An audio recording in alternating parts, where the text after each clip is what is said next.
When the doctor calmly announced that I was in the advanced stage of lung cancer, I didn't feel like a bolt from the blue. Instead, I felt like a relief. With this twisted pleasure, I even bowed and hugged the doctor tightly to express my gratitude. Seeing my reaction, the doctor thought I was too sad and asked the nurse to help me contact my family. In fact, only I know that people like me with unlucky constitution have long been accustomed to the bitterness of life. My name is Marlon. Looking back on my life, I was bullied by my classmates when I was in school, squeezed by my boss at work, and my wife Meredith disliked me in every way after I got married. Now I have little time left in my life and God doesn't favor me. I am mistaken for a thief when I go out, mistaken for a sneak photographer when I take the subway, and even meet an old lady who blackmails me when I go to the restroom in the park. If that's the case, let everything go to ruin. No one can expect to live an easy life. Walking out of the hospital, the doctor's diagnosis was still echoing in my mind.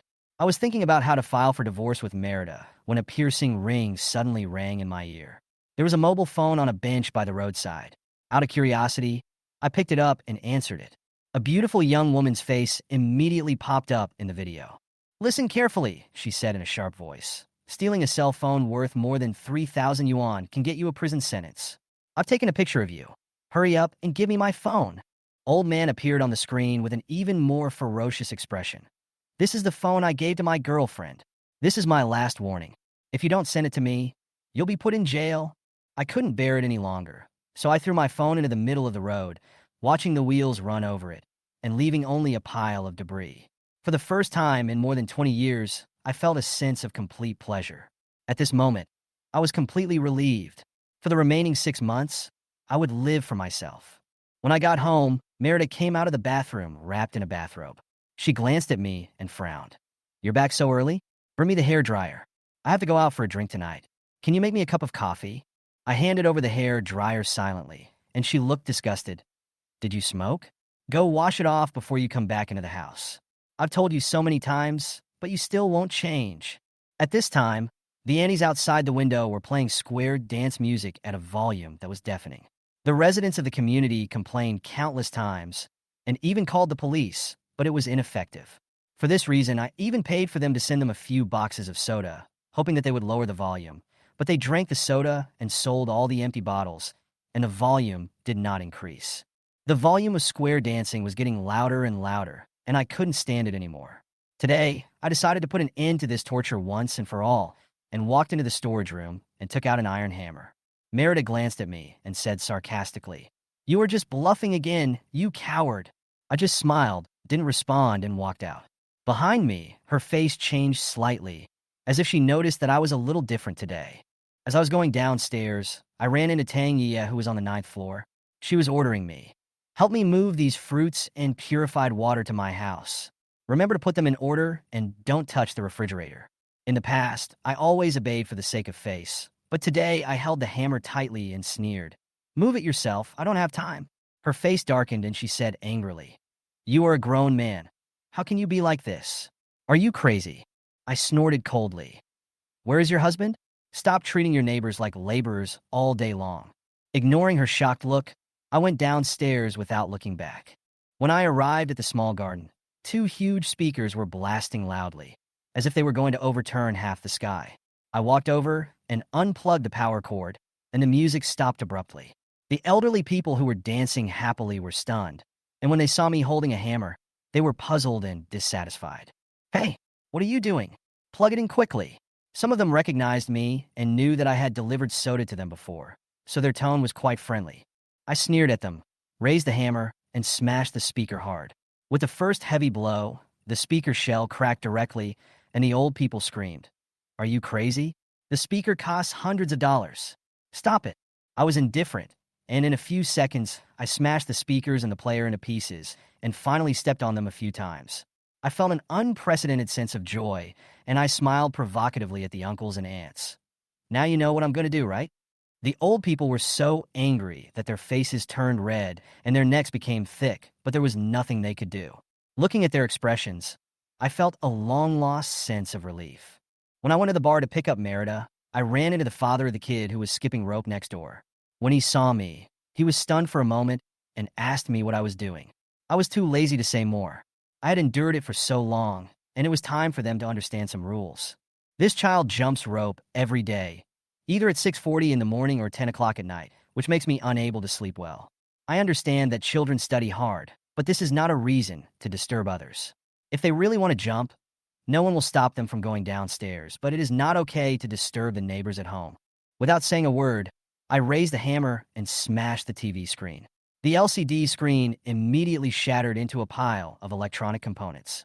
Then I smashed the coffee table with the hammer, and the glass panel turned into slag. Teacups and fruits rolled all over the floor. The child was frightened and cried loudly, and the couple was also terrified. The man seemed to want to stop me, but seeing my calm eyes, he dared not move. His wife yelled that she wanted to call the police, but the man stopped her, probably because he saw that I was not afraid of trouble this time. If I called the police, I would at most pay some money, but if I really wanted to retaliate, my head would not be as hard as tempered glass. So he pulled his wife and whispered, "Forget it. Let Dowda jump downstairs next time." Although the woman was dissatisfied, she did not insist in the end. When I got home, I felt so relieved. I was almost dead, so what was there to be afraid of? As I was thinking, I suddenly saw Merida's location on my phone 4 hours ago, and I fell into deep thought again. That there is no real love between Merida and I. Maybe we got married just because the conditions were right. We would quarrel over some small things, but we never suspected that the other party was cheating because we didn't care at all. If she really wanted to cheat, let her do it. Who cares? Merida always had parties with her girlfriends and asked me to pick her up every time. I think she just wanted to show off that she had an obedient husband. After thinking about it, I decided to divorce and leave half of the property to her. We were married, so there was no need to worry about it. The house and the car were premarital property. I didn't care about them. I just wanted to leave without any worries. My father was nearly 60 years old and worked as a security guard in the county. He might have to go home in 2 years. He didn't have much retirement security, so I planned to leave some money for his retirement. In the remaining 6 months, I also decided to resign and go home so that I could spend more time with him. At 2 o'clock in the morning, the phone rang on time. Merida was drunk and cursed on the phone. "Waste, come pick me up." I was used to this kind of thing. I took a taxi to the bar, found Merida, who was drunk, carried her to the car, opened the window to get some fresh air, and set off. The cold wind sobered her up a little, and she chattered about her bestie's trivia. I listened to her nonchalantly while driving. When we got home, we fell asleep and were both fine. The next morning, I went to the company early with a decision I hadn't said the night before. I drove there to avoid the crowded subway. As soon as I parked my car, my cell phone rang. It was an unfamiliar number. When I answered it, I heard an angry voice on the other end. "Move your car away. It's taking up my parking space." I was a little puzzled. I had parked in a mobile parking space, so it was impossible to be wrong. After confirming the license plate, I calmly replied, "I'm in a mobile parking space, so it should be correct." But the other party said in a tough tone, "This is my parking space. Come down and move the car." After hanging up the phone, I took my breakfast and went downstairs. I saw a fat man standing next to a Mercedes-Benz, and next to him was a property security guard. The man looked furious, and the security guard smiled cautiously. When I got closer, I greeted him. "You are the one who called just now, right? This parking space is mobile, not exclusive to anyone." I pointed to the green line on the ground. The security guard also advised, "Mr. Zhang, this parking space is first come, first served. You are a little late today." The fat man's face darkened and he yelled at me, "If you don't move your car, I will smash your broken car." I sneered, "Smash it, or you're a grandson." The fat man was furious and took out a baseball bat from his car. He waved it in front of me twice and threatened, "Apologize, or I will kill you." I remained unmoved, took out a cigarette, lit it, and said calmly, "Hurry up, grandson." The fat man was so angry that he trembled and gritted his teeth and said, "Don't you want to live? Do you know who my father is?" I exhaled a puff of smoke and sneered, "Ask your mother who your father is. Don't blame me. I'm only 27 years old, but I don't have a son as old as you." The fat man came at me with a baseball bat, seemingly aiming for my head, but I didn't even raise my eyelids. Seeing that the bat was about to hit me, the fat man turned the bat around and smashed it hard on the ground. The reaction force of the concrete floor made his hand numb, and the bat almost slipped out of his hand. "Is there anything else?" "No problem. I'll go upstairs." I flicked the ash from my cigarette and glanced at him coldly, looking as if I didn't care. The fat man was so angry that he almost vomited blood. His eyes were red, and he suddenly picked up a baseball bat and smashed it at my car. The hood, windows, and body of the car were all smashed in his anger. After smashing it, the fat man let out a long sigh and said, "You want to fight me? You are too young." I calmly took out my phone, called the police, and said casually, "Someone is smashing cars. Come and deal with it. Someone might die." The benefits of the city center were immediately apparent. 5 minutes later, 2 police cars came roaring in, and 4 policemen got out. The fat man looked calm when he saw the police, as if he knew them. I was moved, thinking that this fat man might have some background, but not too strong. People with real backgrounds would not bother to share parking spaces with others. The police came over and first took photos to collect evidence in a businesslike manner, and then began to ask questions about the situation. After listening to our respective statements, the police turned off the law enforcement recorder and seemed to be ready to handle the matter privately. "This is a civil dispute," one of the policemen said to me in a soothing tone. "Mr. Zhang said he has been using this parking space for a long time, and no one objects, so the right to use it naturally belongs to him. Mr. Chun, since you have occupied someone else's space, why not symbolically compensate him a few hundred yuan and let the matter rest? After all, you both work here and see each other every day. Besides, having a criminal record will have a bad impact." I sneered and thought this fat guy's last name is Zhang. I asked, "Officer, do you know the parking space management regulations of the property?" The policeman looked embarrassed and said vaguely, "I don't quite understand, but as long as the parking space management complies with the regulations, the property can allocate it. If you don't know, then how can you say I occupied Mr. Zhang's parking space?" I pointed at my own car and said, "It was him who smashed the car, but now it becomes that I have a criminal record?" "Mr. Zhang said you insulted his family." The police explained with some lack of confidence. "Can his casual remark be considered evidence? Did you ask the security guard next to you? Even if I really curse someone, what does it have to do with occupying a parking space?" I said in a calm and cold tone. At this time, another police officer with some experience came over to smooth things over. "Don't worry, our little goo has just joined the company and is inexperienced. He just wants to resolve the conflict." "It's all right," I said bluntly. "Why don't we just turn on the recorder and handle this impartially? If they really want me to pay compensation or go to jail, I'll take it." Hearing my calm tone, the police also started to get nervous, knowing that I was not easy to deal with. The fat man sneered, "When we get to the police station, we'll see how arrogant you are." The police opened the car door and prepared to take us back. I took out my phone and started taking pictures of the smashed car. The police advised me, "Don't take pictures, we have records." I'm used to backing up. I smiled. My dash cam has been recording from beginning to end and has been automatically uploaded. The fat man's face changed instantly. "What?" He turned around and stared at me, panicked. "I'm a programmer. My usual working habit is to make multiple backups. The video has already been uploaded to the internet, and a copy is kept in each mailbox." I got straight into the police car, clicked on the video casually, and handed the phone to the police. The police officer took a closer look at the video and found that the recorder had recorded the entire incident from 4 different angles. He was silent for a moment, as the video was more complete than he had expected. When we got to the police station, several policemen watched the video with the fat man. After a moment of silence, I sneered and asked, "If someone intentionally damages someone else's property, it says on the internet that not only will he have to pay money, but he will also have to go to jail. The sentence won't be long, less than 3 years, right?" The police officer replied with a complicated expression, "We are only responsible for recording. The specific punishment is the matter of the court." The fat guy obviously didn't expect things to get this far, and cursed himself for being cheated, and tried to call for help. I asked nonchalantly, "Can I smoke?" Seeing the no smoking sign on the wall, I asked again. The policeman was very friendly to me. "The smoking room is over there, please go there." When I came back from smoking, the fat man walked into the interrogation room with a sullen face. He had obviously realized that if the video was exposed, it would affect his so-called relationship. He no longer had the arrogance on his face. He forced a smile and said to me, "Mr. Chun, I was wrong today. I was in a bad mood and acted impulsively. I will compensate you for your losses. Do you think 1 million is enough?" I almost laughed out loud, thinking, how could I, a programmer by training, fall into such a trap? I said calmly, "No need, just pay the price. I bought my car for 170,000 yuan, and the depreciation is about 130,000 yuan. The high-fidelity speakers in the car are imported goods, worth more than 60,000 yuan. In addition, there is a mobile hard drive, which contains the programs I have accumulated over the years. It is the only backup. I have to find out how much I lost, but in any case, I lost a day's salary today. My monthly salary is 30,000 yuan, so 1,500 yuan a day. That fat guy actually wanted to cheat me out of 1 million.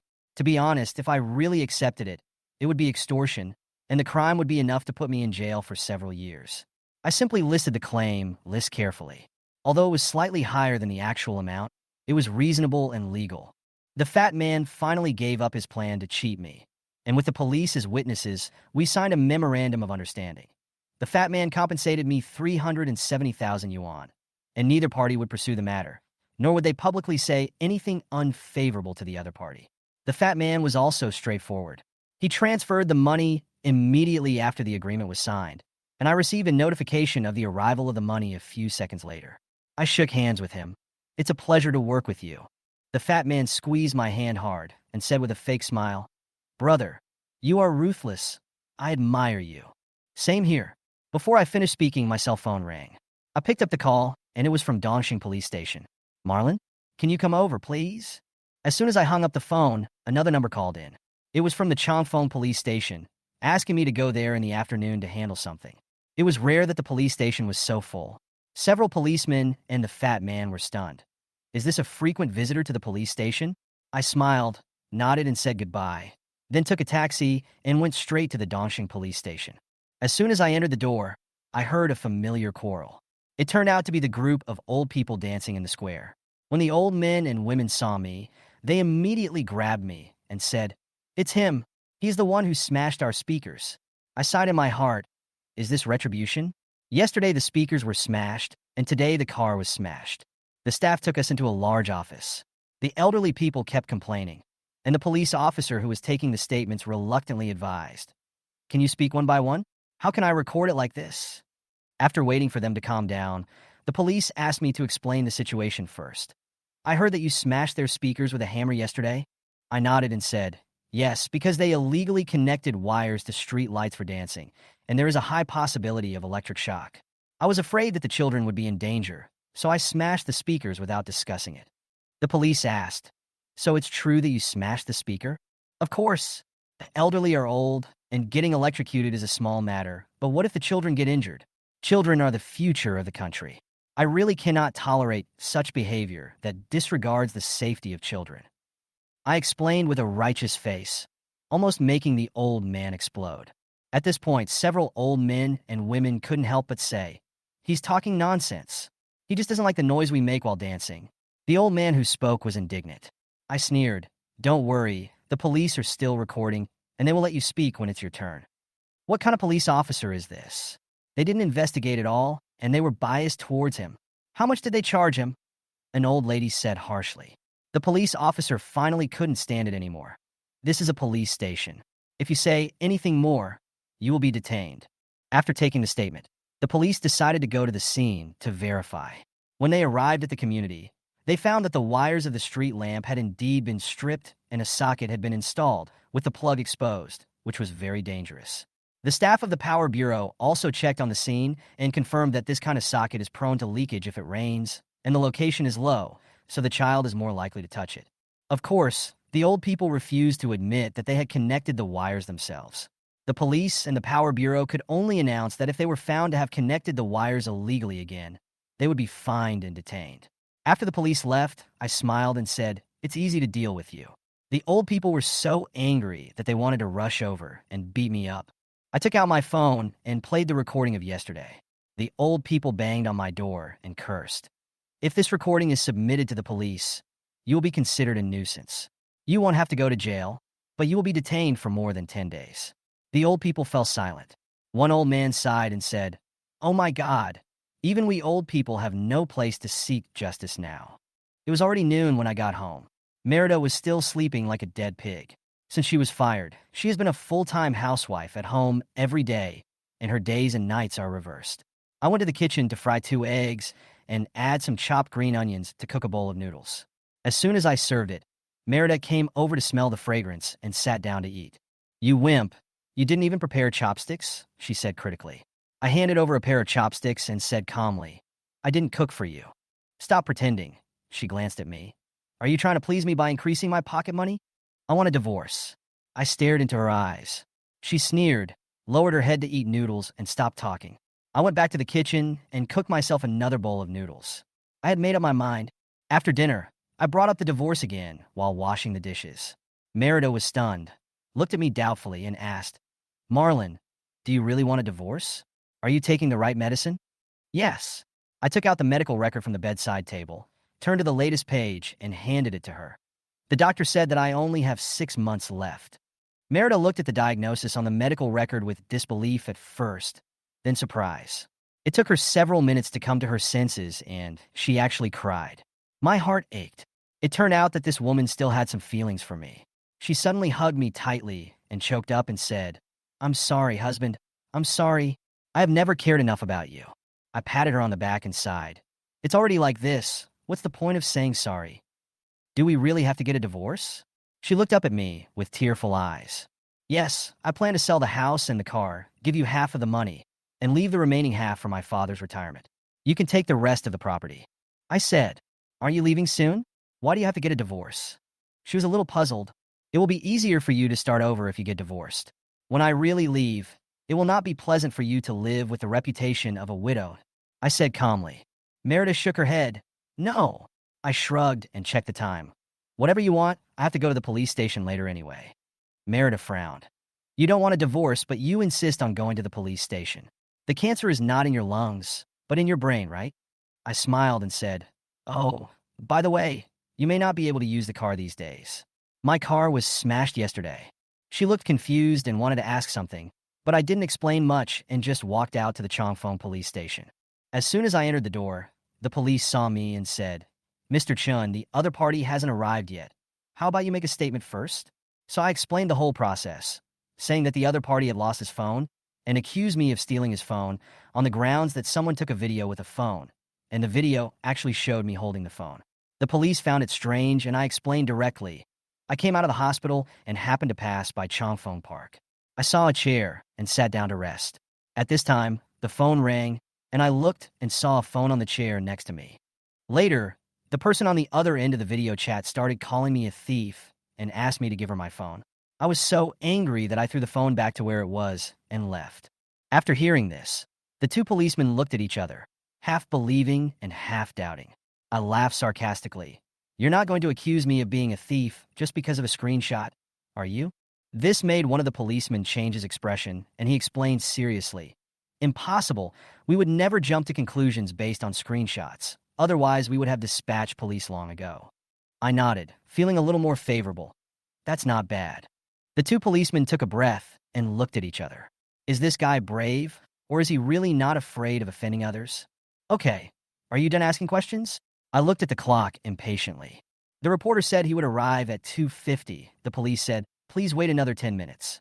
I looked at the time, reluctantly agreed, and chatted with them for a few words. They knew that I was an honest office worker and were basically sure that I was just wronged. After exchanging glances, they thanked me. After waiting for a while, the reporters still hadn't arrived. The police apologized and sent me out. Not long after I sat down at the company, the police station called again. Mr. Chun, the reporter is here. Are you available to come over now? I was about to hang up when I heard a scream from the other end of the phone. This guy is the thief. He doesn't even dare to confront me. What are you police officers for? If you don't catch the man, I will sue you until you are in trouble. After hanging up the phone, I couldn't help but laugh out loud. It was the first time I encountered such abusive language. It was just about time for a project meeting. My colleagues entered the meeting room one after another. The manager opened the project schedule. The daily work was packed with tasks. I could tell something was wrong at a glance. The development progress seemed fine, but when I calculated it carefully, all the overtime hours were included. The manager asked me to speak. Normally, I would have said, I'll listen to the leader, but I didn't want to endure it this time. I said directly, please remove me from the development team. I want to take my annual leave. You're asking for leave when the project is so tight? The manager frowned and glared at me. I explained, I've saved up my annual leave for 3 years, 21 days, exactly 1 month without counting weekends. The manager was so angry that he almost jumped up and said angrily, Marlon, you are the main developer, and if you leave, the project will be delayed by half. If you are dissatisfied, you can speak up. Don't just give up like this. After hearing what the manager said, I was somewhat touched. It turned out that there were still people in the company who cared about me. I thought about it and slowly said, actually, after this annual leave, I plan to resign. Resign? Everyone was stunned. I usually took on most of the overtime and trivial work, and no one expected me to leave. Actually, I have advanced lung cancer. The doctor said I don't have much time left. If I can live for 6 months, I'll be lucky. As soon as I said this, everyone was shocked. Several female colleagues burst into tears. Looking at their expressions, I smiled and comforted them. Everyone should eat better and work less overtime in the future. Oh, and try to quit smoking. I suppressed my sadness and said to them calmly, I'm inviting everyone to the Sichuan and Chongqing Hotel tonight for a good gathering. Chapter 8. The project manager was very reasonable in the handover arrangement. He quietly removed me from the development resources and reminded me, don't rush to resign. The company will take everyone to Hong Kong City for a tour next month, and the per capita budget is 20,000. If you resign now, the HR department will not have any feelings for you, and the quota will definitely not be given to someone who is about to leave. Hearing the manager's good intentions, I nodded and said, then I will take a long vacation first. I want to go back and spend more time with my father. The meeting ended hastily, and I sorted out the handover list and started writing the handover document. Although I was leaving, I felt that I should still make a good start and a good end for the company. As I was writing, a colleague suddenly came over and asked, the new leader is having a meeting today, are you going? I shook my head and continued writing the document. The new leader is called Marx. He just came to the company to replace the former supervisor Chin Hang. He is said to be a technical expert and has studied abroad. 2 hours later, just before 6 o'clock, Merida suddenly called. I picked up the phone and continued to write documents. As a result, I heard her cry and said, Marlon, you can get a divorce, but is it necessary to do this? Why did you smash the car like that? I was stunned. Then I remembered that my car was still parked downstairs, and it was smashed to pieces. Merida must have been terrified after seeing it. When I went downstairs, I saw her squatting next to the car, covering her face and sobbing quietly, obviously frightened by the smashed state of the car. I handed her a tissue and explained softly, I didn't smash the car, the other party is already compensated, and I will call someone to tow it away later. She took the tissue and calmed down a little. I called the 4S shop, and a tow truck came in less than 10 minutes. The repairman walked around the car and teased, Brother, if you want to cheat insurance next time, you have to break the bumper. I explained with a smile, it wasn't a collision, it was smashed. He said that a case of smashing the car would be filed, and the insurance would not pay. I had to say, I'll pay for the repair myself, and the matter was resolved. While waiting for the car to tow away, Merida asked me if I would work overtime today. I shook my head and said no, so she went upstairs with me to get my computer. When I packed up my notebook and was about to leave, a neatly dressed stranger in a white shirt suddenly appeared in the development department, walked straight over to me and asked, Are you Marlon? I was stunned and nodded. Did you miss the development department meeting today? I realized that this was the new leader.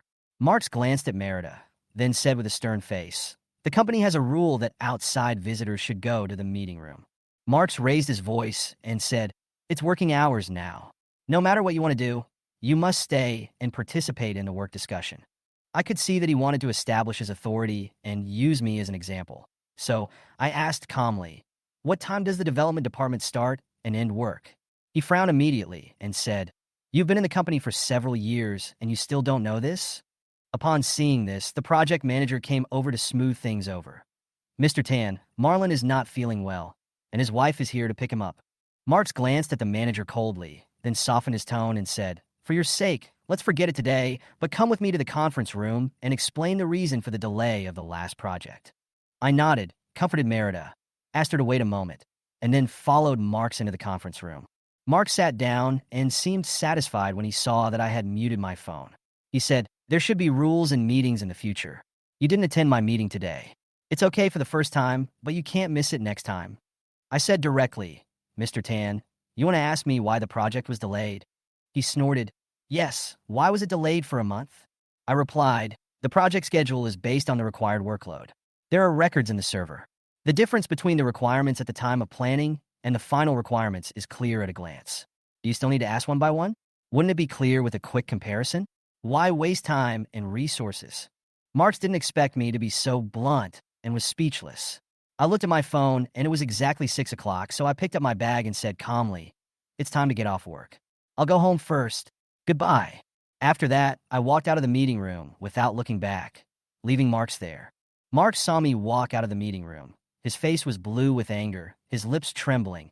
It was obviously the first time he encountered an employee who dared to confront him so hard. He chased me out angrily, ready to catch me and scold me again. Seeing Merida and I entering the elevator, I waved to him and smiled faintly. This smile seemed to pierce his heart deeply, like a thorn, making him feel even more ashamed. Marlon must be fired. Marks raged. Merida and I took the bus. This was our first time taking the bus together. There were not many people on the bus, so we found a seat and sat down.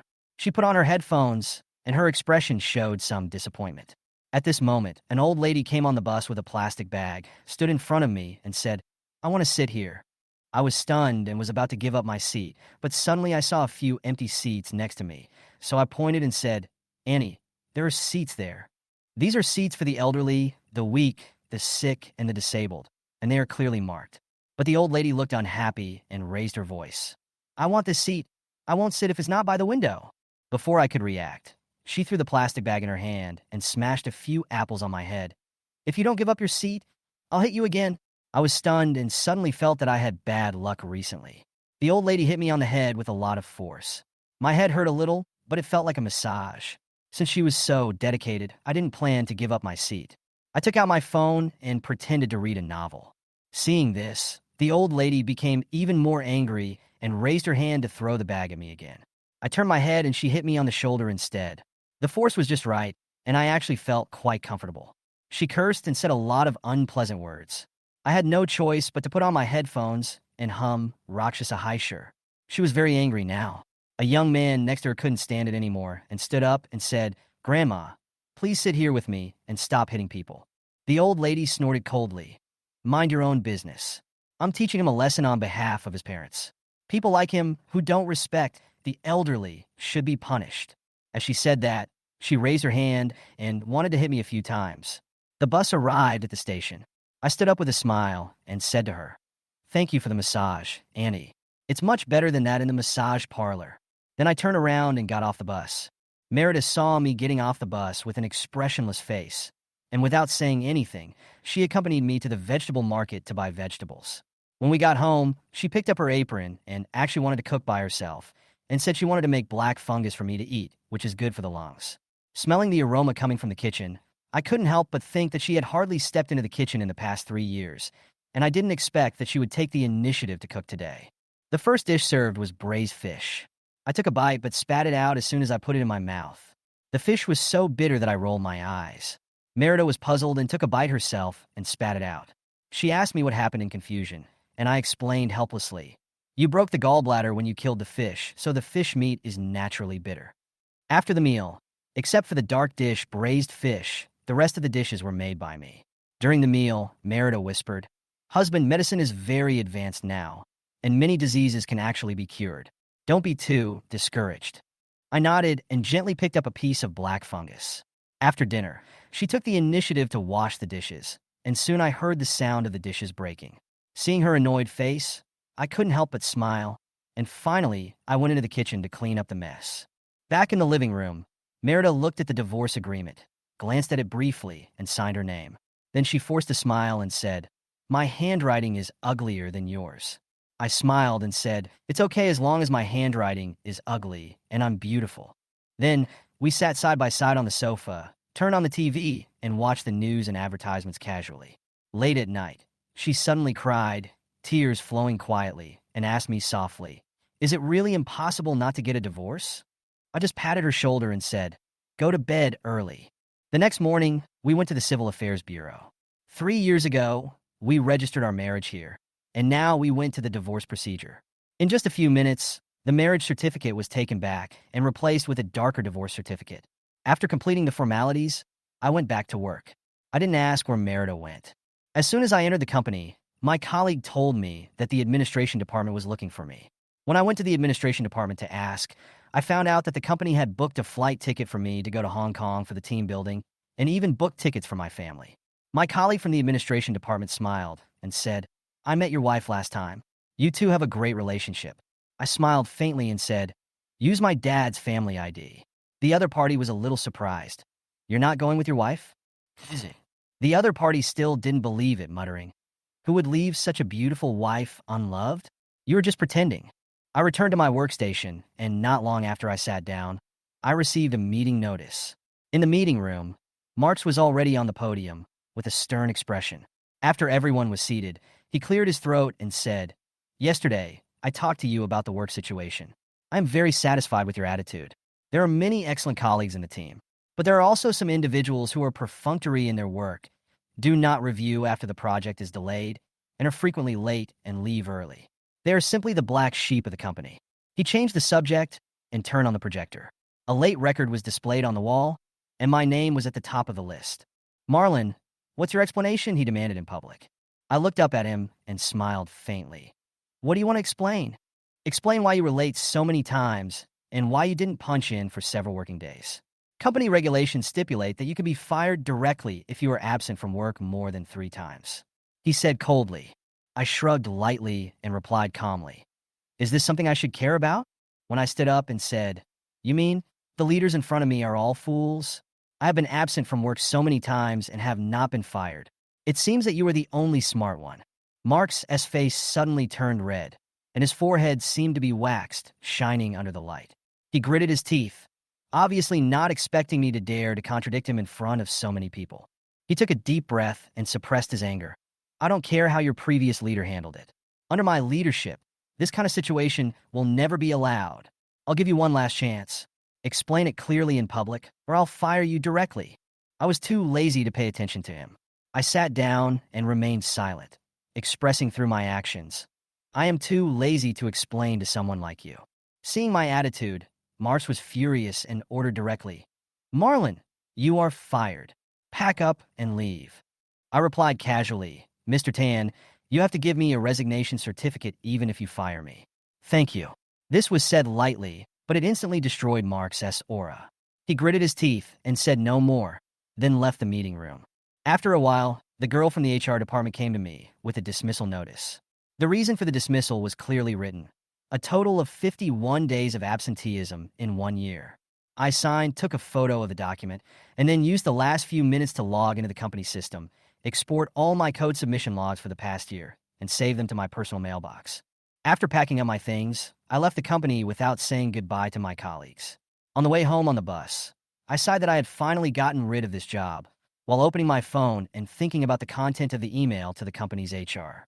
After I got home, I turned on my computer, took a photo of the dismissal notice and uploaded it, attached the code submission record, and wrote an email to the HR director and relevant persons in charge.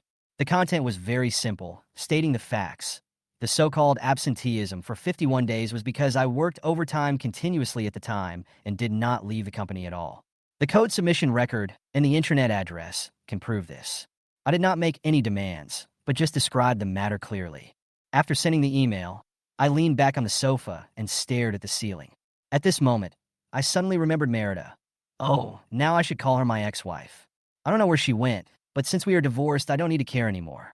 Thinking about the distribution of the house and car in the divorce agreement, I decided to list the house with an agent, so I started to sort out the property certificate and related information. Not long after, my cell phone rang. It was the girl from the HR department. She spoke gently and got straight to the point. "Marlon, the director read your email and felt that the decision to fire you was a bit hasty. Could you please come back to the company and sign a compensation agreement?" I sneered and replied casually, "I'm not feeling well, so I plan to go out of town to relax and won't be returning to the company. Besides, I've already handed the documents over to the law firm, and the lawyer will handle it for me." The other party was silent for a few seconds, obviously frightened by this, and then said cautiously, "Then please wait a moment. I will communicate with the leader again." Not long after, she called again. "Marlon, the leader said that if you have any requests, you can just ask directly, and we will try our best to meet them." I smiled and calmly raised 2 points. First, Marx needs to send an email to all employees of the company, admitting that it was a mistake to fire me. Second, he must apologize to me in public at the development department meeting. "Okay, I'll pass it on," the other party said and hung up the phone. Before 6 p.m., the phone rang again. This time it was Marx himself. He apologized in a low voice on the phone. "Marlon, I didn't understand the situation before. It was my fault for firing you. I sincerely apologize to you." I smiled coldly. "Fire me in public, and the apology needs to be public." He paused, then said, I have rescinded the decision to fire you. I hope you can return to the company and continue working. Thank you, but no thanks. I found a new job and have no plans to come back, I said flatly. Besides, I won't accept any apology short of a public apology. After hanging up the phone, I breathed a sigh of relief and felt refreshed. Looking at the organized documents on the table, I smiled. March was so angry that he almost crushed his phone. Marlon had already found a new job, which meant he had wanted to leave a long time ago. If you want to leave, just leave. You deliberately angered me and set me up. Shameless Marlon. It is a disgrace for programmers to have people like you. Chapter 11. What happened in the company chilled me to the core. My boss, Marx, had only been in the company for less than a week, and he actually expected me to accept his perfunctory apology. He called and apologized in front of the HR director, but I knew in my heart that it was just to maintain the company's image and was not a sincere apology. I put forward a condition that he apologize publicly, but it was obviously unacceptable to him. So they discussed a compromise plan.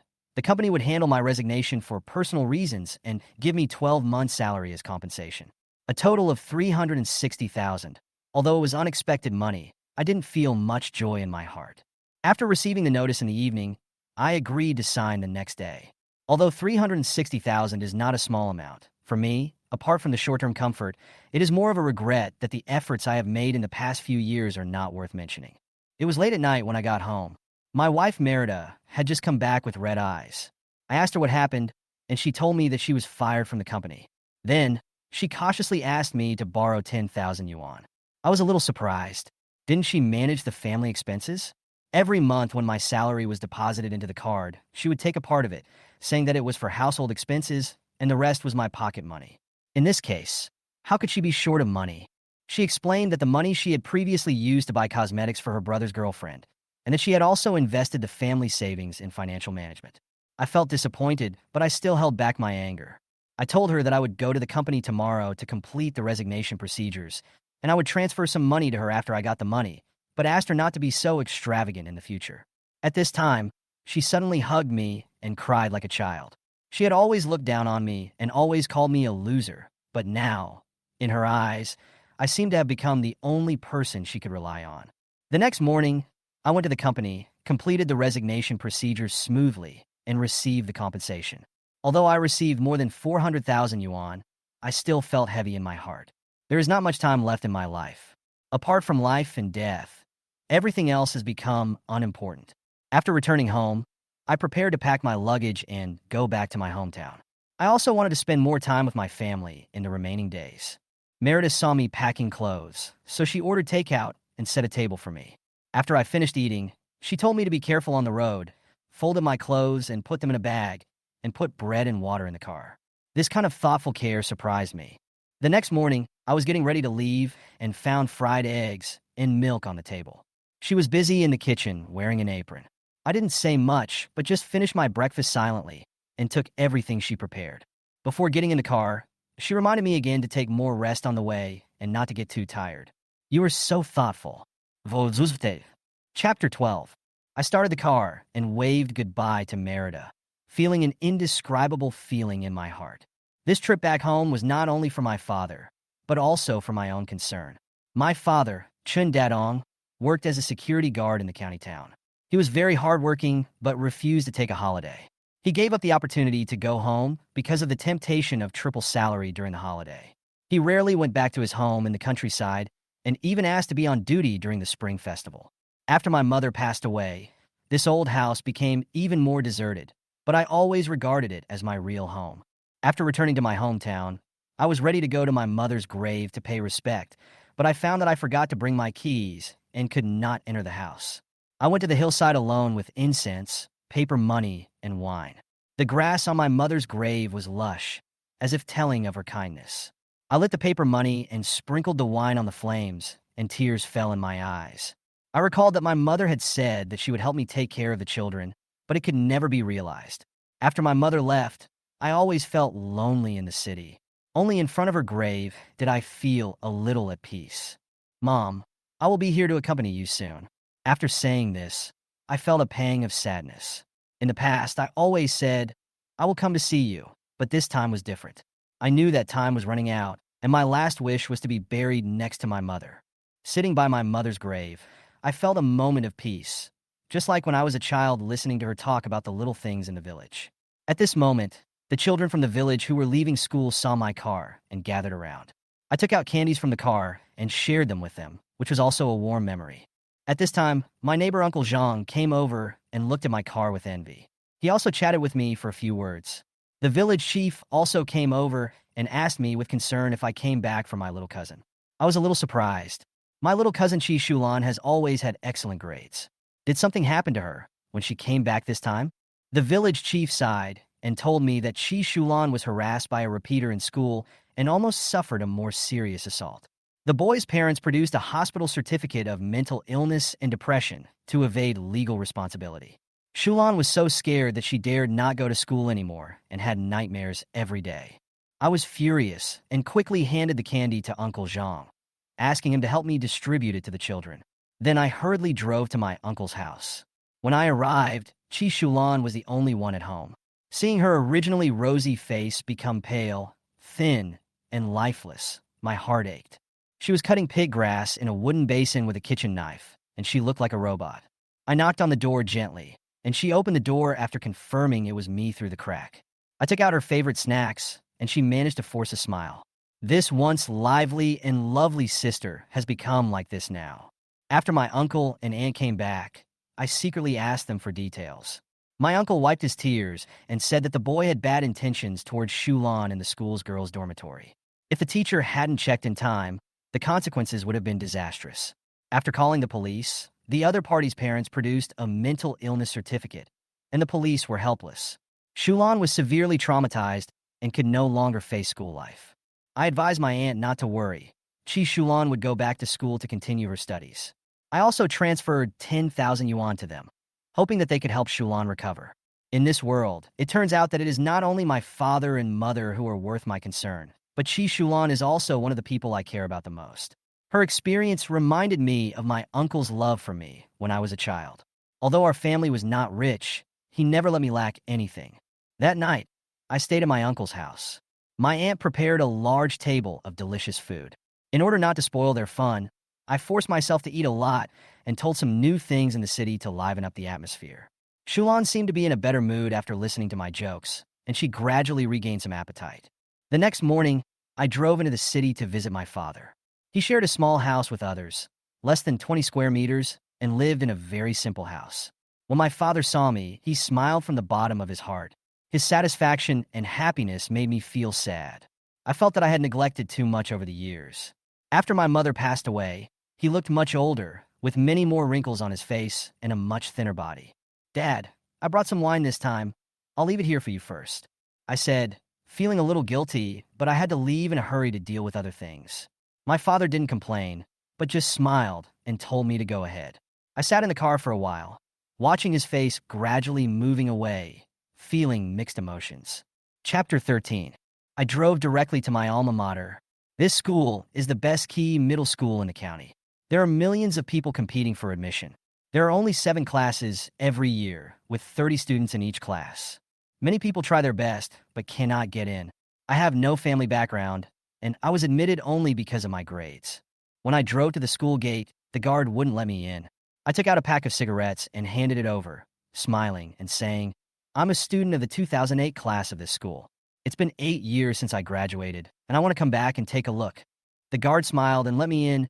Obviously, he had seen this kind of thing many times.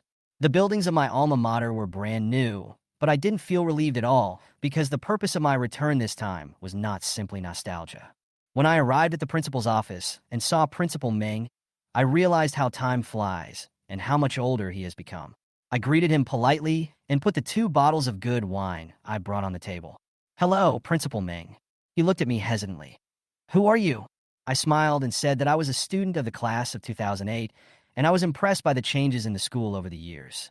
After a few pleasantries, I got straight to the point and mentioned my cousin Chi Shulan. She was harassed by Jack, a sophomore, and was almost seriously hurt. When I mentioned this, Principal Meng's face changed. He stood up and closed the door, sighed, and explained in a low voice. "The school knows about Jack's problem." He climbed over the wall of the girls' dormitory and sneaked into the girls' dormitory. We called the police after the incident, But his family showed a certificate from the hospital saying that he had mental illness and depression, so the police could do nothing. My heart ached slightly, but I still asked calmly, "Does the school have these hospital certificates on file?" Principal Meng immediately brought a stack of documents, which were indeed Jack's medical records, showing that he had mental problems. "Then why don't you let him drop out?" I asked. The principal shook his head helplessly, saying that the school also had concerns, fearing that if he dropped out, something would happen and the school would be held responsible. I sneered and directly broke the window paper. Jack's father, Danny, is a wealthy local man and donated $1 million to the school. That's why the school didn't want to expel him, right? He didn't have enough points in the high school entrance examination. He was able to go to school because he paid money, and his grades have always been poor. Principal Meng did not deny it. Apparently, Jack's backstage connections were indeed complicated. I stood up and prepared to leave. I took out my phone and took a picture of the evidence. Next, I was going to go directly to Jack's parents. Jack's home is in a high-end villa area near the school. I chose to go there at 9 p.m., when the high school students who live on campus usually haven't finished their classes yet. But when I walked into the living room, I saw Jack's mother sitting leisurely. She was dressed in gold and asked me politely if I was a teacher. After introducing myself, I said directly that I was Chi Shulan's cousin. She listened impatiently but still remained polite. "If there is something wrong, how much compensation is required? You name a price." She downplayed the incident as an attack and tried to calm it down with money. "I don't need your money," I responded coldly. "What I want is for Jack to drop out of school and leave it forever." Just as I finished speaking, Jack's voice came from upstairs. He walked up to me arrogantly and said in an undisguised provocation, "Drop out of school? Who do you think you are? I have a certificate of mental illness, and killing people is not illegal, let alone Chi Shulan. She will be mine sooner or later." His eyes were full of contempt, his tone was vicious, and he even threatened me. Chapter 14. Jack's mother calmly and asked her directly if she agreed to let Jack drop out of school. She advised her arrogant son with some impatience, then turned around and told me coldly that there was no need to talk about dropping out of school. Seeing her like this, I didn't say anything more and stood up to say goodbye. As soon as I walked to the door, Jack shouted from behind, arrogantly threatening that he could easily find someone to deal with me. This conversation made me see the nature of the mother and son more clearly. Jack's mother is a resourceful person, and Jack is a spoiled dandy. After returning to my residence, I decided to deal with this matter in my own way. I first printed out Jack's hospital records from my phone, then bought a dozen large sheets of brown paper and wrote a striking slogan on them with red paint. The county middle school ignored the safety of students for money and allowed Jack, who has a history of mental illness, to stay in school. Then I prepared a loudspeaker and even recorded a reminder to play it repeatedly. I was busy until almost 1 a.m. before I finished all the preparations. The next morning, I took the printed flyers to the entrance of the county middle school, hung up the slogan, and handed out flyers to everyone I met. At the same time, I turned on the loudspeaker and played a high-pitched voice in a loop.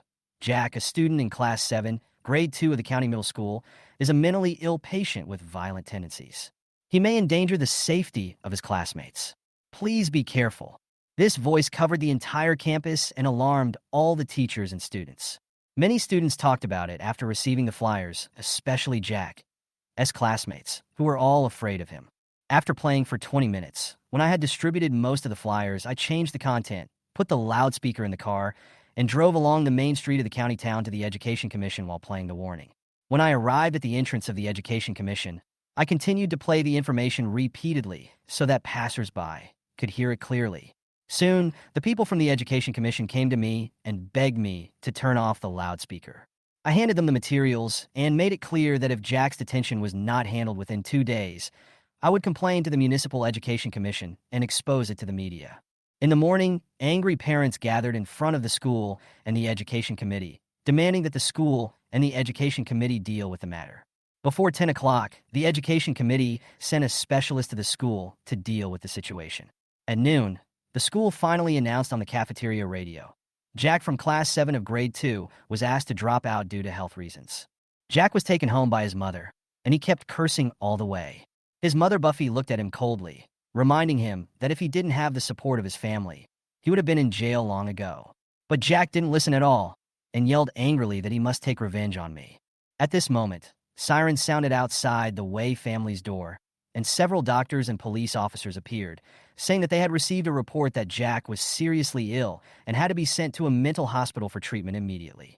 Buffy tried to explain that her son was normal, but the doctor took out the hospital's medical records and said that concealing the illness was not good for the patient and the family, and if she did not cooperate, she would be deprived of custody. Jack was used to being arrogant and didn't take the police seriously, but the police handcuffed him rudely and held him down. The doctor took out a syringe and injected him with a sedative. Jack roared and refused to obey until the drug took effect. He was carried on a stretcher and sent to a mental hospital. His mother, Buffy, signed the consent form reluctantly, with a gloomy face, looking angry and helpless. Chapter 15. Jack was sent to the mental health center in the west of the county. He was greeted by Director Lee Ho-hung, the man who had issued the mental illness certificate. Seeing Lee Ho-hung, Jack was overjoyed, as if he had met a savior, and hurriedly shouted, "Uncle Lee, you know I'm not sick. Let me go." However, Director Lee just glanced at him indifferently and lowered his head to start writing the medical record. Jack became anxious and continued to shout, "Uncle Lee, the last certificate was issued by my parents at your request. You obviously know that I am a normal person. What do you want to do?" Lee Ho-hung ignored him and said to the doctor next to him, "The patient is severely aggressive and has mild hallucinations. Arrange a course of treatment for him."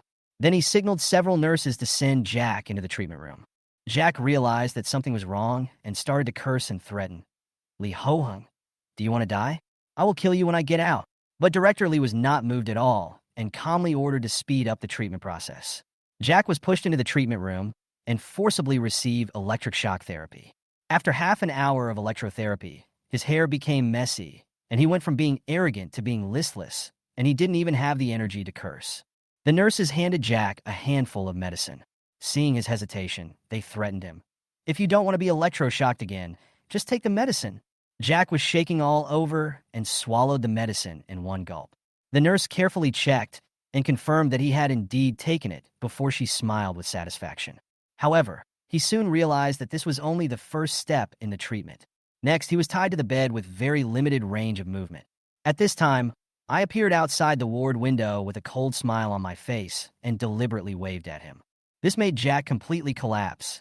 He struggled desperately and yelled, "Marlon, wait for me. I will kill you if you come out." The nurse outside heard the noise and immediately reported it to the doctor. The doctor quickly gave instructions. "The patient is emotionally unstable. Increase the electric shock dose." Jack knew that I had calculated it again, but this time no matter how much he cursed, it was useless, and he was finally forced into the treatment room again. His mother Buffy rushed to the hospital after hearing the news. Seeing her son being treated like this, she was furious and rushed forward to question the doctor. "What are you doing? My son is not sick," the doctor coldly explained. "According to the examination results, the patient is emotionally unstable and electric shock is a routine treatment." Buffy almost collapsed and roared and threatened to complain. But the doctors in the mental hospital looked fearless and stared at her with cold eyes. "Please note that if you continue to make trouble, we will think you are mentally ill and arrange treatment." In this special place, Buffy knew she could only swallow her anger. In order to save her son, she tried to contact Director Lee to ask if there was any other way. Half an hour later, Director Lee appeared in his office. When he saw Buffy, he explained the situation with a serious expression. "I wrote the last mental illness certificate, but out of caution, I didn't arrange for Jack to take medicine or treatment. Moreover, the nature of this incident is bad. If he is really not sick, he will be charged with attempted rape, and he will definitely be sentenced." Listening to Director Lee's analysis, Buffy's mind was calculating rapidly, and she asked tentatively, "Can we arrange a fake treatment, just for the sake of formality?" Director Lee said coldly, "Our hospital has a large number of staff, and it is not easy to arrange more than 30 doctors and nurses to cooperate. Even so, that person, referring to me, may appear in the hospital at any time and take videos at the slightest sign of trouble. How long do you think you can keep it secret?" At this moment, Buffy finally realized that the key to the matter was me. I would never give up easily. If she had chosen to let her son drop out of school and transfer to another school at the beginning, perhaps she would not have ended up in this situation. In desperation, she could only thank Director Lee for his reminder and said that she would discuss with her husband before making plans. Before leaving, Director Lee also specifically reminded her to pay the medical expenses. This sentence completely overwhelmed her psychological defense. In order to torture her own son, she actually had to pay for it herself. Chapter 16. In the office of Whale Eye Winery, Danny has just finished a meeting. Although it is only June, he is already planning for spring festival sales. As the owner of the largest winery in the area, Danny mainly produces a kind of sorghum wine that is popular among farmers. It has a pure taste and strong aftertaste. By acquiring other small wineries, he has become one of the richest people in this county. Danny was in a trance when he received a call from his wife Buffy. For many years, he and his wife have been busy expanding the winery and neglected the education of their son Jack. In order to get Jack into the best school, he donated millions to help, but he didn't expect that his son not only ranked at the bottom in grades, but also had bad behavior. Last time Jack harassed a female classmate, he escaped legal punishment by getting a mental illness certificate issued by Director Lee, but this time he made the same mistake again, and the situation is even more serious than last time. You have to find a way to make Marlon shut up, Buffy urged on the phone. Danny thought for a moment and decided to do two things at once, threatening Marlon and giving him 20,000 yuan. Danny sneered in his heart. A migrant worker dared to ask for money from him? He asked someone to prepare the money and arrange for his men to pick up Marlon. At this time, I was staying in a cheap hotel that cost 40 yuan a night. I was not surprised to hear that Danny was interested in looking for me. The phone at the hotel front desk rang, notifying me that someone was looking for me. I went downstairs and saw that it was a worker from the Wei Lai Winery. The other party politely invited me to meet Mr. Wei at Tianfula Hotel. Although I was not familiar with the county town, I didn't think much and asked him to lead the way. Half an hour later, I walked into the private room on the second floor of Tianfula. There were 5 or 6 people in the room. Danny sat in the main seat, and a muscular man with tattoos all over his body was obviously there to keep the peace. None of them stood up to greet me, trying to show off their power. I sat down in an empty seat, ignoring the men's cannibalistic looks. The tattooed man sneered and asked me what I wanted to drink. I got straight to the point. Boss Wei invited me here to discuss business, not to drink. Bang! The other party slammed the table hard and roared. Who told you to sit down? How dare you not know the rules? As soon as I finished speaking, I smashed the beer bottle in my hand against the edge of the table, and the bottom of the bottle immediately shattered into a sharp blade. I pointed the sharp glass at the tattooed man. My face calm, grabbed his hair, and put the bottle mouth straight to his throat. Stop! Danny screamed, his voice full of fear.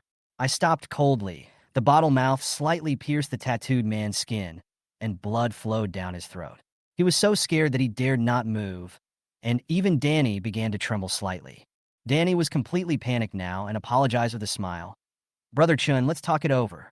I asked coldly. You're the one who wants me to shut up? Who else? My voice was not loud, but it seemed to explode in the box. The tattooed man's arrogance had long disappeared, and he looked like he was begging for mercy.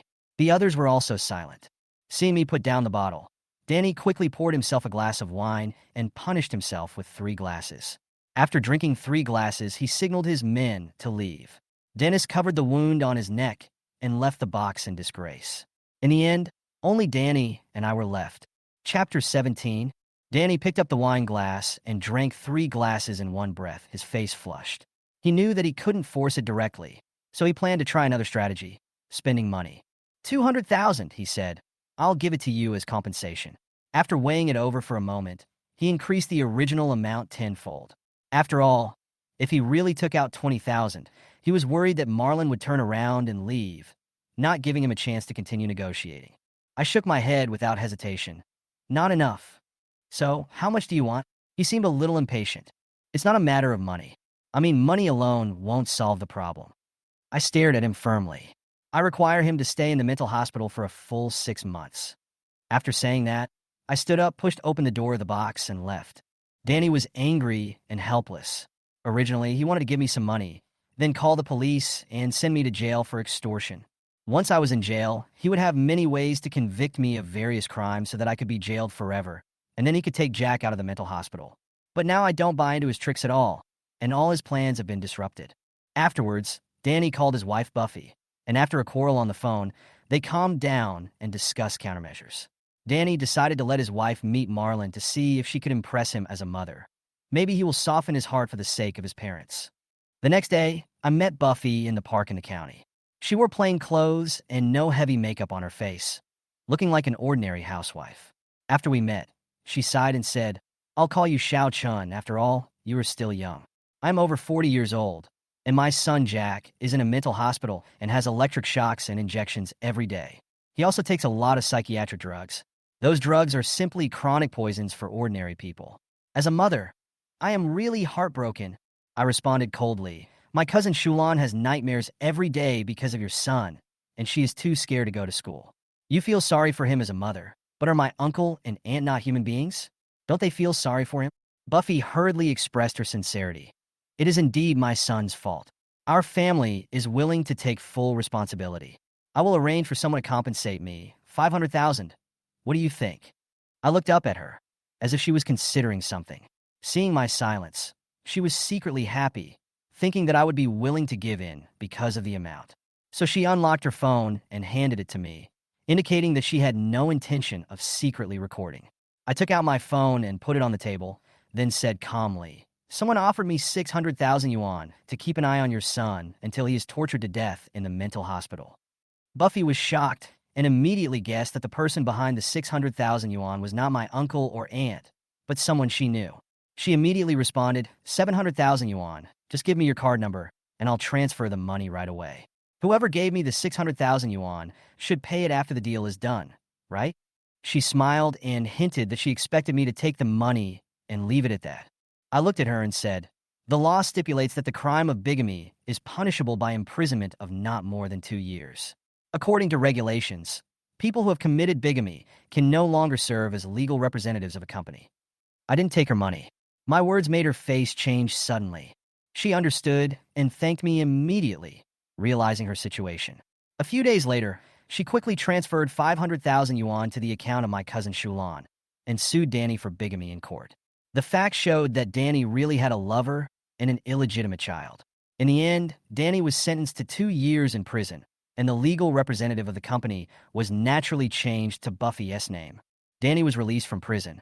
He found that his winery had long been a shell with a lot of debts. The William brand was also transferred to the new company because the company had used the sorghum wine formula as collateral for a loan. In the end, Danny and Buffy divorced, and Danny only got 1/3 of the property and lived a miserable life. As for the commission of 600,000, it actually didn't exist. I just heard that Danny had a lover, so I mentioned it casually. There is bound to be a rift between a lover and a wife, and I just gave a slight hint, and Buffy believed it and fought back.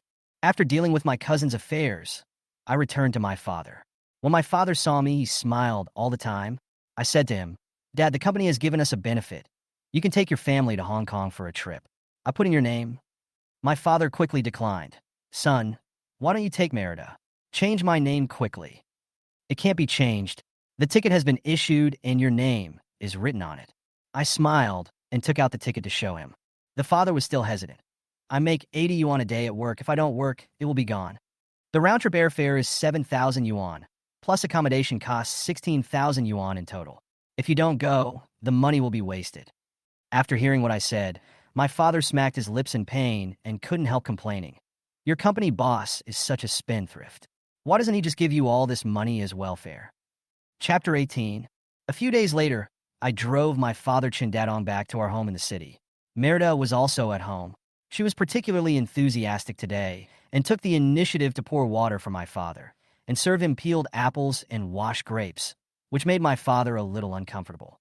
2 years ago, Merida was very cold to my father and almost never showed him a good face. Every time my father came over, he felt uncomfortable and even felt that a stranger's home might be more comfortable than here. Seeing her behavior, I couldn't help but pull her aside and whispered, "Why are you suddenly so enthusiastic about Dad?" She just responded indifferently. "Can I be nicer to Dad?" I had nothing to say. It's good for my father to be happy. At least he doesn't have to know that we are divorced. Afterwards, I took my father to buy new clothes and a new mobile phone, which made him a little restrained. "DeBeo, you really spend money recklessly. Why do you dress so flashy? If I had known you were such a spendthrift, I should have beaten you more often when you were a child." I coaxed him with a smile and finally made him let go of his restraint. A few days later, we boarded a plane to Hong Kong. It was my father's first time to take a plane. He was as excited as a child. He sat by the window and asked questions. But after everyone around him quieted down, he was too embarrassed to say too much, so he just looked out the window quietly. Next to me was a former colleague of the company, who happened to be Mark's. When he saw me, his face suddenly turned ugly. After all, I left because of a quarrel with him. Other colleagues just nodded slightly. After all, they were still working under him. After the plane took off, my father's nervousness gradually disappeared, and his face was full of excitement. He smiled proudly and said, "No one in our village has ever taken a plane. This time I not only took one, but I also went to Hong Kong." Seeing my father like this, I felt a little comforted. More than an hour later, the plane landed at Hong Kong's Victoria Airport. My father looked out the window with a smile and reluctantly got off the plane. The next few days were packed with team-building activities. After arranging accommodation, we went to have lunch and then went to the amusement park. Looking at the children running around in the park, my father said to me emotionally, "DeBeo, you should also consider having a child. I really want to be a grandfather." Hearing his words, I felt a little sad because I was afraid that I would not be able to realize my father's wish. During the past few days, most of my colleagues went together, but I played alone with my father. He seemed to notice something and asked me in a low voice, "DeBeo, do you have a bad relationship with your colleagues?" I smiled and shook my head, saying that it was because I took my father to play different projects and then changed the subject. The team-building trip lasted 7 days, during which we visited several small islands nearby. We returned to Hong Kong on the evening of the 6th day and prepared to fly back on the afternoon of the 7th day. That night, my father was a little tired, and other colleagues went out to drink, but I stayed to chat with him. The Mark 6 lottery was being broadcast on TV. I glanced at it casually and suddenly felt familiar. I took out the lottery ticket I bought a few days ago to check and found that I had won the prize. One special prize and one first prize. This was too unexpected. I looked at the lottery ticket in my hand and the numbers on the screen and was shocked. My heartbeat accelerated. A big prize fell on my head, just when I knew I didn't have much time left. My father didn't understand the lottery, and when he saw me standing there, he thought I was tired and told me to go to bed early. I was restless and spent a sleepless night, and my mind kept turning over and over again this windfall. The next day was free time. I lied that I had something to do and had to go out for a few hours. My father just wanted to rest more, so he let me go. I hurried to redeem the prize. The special prize was 100 million, and the first prize was more than 6 million, which added up to 104 million Hong Kong dollars, which is more than 900 million yuan in RMB. The staff who redeemed the prizes were so surprised that they checked again and again. I walked out of the prize redemption center, feeling that all this was unreal, and went to the bank to check again before I was sure. When we got back to the hotel, my father frowned and asked me, "Didn't you say you were going to hang out with your colleagues?"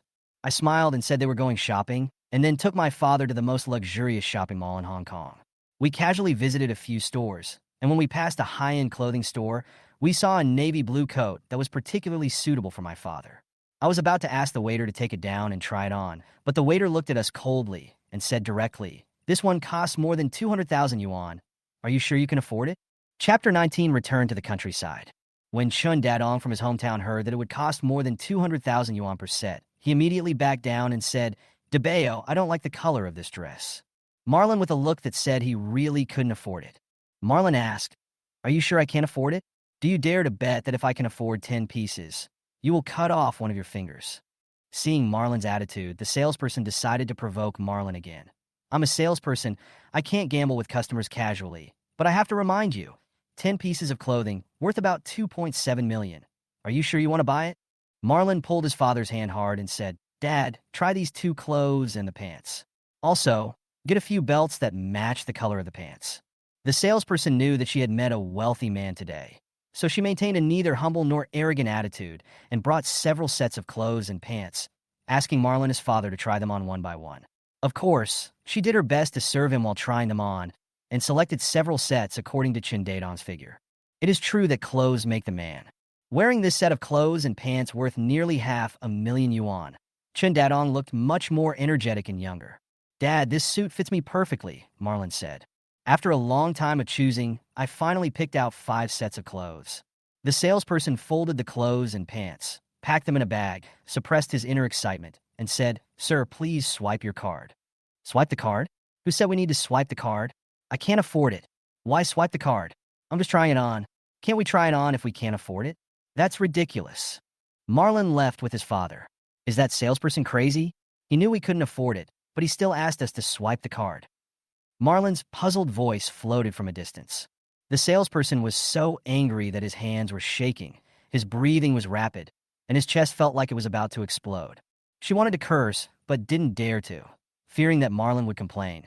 So she rushed into the locker room and beat and kicked a plastic man. Marlon still took his father to other stores and bought clothes worth tens of thousands of dollars. Still expensive, but not outrageously so. Marlon has 10 billion in his card, which makes him a nouveau riche, but his peasant-like consumption concept remains unchanged, and he is still reluctant to spend money recklessly. Chun Dadong asked how much it cost, and Marlon told his father that the total price was reduced by 10 times. Chun Dadong showed a murderous look, rolled up his sleeves, and wanted to slap his prodigal son twice. Can you save a little more? The father and son did not continue shopping in the mall. Instead, they walked around for a few rounds and went to the snack street to eat the special snacks of Hong Kong City. It's so disgusting, not as delicious as your mother's cooking. Chun Dadong couldn't understand how such a disgusting thing could be considered a delicacy by the locals. Chun Dadong bought a lot of snacks that could be taken on the plane. Take some for your uncle's family, your second uncle's family, your aunt's family, and your cousin's family. There are too few and not enough to share. They must try such unpalatable things. Chun Dadong treated the plane as a long-distance bus. He bought a lot of things, but still felt that there were too few and not enough to give to others. Marlon looked at his busy father and felt sad again. He thought that in this world, apart from his father, no one else was worth worrying about. As long as he could take care of his father, he could leave this world without any worries. When he saw his father buying gifts for so many people, he remembered how many people had loved him, given him delicious food and small gifts when he was a child. Maybe life is like owing debts that can never be repaid. Marlon arrived at the airport 2 hours in advance. After thinking it over, he decided to go to the duty-free shop to buy a bag for Merida. Although they are divorced, they are still husband and wife after all. Exhausted, he boarded the plane back home, not knowing whether he was going to relax or suffer. This trip made Marlon feel more tired than working overtime. When one is on a journey, the only thing left is the day to return. Marlon returned home, and his ex-wife Merida was obviously in much better spirits. I took my father to a nearby Sichuan restaurant for dinner. The old man was very excited, not tired at all from the journey. The food here is still delicious. The food abroad is really awful. Those foreigners are so pitiful. What do they eat all day? Aren't foreigners said to be advanced? Hong Kong is also part of the country. It just hasn't been taken back for long. Marlon corrected his father. Dad, I will cook for you tomorrow. Marlon doesn't eat my cooking and says it's tasteless.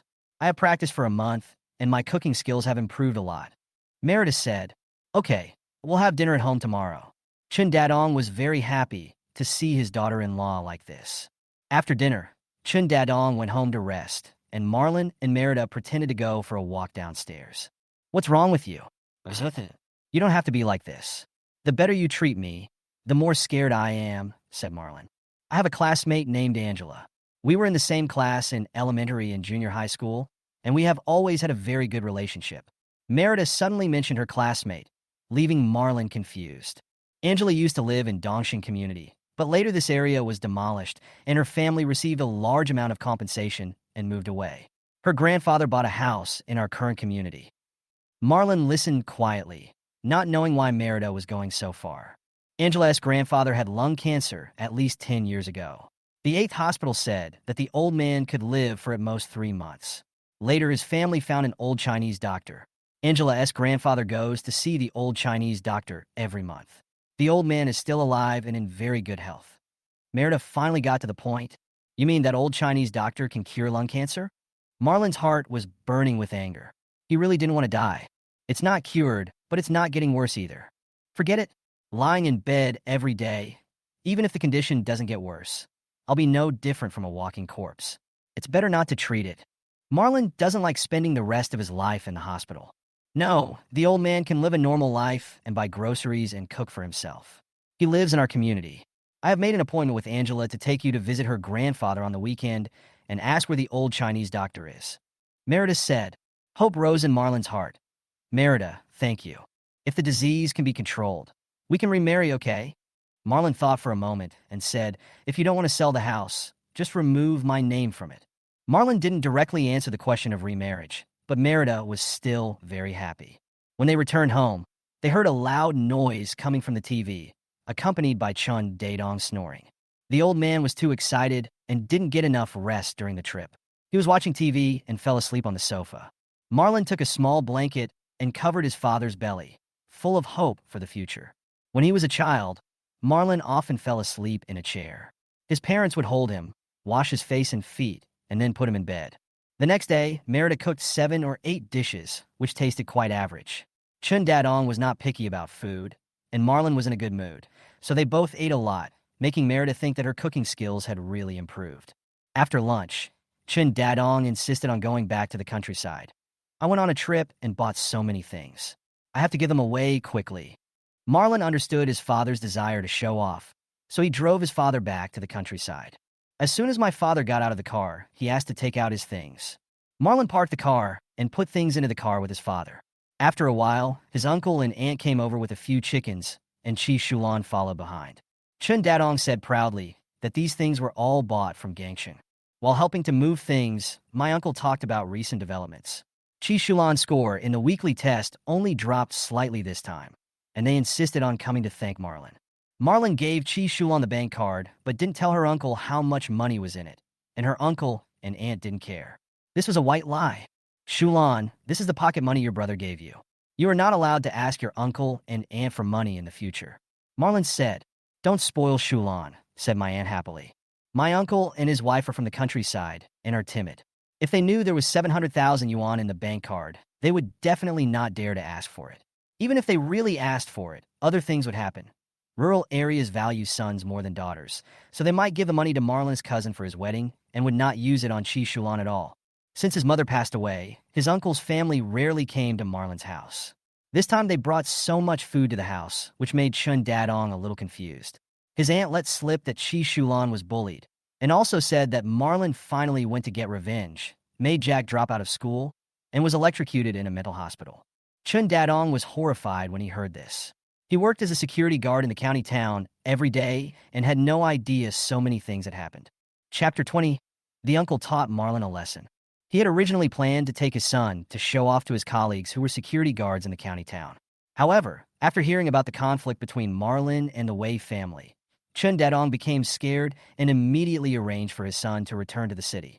In this county, Danny is a household name. Everyone knows his Wei sorghum wine and the power of the Wei family. As a father, he is really worried if they come to cause trouble for Marlon. Marlon really wanted to tell his father that it was not he who was afraid of the Wei family, but the Wei family who was afraid of him. Dad, go to the county town and choose a house. Your son is very rich now. Marlon really wanted to buy a house for his father. He had a lot to say to his father. He hoped that his father would quit his job and take good care of his health.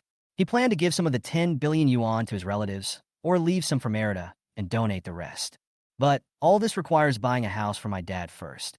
In the end, he said nothing, but asked his father to buy a house in the county town instead of continuing to live in a dormitory shared by more than 20 people. Chun Dadong's phone rang. This is the new mobile phone Marlon bought for him. Chun Dadong set the volume to the maximum. Suddenly, he remembered that he had not shown his new phone to Marlon's uncle and aunt yet. He made an exaggerated gesture of answering the phone, as if a leader was answering a call from a subordinate, and deliberately turned on the speakerphone. "Brother Dadong, I heard that Marlon is back." The voice of my cousin came from the phone. This cousin is a relative of Marlon's family for several generations. His name is Chui Yongqian. I heard that his son Chui Daji was admitted to university a few years ago. Chun Dadong gave him 100 yuan at the graduation banquet. Marlon and I went out for a week and took a plane. The round-trip fare was 7,000 yuan. Chun Dadong finally caught another person and began to brag about his glorious experience, and then waited for Chui Yongqian to envy him. "Marlon hasn't gone back to Shanghai yet, right? That's good. I'll be there soon. I have something to talk to Marlon about." Chui Yongqian didn't feel envious. He hung up the phone after saying just 2 sentences, which made Chun Dadong very unhappy because he hadn't boasted enough. Marlon waited for almost an hour before Chui Yongqian showed up. "Hello, uncle," Marlon said. "Marlon, nice to meet you. Daji is in trouble again. If you don't help him, his life will be over." Chui Yongqian had a sad face, as if the world was coming to an end. Marlon was shocked. Chui Daji had been reckless since he was a child. He would not borrow money online, right? What's wrong with Daji? He was in a car accident and scratched someone while driving. Daji is a coward and drove away. This person remembered the license plate and called the police. What should I do? Chui Yongqian was anxious. Hit and run was indeed wrong. But Marlon heard that it was just a scratch, so he didn't think it was a big deal. How old is the other person? Not very old, probably in his 20s. That's okay. A scratch is not a big deal. Marlon felt relieved. He thought that for a man in his 20s, a minor scratch would heal in a few days. At most, he could just pay the other party some money. Yeah, I also don't think it's a big deal, but the other party is unreasonable and insists on putting Dodgy in jail. He's probably trying to extort money. Pay him some compensation. Spend the money to get rid of the trouble.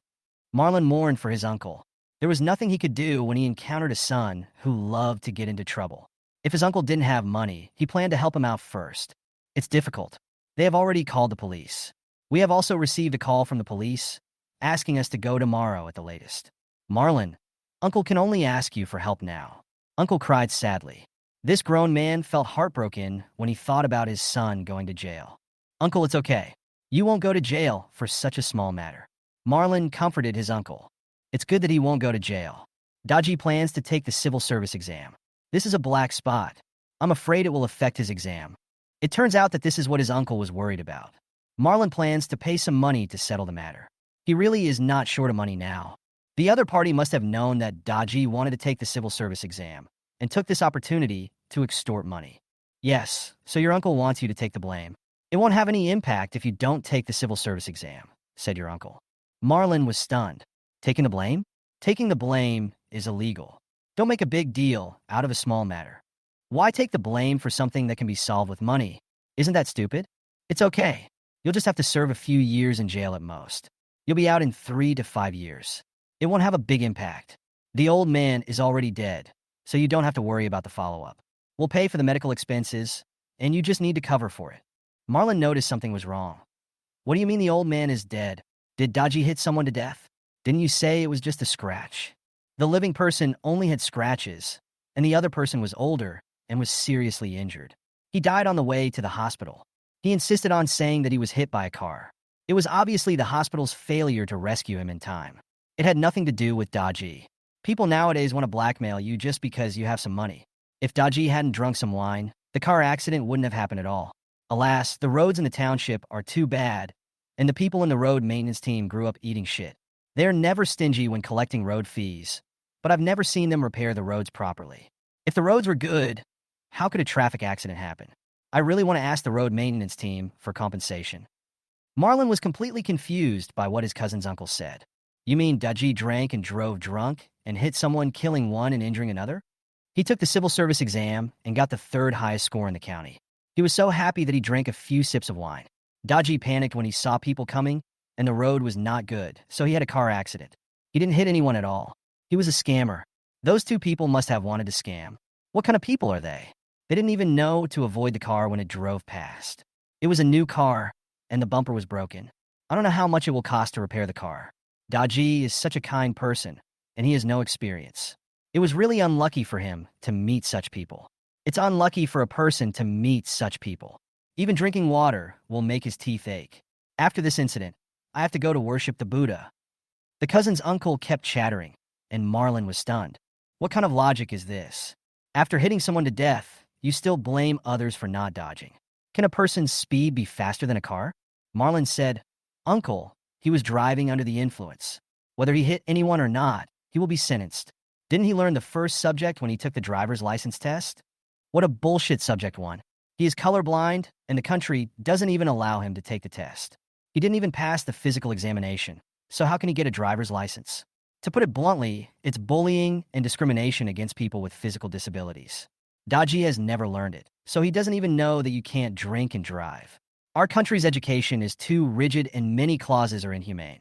People in other countries enforce the law humanely. My cousin's thoughts were quite elegant. Uncle, stop talking. I can't help you with this matter. Marlon really couldn't bear to listen any longer. He was afraid that if he continued to listen, his worldview would be distorted, and even if it wasn't distorted, he would not be able to help but kick this cousin. Marlon, you are too proud. You don't even help with such a small matter. We are still relatives. Do you have any conscience? I often held you when you were a child. You pooped and peed on me, but I never despised you. You didn't even help your brother when he was in trouble. When did you become so cold-blooded? Have you become stupid from studying? What did the school teach you? Don't you know that family affection is important? Brother Dadong, please educate Marlon. You can't let your child be so cold-blooded. Chun Dadong also came to persuade Marlon. Debeo, if you can take the blame for Daji's matter, then do it. What does it mean to take the blame? Chun Dadong thinks the term taking the blame is very fashionable.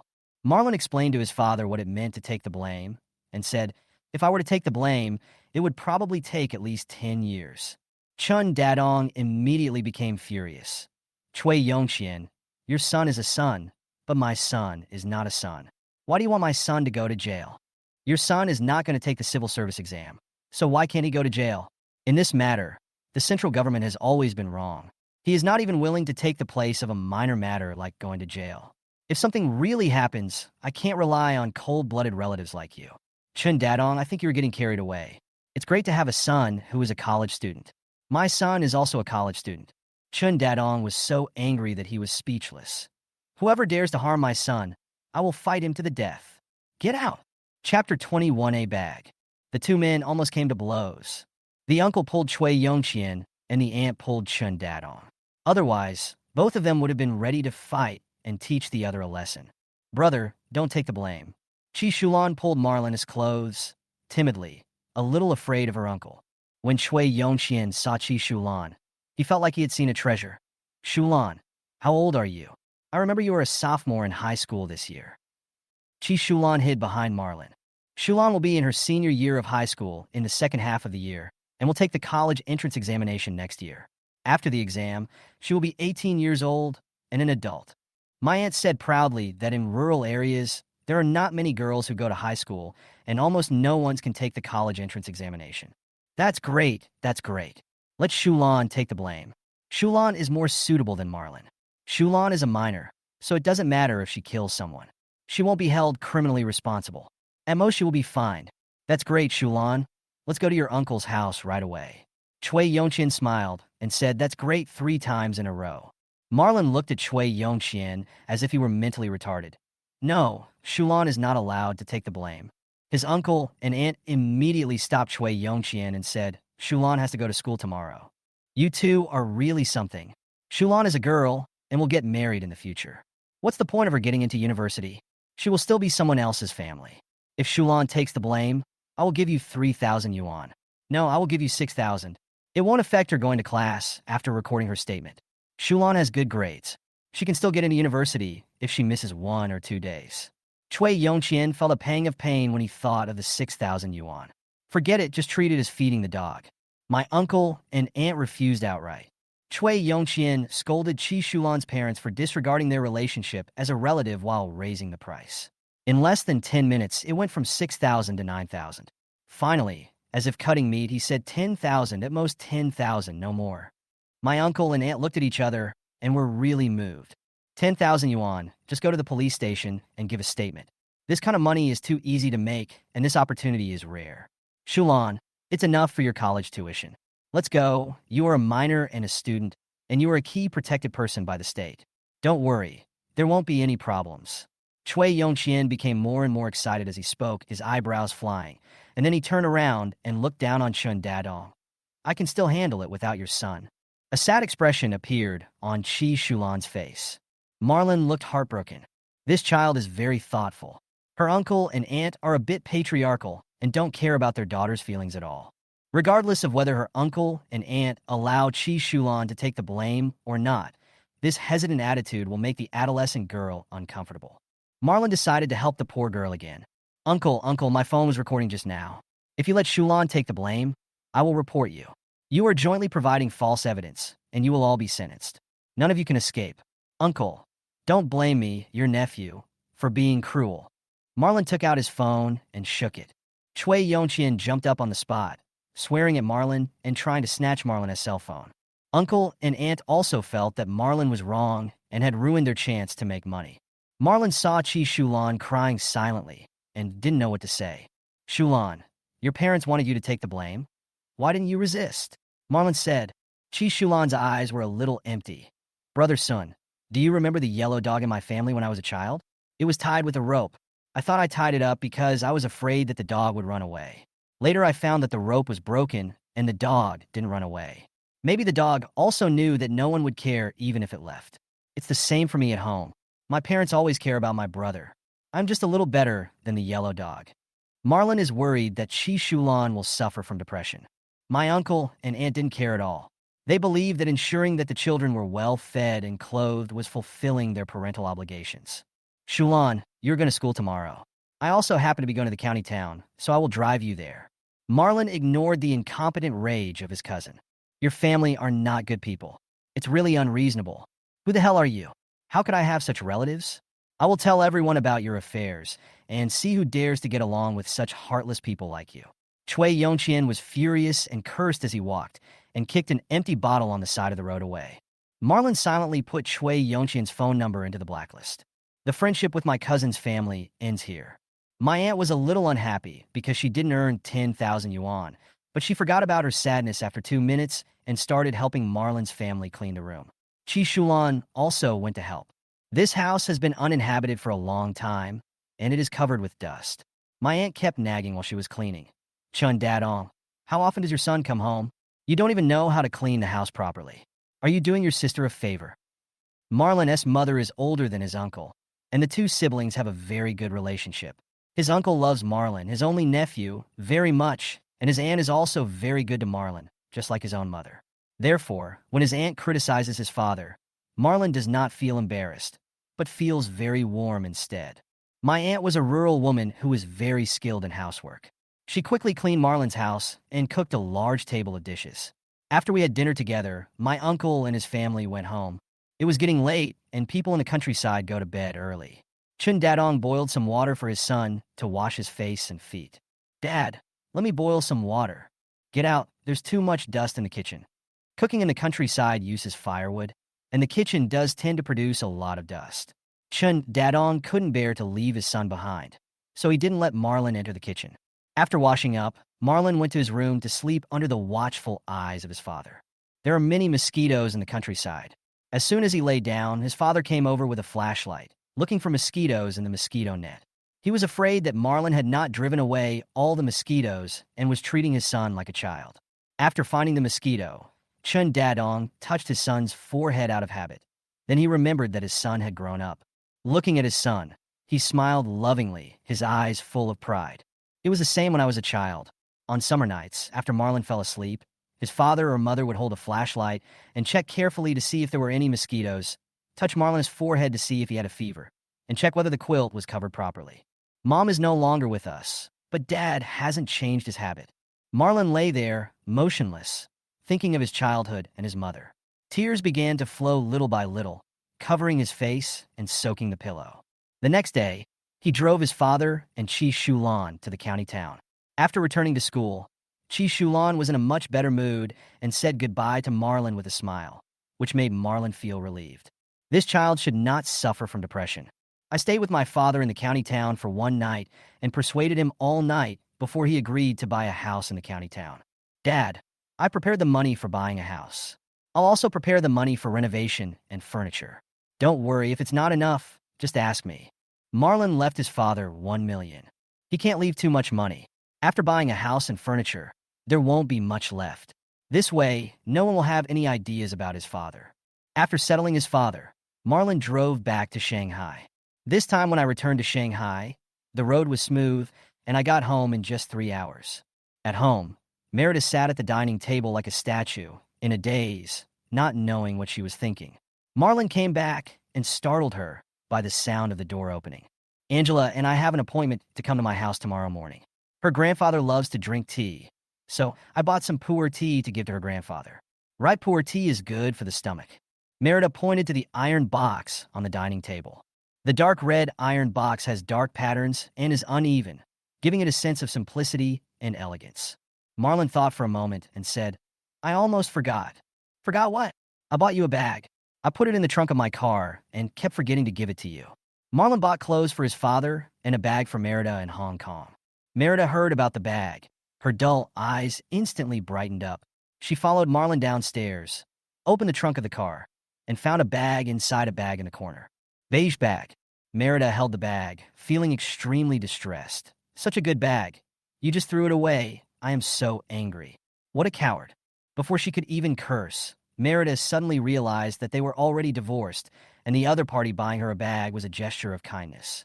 Take the bag, go home, turn on all the lights in the room, put the bag in the middle of the table, take a photo, go to the shopping website to search for the price, and then scream in pain and joy as if being raped.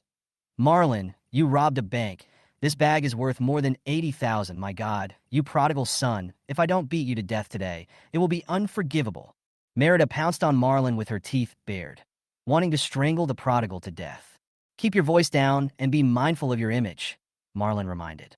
After hearing Marlon's reminder, Merida suddenly understood. You bought a fake, a high-quality imitation, right? Yes. Now you know I'm not a spendthrift. Marlon said calmly. You were so excited about a bag. It seems you weren't this excited when you spent hundreds of thousands on the car. Merida's mood was like a roller coaster, and she suddenly felt that the bag was not good looking. How much did you pay for it? I don't remember the price. The receipt is in my bag. Check it yourself. Merida casually opened the bag and saw the receipt. She screamed again. Do you know how to buy things?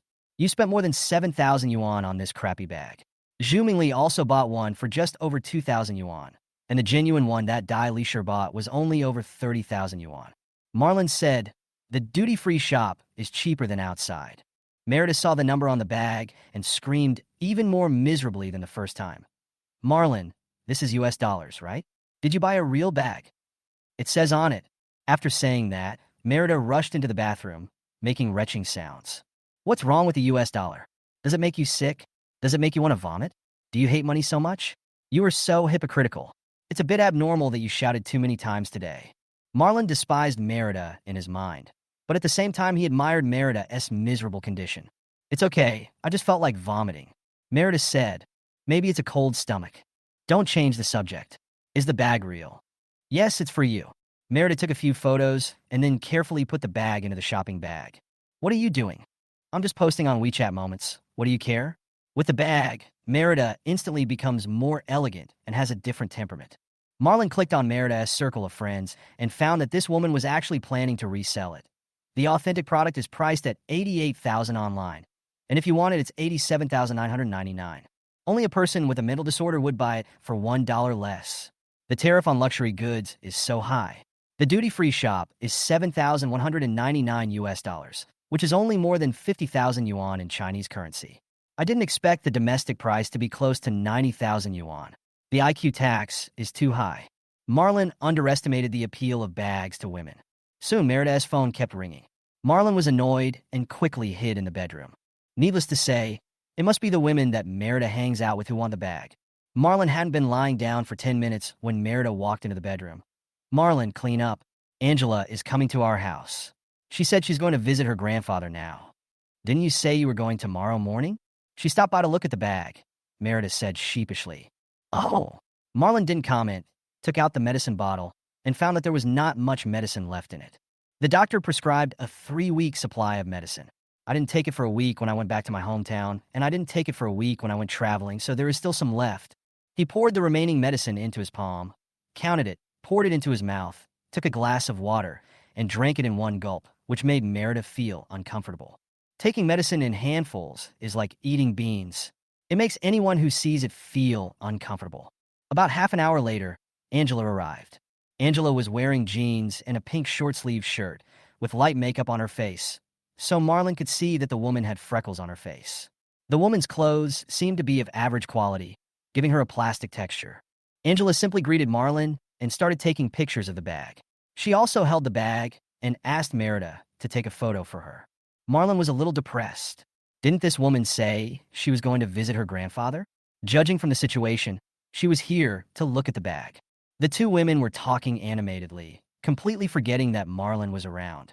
Marlon turned on his laptop and found it was a little slow.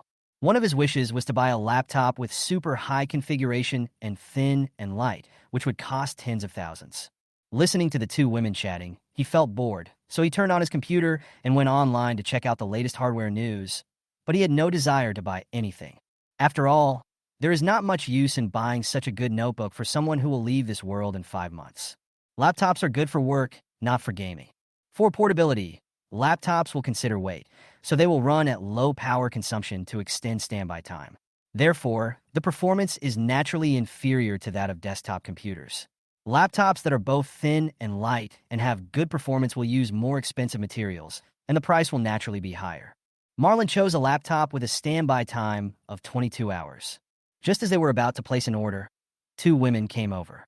Angela looked at Marlon as if she was identifying a bag. You are very handsome, but your flaws are also obvious. Your eyes are dull and lifeless. You probably play computer games all the time. You have a small belly. I suggest you lose weight. You dress too casually. The collarless short-sleeve shirt makes you look like you just got out of bed. The fabric of your shorts is not textured. You look 10 years older and look decadent. Also, your flip-flops are really damaging to your image. They ruin your handsomeness completely. Angela finished her comments and turned to criticize Merida. Lao Yang, your husband has a good foundation. If he cleans up, he will definitely be a handsome guy when he goes out. Look at the way he is dressed. He looks like an old man who picks his toes when shopping at the vegetable market. I want to throw him away after seeing him. I have no interest in him at all. Merida said, don't talk so much. When are you going to see Grandpa Goo? I'll go now. I'll make my lipstick lighter. My grandfather is an old-fashioned man and hates heavy makeup. Angela fiddled in front of the mirror for another half an hour. Finally, the three of them walked out the door. Marlon carried the box of tea. Angela carried the small bag of fruit, and Merida carried her old small bag. The three of them talked and laughed as they went to find Angela's grandfather. Angela's grandfather lives in the same community and can be reached in less than 5 minutes. Knock on the door. An old man opened the door, and both Marlon and the old man were stunned. Marlon, what are you doing here? Gu Ming, with a head full of white hair, shouted angrily, forgetting that his granddaughter Angela was next to him. Chapter 22. Book a grave for Gu Ming in advance. It turned out to be Gu Ming, the old enemy Gu Ming. This struck Marlon as ridiculous. Grandpa, do you know him? Angela said, I would recognize him even if he turned into ashes. Gu Ming's mouth twitched, and he became excited. Change your shoes, and don't block the door. Marlon said. He walked in, changed his shoes, went into the living room, put the tea leaves on the table, sat on the sofa, crossed his legs, and those who didn't know the truth thought that Marlon was the owner of this house. Angela and Merida were also full of doubts. It seemed that Marlon and Gu Ming were quite familiar with each other. There is a 40-year age difference between these two people. How can they have anything in common? Is it popular to make friends regardless of age? Angela went to the kitchen to wash the fruit, and Merida followed in to help, leaving Gu Ming and Marlon space to communicate alone. Gu Ming sat opposite Marlon. The old man looked at Marlon with a smile. Why did you come to my house? Why are we coming to your house? Your granddaughter and my wife are close friends. She knows we live in the same neighborhood, so she asked us to help take care of you. In case you have a heart attack, we can order an urn for you in advance. What style do you like?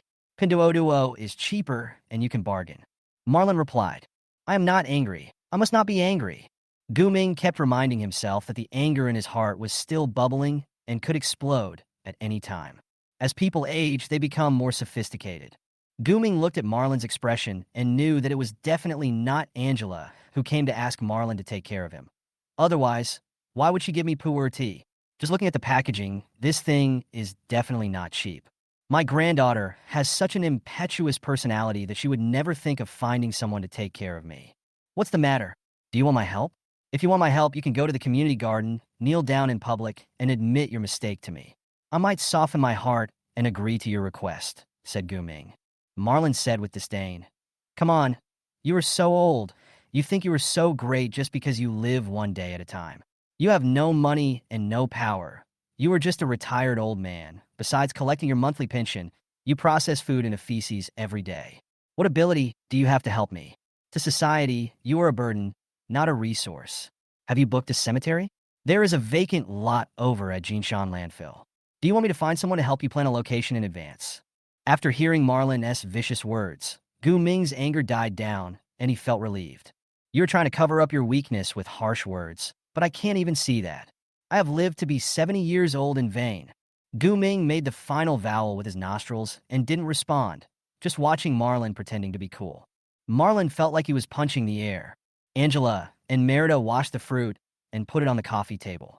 Seeing that Marlon and Gu Ming were both silent, they were a little surprised. Grandpa, Weren't you just chatting happily with Merida's husband? Why are you suddenly silent? There's nothing much to say. We are enemies, and we won't say a word to each other, said Guming. Marlon edited.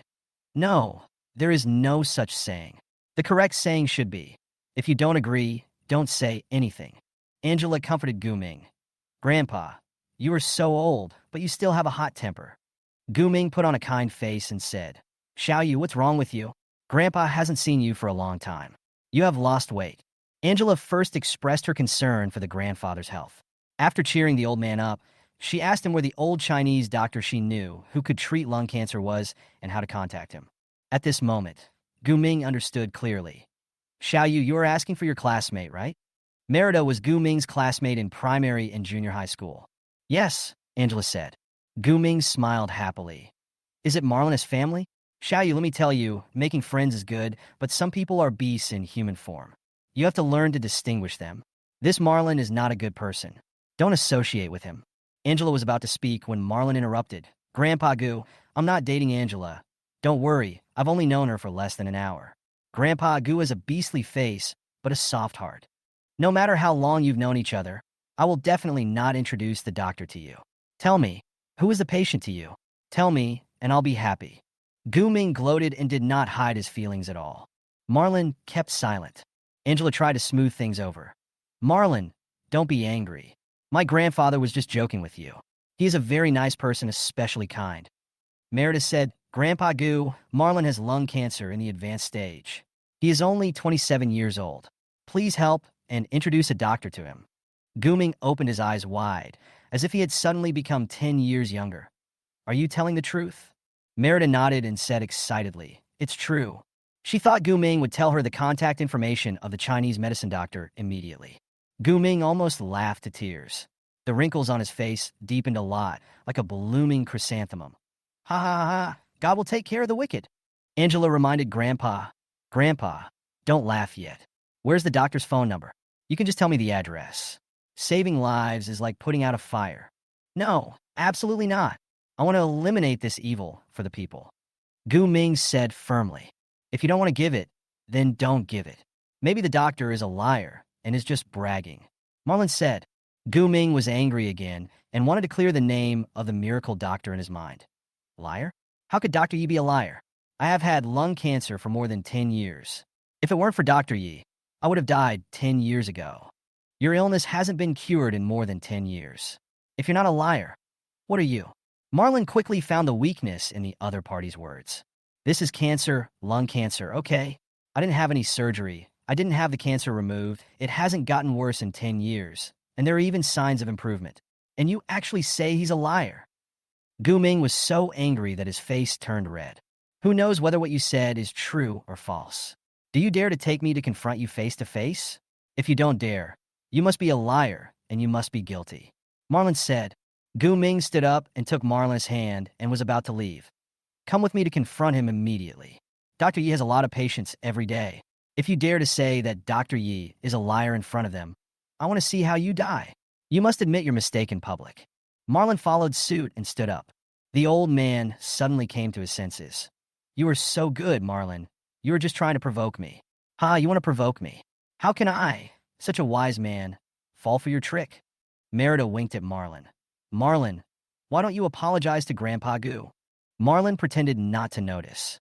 Merida had no choice but to apologize on her own initiative. Grandpa Gu, Marlon has a stubborn temper. You are a magnanimous person. There is no need to bother with a stubborn donkey.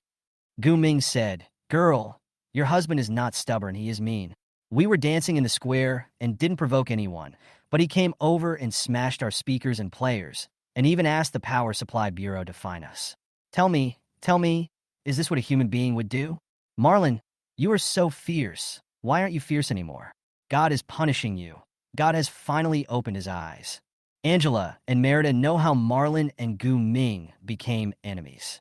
Marlon said calmly, Old man, I've told you in advance that if you admit your mistake to me, apologize, and honestly tell me Dr. Ye's contact information, I will spare you because of your age and because Angela and Merida are classmates.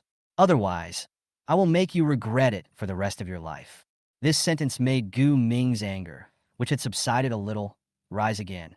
If I tell you the doctor's address, I'm your grandson. Chapter 23, I'm being followed. Chapter 23, I'm being followed, Marlon said. Wait. Merida quickly pulled Marlon out. If they waited any longer, the old man would probably not die from lung cancer, but would be angered to death by Marlon. What's wrong with you today? You weren't like this before. Merida said. Yes, I wasn't like this before. If it was me in the past, I would definitely admit my mistake and promise the old man that they could do square dance as they pleased. Whether it was to avoid trouble or for my own illness, I would do this. But today I don't want to do that because I don't like admitting my mistakes. From today on, I won't put myself in a difficult position. I will only do what makes me happy, said Marlon. Let's go home first. Merida felt that Marlon was not in a good state today. When they got home, Merida felt that she should take care of the patient. So she went to the refrigerator to find a bottle of drink and handed it to Marlon. Drink it, it will calm you down. Marlon said, when I went back to the countryside this time and saw the livestock, I suddenly thought that cattle are strong, have enough endurance, and can do heavy work, but their efficiency is too low. Horses can run and pull, but have poor endurance. Donkeys have moderate speed and endurance, but have a particularly bad temper. Pigs are valuable from head to toe, but they have to be slaughtered before they can be eaten and skinned. If they eat too little, they won't gain weight and are prone to illness. I wondered if it would be possible to evolve such a kind of livestock, which has low requirements for conditions, a docile personality, can heal itself when it gets sick, can work, is efficient, and preferably takes less rest. I thought that this kind of creature would never appear in this world, until the day before I returned to Shanghai, when I saw myself in the mirror. You mean you've been that beast all these years of marriage, right? Merida said. The answer to her was silence. Marlon is not just a beast at home, he's also a beast at work. Merida's eyes wandered as she recalled her less than 3 years of marriage. She was sure that Marlon was right. After a while, Angela reappeared with a wry smile on her face. Marlon, you are such a fool. Why bother with an old man? My grandfather is already 70 years old. Marlon replied, resist bad habits, starting with me, starting now. Angela scorned. Come on, what are your plans for the future? I don't have any plans. I plan to sell my house and not live in this community anymore, said Marlon. Merida, your house is great, the community facilities are good, the house is in the center of the community, and the floor is good. Why do you want to sell it? After asking, Angela realized she shouldn't have asked. Merida and her husband spent money lavishly, and Marlon was the main breadwinner in the family. Marlon got cancer, and not only could he not make money, he also had to spend a lot of money, so they had no choice but to sell the house. Merida didn't want her bestie to know about her divorce, so she didn't answer the question. Come on, let's go eat together. The newly opened Sichuan and Chongqing restaurant is good. After the meal, Angela rushed to pay, but was stopped by Marlon and forced to pay. Marlon, Xiaoxue, and I are good sisters. Don't worry, I will find a way to find the doctor's contact information from my grandfather. Angela patted her chest and promised. No need, I can find it. Marlon looked confident, which made Merida and Angela very confused. Old man Gu Ming was even more stubborn than Marlon.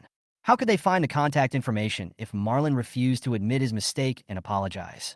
The next day, Gu Ming got up early as usual, washed up, went for a walk on the green belt fitness path next to the community, bought groceries, went home to cook, ate, took out Chinese medicine, and started to boil it. Then he drank the medicine, rinsed his mouth, put on comfortable non-slip shoes for the elderly, took the special bus card for the elderly, and walked to the bus stop at the entrance of the community. After the bus arrived at the station, Gu Ming got on the bus, swiped his card, found a seat, and sat down. He looked around and saw a familiar face. Marlon swiped his card, sat next to Gu Ming, and asked, Old man, you made sweet and sour pork ribs in just a short time at noon. You're old now, so eat less sugar and pay attention to your blood sugar. Gu Ming looked at Marlon. How do you know what I had for lunch? Are you following me? Yes, I definitely followed you. Not only do I know that you made sweet and sour pork ribs, I also know what time you got up, took a 30-minute walk, and went to the vegetable market for 20 minutes. So, I have all your whereabouts, right? Are you going to find that old Chinese doctor now? Gu Ming was so angry. Do you have any shame? How can I be shameless? You followed me. I am following you, but you are not an 18-year-old beauty. No one will believe me if I tell them. You can't do anything to me. Gu Ming stood up and shouted to the driver. Stop the car, I want to get off. The driver ignored him and continued driving. Gu Ming also knew that he was too excited. The bus is not a taxi, and you cannot get off at any time after leaving the station. At the next stop, Gu Ming got off the bus angrily. Before he could stand still, Marlon was already standing beside him. Aren't you going to see a doctor today? Don't follow me, or I'll call the police. Does your phone have enough power? If not, I can lend you a power bank. Call the police, quickly. The old man picked up the phone and wanted to call the police, but finally gave up. If he really called the police, there would be nothing he could say since Marlon didn't do anything to him. I won't let you succeed today. If you don't go to see the doctor, I'll see what will happen to you. Ming put away his phone, walked to the other side of the road, and planned to take a bus home. Are you really not going? Be careful that your condition worsens. Marlon followed Ming closely. The two of them only took one bus stop and returned home. Ming returned home feeling a bit depressed. He opened the window and saw Marlon sitting next to the stone table downstairs with 2 bottles of drinks on it. Marlon was playing with his phone. There was an oversized power bank on the table, which was probably enough for Marlon to play with for the whole day. I'm a retired old man, and I'm afraid of you. If you can keep an eye on me 24 hours a day, it would be strange if you don't go to work. Ming thought viciously, shut the window with all his strength, took the remote control, pressed it hard, and the TV advertisement sounded. To lower blood lipids and blood sugar, please use CLE Ting oral solution. In the next few days, Ming could see Marlon at any time. Whenever he went out, Marlon followed him like a shadow. He finally exploded and called the police. I'm being followed, said Ming. Dongsheng police station is nearby. The police car drove to the downstairs of Ming's house, and 2 policemen knocked on Ming's door. Mr. Ming, we received a report that you were being followed. The police asked with concern. Ming was a 70-year-old man and was being followed. It was probably related to inheritance issues, so the police did not dare to take it lightly. The policeman from Dongsheng police station was familiar with Ming. They had met just a month ago when Ming and other old men and women said that Marlon smashed the speakers. Yes, he has been following me for a week. I can't go out. It's so painful. The man is downstairs in our community, and his name is Marlon. Ming opened the window and pointed at Marlon, who was playing with his mobile phone in the pavilion downstairs. Marlon was playing with his phone with great interest, not even glancing at Ming. As soon as the police heard the name Marlon, they immediately understood what was going on. This was revenge. Revenge on Marlon for preventing the old man from dancing square dance. Old man, save your breath. We know that Marlon and you have a conflict. You really don't need to falsely accuse him of stalking you. In broad daylight, he was playing with his phone, but you insisted on saying that someone was following you. We are police officers too. What do you want us to do? We can't arrest someone who is playing with his phone. Besides, he lives in this community, and it is his right to rest in the public pavilion in the community. The police are very depressed. The bad guys nowadays have grown older, and they try to defraud young people. This is the social atmosphere, and they as police officers cannot change it. Chapter 24. Ming was actually wrongly accused. Ming was so angry that his mouth was shaking. You little policeman, how can you talk like that? Marlon is clearly supervising me and following me, causing great trouble to my life. Is all you policemen do to eat? Your salary is the tax we pay. The 2 policemen looked at each other and sighed secretly, knowing that they had encountered a rogue. The old man is playing rogue, and there is no solution yet. The 2 policemen were experienced and had a solution. They turned on the law enforcement recorder and went downstairs with the old man to question him. Mr. Marlon, we received a report saying that you have been following Ming for a long time, said the police officer. Marlon was delighted when he saw them. You 2 policemen, you look very familiar to me. Do you smoke? Mr. Chun, please cooperate. We are enforcing the law. Let me ask again. Ming called the police and said that you were stalking him. The police looked helpless. Marlon said, You guys are not filming a movie, are you? I'm following Ming? Is there anyone who follows people like me? I'm sitting here following people? Old Master Gu, are you playing tricks on the police? Or are you insulting people's intelligence? If I really want to follow you, wouldn't I hide secretly? How can I follow people so openly? Is there something wrong with my brain? Marlon asked questions continuously, and the questions he asked were also the things the police wanted to ask but did not dare to say. If the police asked like this, Ming would probably jump up. Ming kept saying in his heart, Don't be angry. Absolutely don't be angry. If you get angry, you will be fooled by this kid Marlon. The 2 policemen were also speechless. This old man was obviously abnormal. It must be because of the last incident of smashing the speaker. The old man hated Marlon, and the 2 became enemies. Seeing Marlon's innocent look, the police could only handle the case impartially. Mr. Gu, We didn't find any signs that you were followed by Mr. Chun. If there is nothing else, we will go back to the police station and handle this report." Another policeman said righteously. "By the way, let me remind you, Mr. Gu, the police are there to maintain public order, not to be used as a tool for someone to retaliate against another person. Making a false report is illegal." After the two finished talking, they turned off the recorder and prepared to leave. "Would you two like to have a cigarette before you leave?" Marlon asked. "Okay, bribe the police with cigarettes." Guming finally reacted. When the police came to enforce the law, some people came to watch. At this moment, the onlookers couldn't stand it anymore. "Old man, it's normal to greet acquaintances and pass cigarettes," and the two policemen didn't even take the cigarettes. "You are disrespectful to the elderly. I don't think you have many years left to live." The man ran away after saying this, and Gu Ming couldn't find anyone to take revenge on. Marlon said speechlessly, "Mr. Gu thought I was following him today. The police are here too. They can easily check the video. I've been sitting here reading books and using my phone almost every day in the past week. If I was really following him, I wouldn't come here to read books every day." Someone came over to testify. "I saw this young man for several days in a row. He was always reading a book and playing with his phone here." Gu Ming was speechless, and everyone was on Marlon's side. Marlon was too treacherous and cunning, and he had to expose this man's true face. He didn't say that Marlon had been following him today. "Don't be fooled by this man. He has been following me for a week."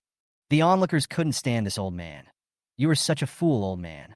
Others said that they have been reading here every day for at least a week, and you immediately said that others have been following you for a week.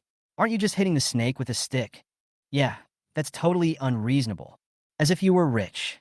You don't think you're some beautiful lady, do you? Someone is following you. I think this old man is a psychopath. There were all kinds of discussions, and most people thought Gu Ming was a pervert. Gu Ming had no power over so many people. A young man said, "You can buy human skin masks online for 12 yuan each. When you put them on your face, you will look like another person. If someone really wants to follow you, just buy a few dozen and they will follow you around every day without you even noticing." Gu Ming was shocked. "Really? Of course it's true. A few of us bought a lot of them for fun. Don't imagine that someone is following you all the time."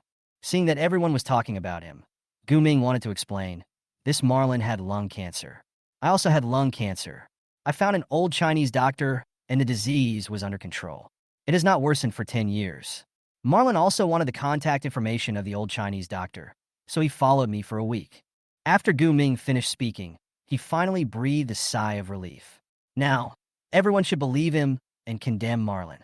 No one expected that there would be this problem. Marlon asked, "I want the old Chinese doctor's contact information. If you're afraid of being followed by me, just give it to me. Why do you have to go through so much trouble?"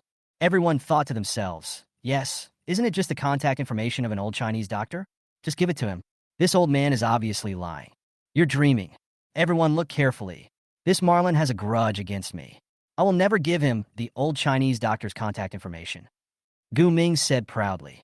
Marlon asked, "If you offend an old Chinese doctor and he refuses to treat you or prescribes you the wrong medicine, can you accept that?" Gu Ming was even more proud. The old Chinese doctor is a doctor. A doctor is like a parent. If he sees a patient, he will definitely treat him. Only a doctor with corrupt morals will not treat a patient.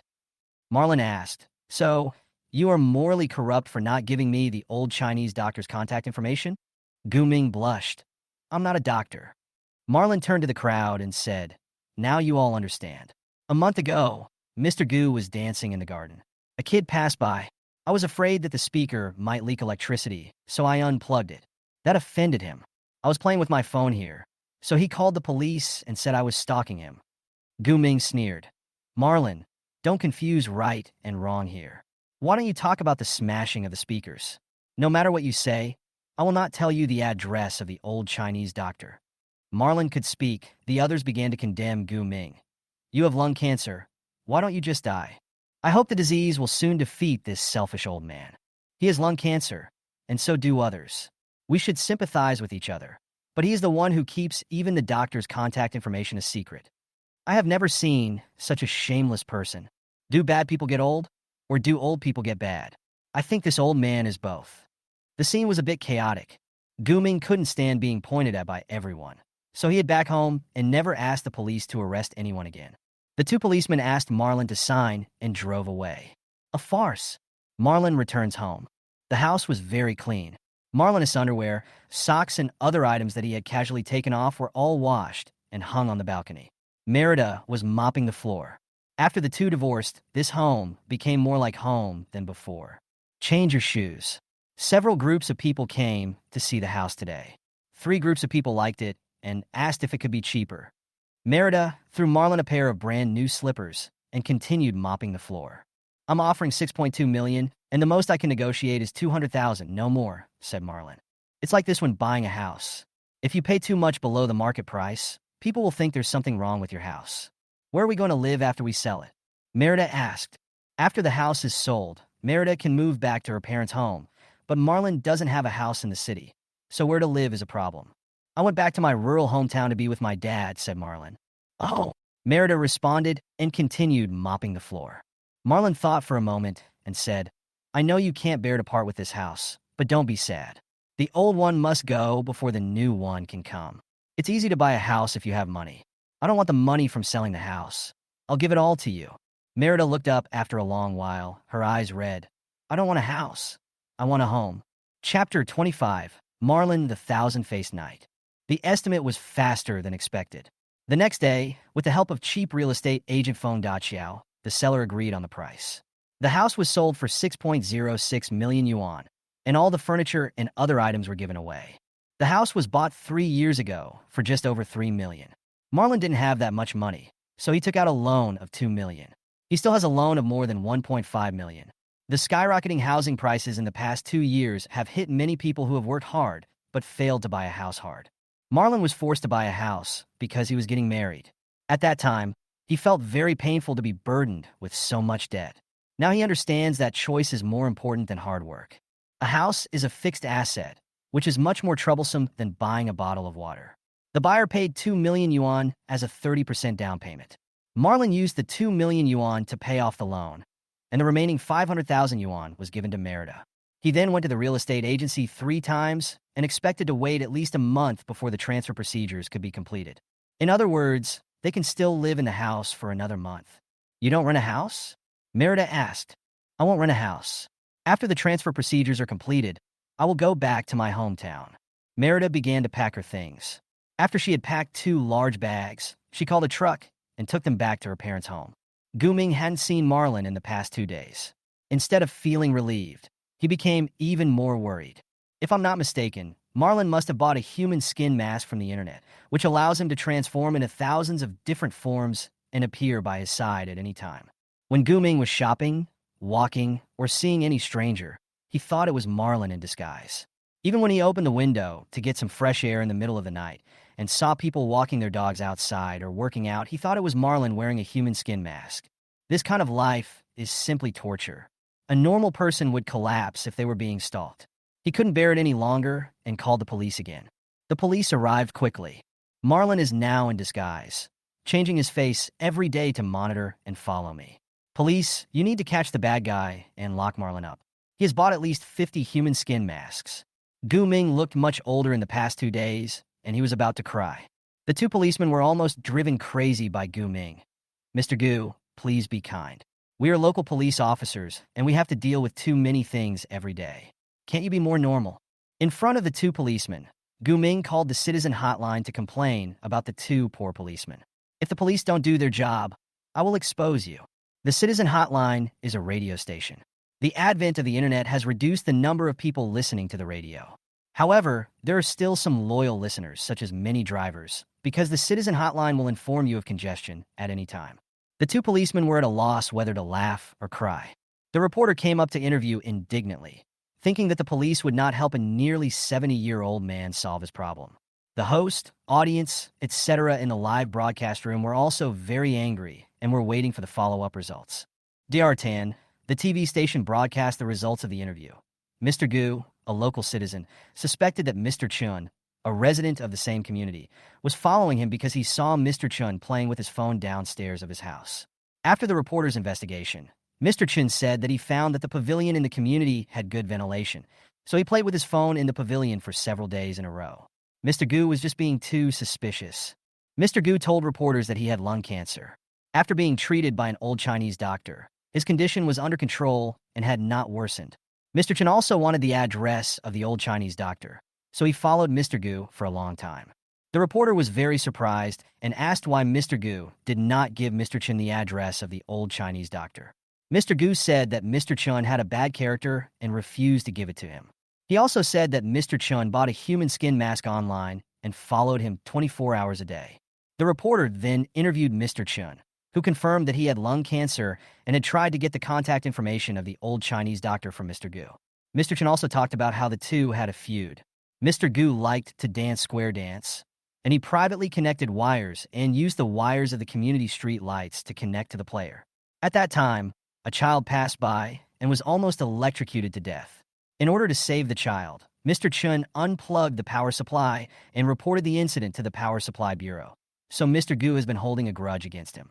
In the end, the reporter also saw the previous report records from the police and confirmed that Mr. Chen did not lie. After the radio broadcast, many people called the radio station. Some scolded Mr. Gu for being selfish and shameless, while others condemned square dancing for disturbing the public. Another said that he knew an old Chinese doctor, but he didn't know if it was the one Mr. Gu mentioned. 2 days later, Marlon received a strange phone call. "Excuse me, are you Marlon?" "I am. Who are you?" "My name is Yi Yufan. You can call me Dr. Yi. Do you have lung cancer? And is it in the late stage?" "Yes, Dr. Yi." "How did you know?" "Don't ask me how I know this. If you believe in Chinese medicine, come to number 632 Yinchang Road, and I'll take your pulse." "Thank you. I believe in Chinese medicine. I'll be right over. Is Dr. Yi free now?" "Come in the afternoon. You have to queue up." The man named Yi Yufan seemed very busy and quickly hung up the phone. Marlon suspected he was a scammer because the man's voice sounded very young, probably younger than Marlon's age. Nowadays, there are advertisements everywhere saying that old Chinese doctors can treat syphilis and genital warts with just one injection. After thinking for a while, Marlon decided to go and have a look since he had nothing to do at home anyway. Organize your medical records and put them in a special file bag, and there is no need to bring other things. Marlon wanted to drive away, but after a moment of hesitation, he was afraid that the other party was really a scammer, so he decided to take the bus. When the scammer sees the poor, he might cheat less money.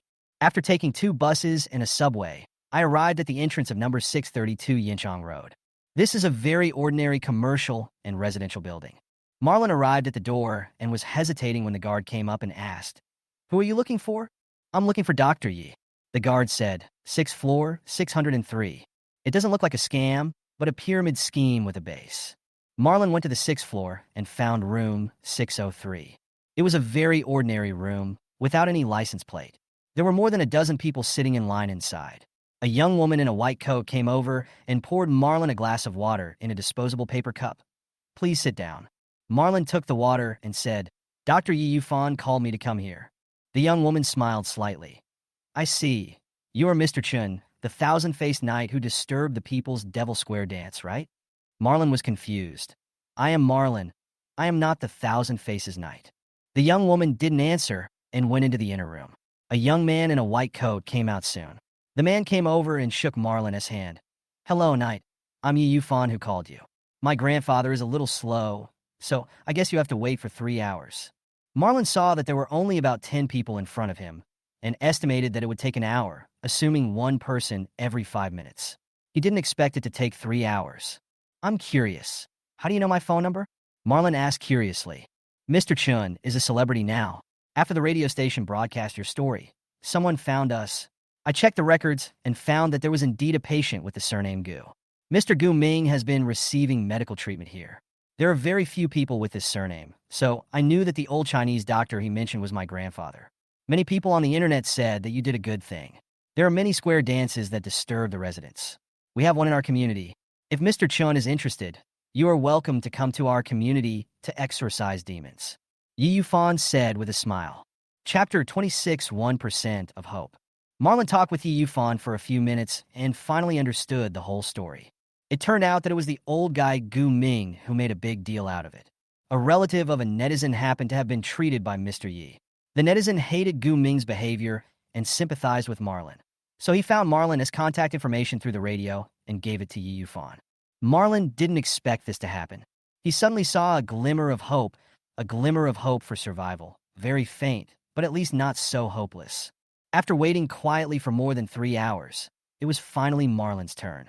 Yi Qingchen looked to be about 60 years old, with good skin, few wrinkles on his face, not much gray hair, and a very good complexion. If Yi Yufan hadn't called him Grandpa, Marlon would have thought that the old man in front of him was a middle-aged man. He looked younger than Marlon's father, Chen Dadong. Marlon sat down quietly, took out the medical records and examination reports that had been prepared long ago, and handed them to Yi Qingchen respectfully with both hands. Yi Qingchen flipped through the medical records casually, picked up the examination report, and looked at it carefully. After a few minutes, he put the report down. With one hand holding a pen, he used the other hand to accurately press on Chen Su's pulse at the angle of Cun, Guan, and Qi. Yi Yufan sat nearby, watching his grandfather's reaction very attentively. The whole room seemed very quiet. Marlon couldn't help but get nervous. He was afraid that the old man would say the word hopeless like a prisoner waiting for trial by the judge. The old man said nothing, just pressing on Marlon's pulse. It was at least 10 minutes before the old man let go of my hand. Marlon looked at the old man anxiously, not daring to speak. The old man didn't look at Marlon, but turned to look at Yi Yufan. Xiaobao, please record this patient's situation. He has been depressed for more than 10 years, which has suppressed his heart fire. The heart belongs to fire, and fire overcomes metal. The lungs belong to metal, and fire cannot overcome metal, which leads to the failure of the lungs' catharsis function. After years of accumulation, it has become lung cancer. What a pity, what a pity the current education, which controls children too strictly, will eventually reflect on the children's bodies. The old man sighed as he spoke. Marlon finally couldn't help asking, Dr. Yi, can I still be saved? Whether you can be saved or not depends on you. Have you been an obedient child since childhood? Right. You have sufficient kidney energy, abundant kidney water, and strong vitality. But your heart energy is suppressed, which leads to heart and kidney disorders, which in turn suppresses your lungs. In addition, you smoke too much, which suppresses the lungs' catharsis function. Toxins accumulate over a long period of time, and you will not get lung cancer. This is unforgivable. Yi Qingchen was full of sympathy for Marlon. If I quit smoking, will I be cured? If you quit smoking right away, within a month at most, the cancer will get worse. Marlon was confused. Don't doctors recommend quitting smoking? So what should I do? You should have listened to me. Marlon just shut up. Yi Qingchen was writing something quickly on the paper, in a flamboyant style. Marlon had no idea what he was writing and suspected that what the old man was writing was not Chinese, but divine script. After the old man finished writing, he scribbled some more and crossed out what he had written. After struggling for a long time, he finally said, Your illness has been accumulating for too long. It's not just lung cancer. I'm less than 1% sure I can cure it. For now, you can only take some medicine to see the effect. Come here every week at this time, and I'll take your pulse. Thank you, Dr. Yi. Marlon's heart sank when he heard that there was only a 1% chance of success. Yi Qingchen was reading out the names of the medicines, and Yi Yufan was recording them quickly. After writing the prescription, Yi Yufan handed the heavenly book to the woman next to him. The woman went to another room to get the medicine. 10 minutes later, she came out with a big bag of medicine. 7 days' supply. 1 pack per day, said the woman. Marlon asked, How much? The registration fee is 150, and the medicine costs 31 per pack, a total of 367 yuan, said the woman. The registration fee at a big hospital is only 14 yuan, but a simple checkup costs several hundred yuan, plus the cost of medicine. The last time the doctor prescribed a medicine, for a month's supply, the total cost was more than 5,000 yuan. It seems that the registration fee for Chinese medicine is expensive, but the medicine is not expensive. Also remember that you must have a regular life and quit smoking, but you have to do it slowly and not in a hurry. Your body is now used to smoking, and quitting too quickly can cause confusion. Yi Qingchen's thinking seems to be different from others. Others believe that quitting smoking requires quick and decisive action. Marlon thanked the Yi family and their grandchildren and said goodbye. Xiaobao, go get a bottle of water for Xiaochen. He came here quite far. Yi Qingchen said. Marlon felt warm in his heart. Doctors are said to be cold-blooded, but this old man is actually quite caring. Hearing him call him Xiaobao made him want to laugh. Yi Yufan was already in his 20s, and his grandfather actually called him Xiaobao. Yi Yufan took a bottle of water and gave it to Marlon. My grandfather means, drink some water. Don't bother with the old man. Be more open-minded. Don't care too much. Young people should have the vigor of young people. Marlon was a little confused. The doctor wanted him not to argue with the old man, but also wanted him to have the vigor of a young man. Isn't this a bit contradictory? Young people are full of energy and like to fight tough battles. I returned home with a hint of doubt and 7 packets of Chinese medicine, only to find that Merida had moved away without even saying goodbye. The room feels a little empty, and my heart feels a little empty too. If it can be cured, if God gives you another chance, will you still choose Merida? Marlon thought as he boiled the Chinese medicine. There was a knock on the door. It couldn't be the old man, because he knocked on the door so urgently and seemed very rude. Marlon opened the door and saw a young man standing at the door. He was very handsome and had a childish face. Marlon couldn't help but ask, "Young heir, what's wrong?" Marlon is actually named Yang Xingyu, and he's a rather silly person. Yang Xingyu said, "Brother-in-law, why are you blocking the door and not letting me in? Also, please call me Yang Xingyu. I've told you so many times, but you still don't know how to change it." Yang Xingyu is Merida's biologidal brother. If they hadn't divorced, he would be Marlon's brother-in-law. Yang Xingyu just turned 20 this year. People in Shanghai use age by lunar calendar, so he could be 20 or 22. He didn't get into college, so he studied cooking for a few years. He graduated from cooking school a few months ago and seems to have found a job in a restaurant. "What do you want to talk to me about?" Marlon knew at a glance that this former brother-in-law must have something to talk to him about. "Brother-in-law, are you divorcing my sister?" Yang Xingyu took a breath. "What's that smell?" "I'm decocting Chinese medicine," said Marlon. "Why do you want a divorce?" Yang Xingyu asked. "Why divorce?" Marlon was a little hesitant, not knowing whether he should tell the truth to his brother-in-law. Yang Xingyu came to ask, and Merida definitely didn't tell him. Yang Xingyu was very sad. "Brother-in-law, I know you are getting divorced because of me. My girlfriend insisted on buying that set of cosmetics. I was soft-hearted and had no money, so I asked my sister for it. I'm sorry, brother-in-law. Please don't get divorced. I will never ask my sister for money again." Seeing that Marlon didn't reply, Yang Xingyu continued, "My sister gave me the money to enroll in a chef class, and she also gave me living expenses in the past few years. My sister was wrong. She shouldn't have lied to you and said that she used the money to buy financial products. I'm sorry, brother-in-law. My sister has taken care of me since I was a child, and I'm used to being taken care of by her. I didn't realize until I had a girlfriend that my sister is married and should consider her own family." Marlon didn't know whether to be angry or sad. It turned out that the financial product Merida mentioned was for her brother-in-law. Well, several female colleagues bought financial products and suffered heavy losses. 2 of them had menstrual disorders, 3 of them were having family conflicts and were getting divorced. They wanted to find a new employer in the company in advance.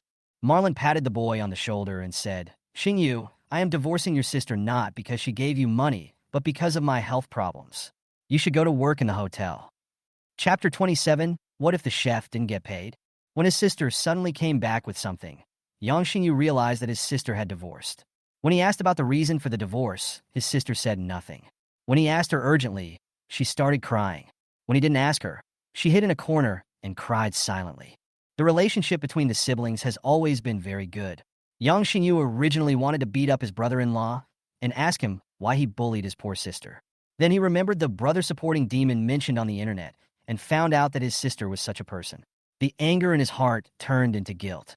Hearing his brother-in-law say that divorce had nothing to do with him, the knot in his heart was untied, and he became worried about Marlon.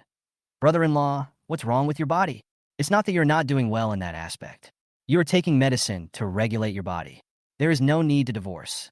Marlon didn't know whether to laugh or cry and pointed to the medical record book on the table. Yang Xingyu took the medical record, turned to the end, and saw the diagnosis written on it: advanced lung cancer. Yang Xingyu was struck by lightning. He didn't know what to say. He had been thinking about persuading his brother-in-law and sister to remarry. "My brother-in-law is in the late stage of cancer. How can I persuade him? Divorce would be better for my sister? Is it too selfish to think so? My sister-in-law has always been a good person." After a long while, Yang Xingyu said, "Brother-in-law, lung cancer is not necessarily a terminal illness. Aren't you taking Chinese medicine? Don't worry about me. I can adjust myself. Go to work. The income from the restaurant is good. I heard from your sister that the basic salary is 5,000 yuan per month." Yang Xingyu sighed. "I didn't get paid and was fired." "Got fired?" Marlon was very surprised. Yang Xingyu studied to be a chef and won 2 gold medals in the chef competition of Lanxiang Technical School. His skills were quite good. After graduation, he went to work in a restaurant. The restaurant asked him to do odd jobs, such as cutting vegetables. It was normal to be fired if he did not do a good job. He had to be paid. Under Marlon's questioning, Yang Xingyu told the story. 3 months ago, Yang Xingyu went to work in this restaurant. He was supposed to be a chef, but in fact he was doing dishes and vegetables, killing fish and serving food, etc., all odd jobs. The boss said that the probation period was 3 months and the salary was 5,000 yuan. After the probation period, he could become a chef with a salary of 5,000 yuan plus commission.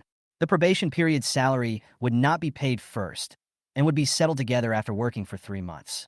Yang Xingyu, who had little social experience, quickly agreed and worked as a handyman for 3 months. After 3 months, Yang Xingyu asked to become a full-time chef, but the boss said that there was already a chef.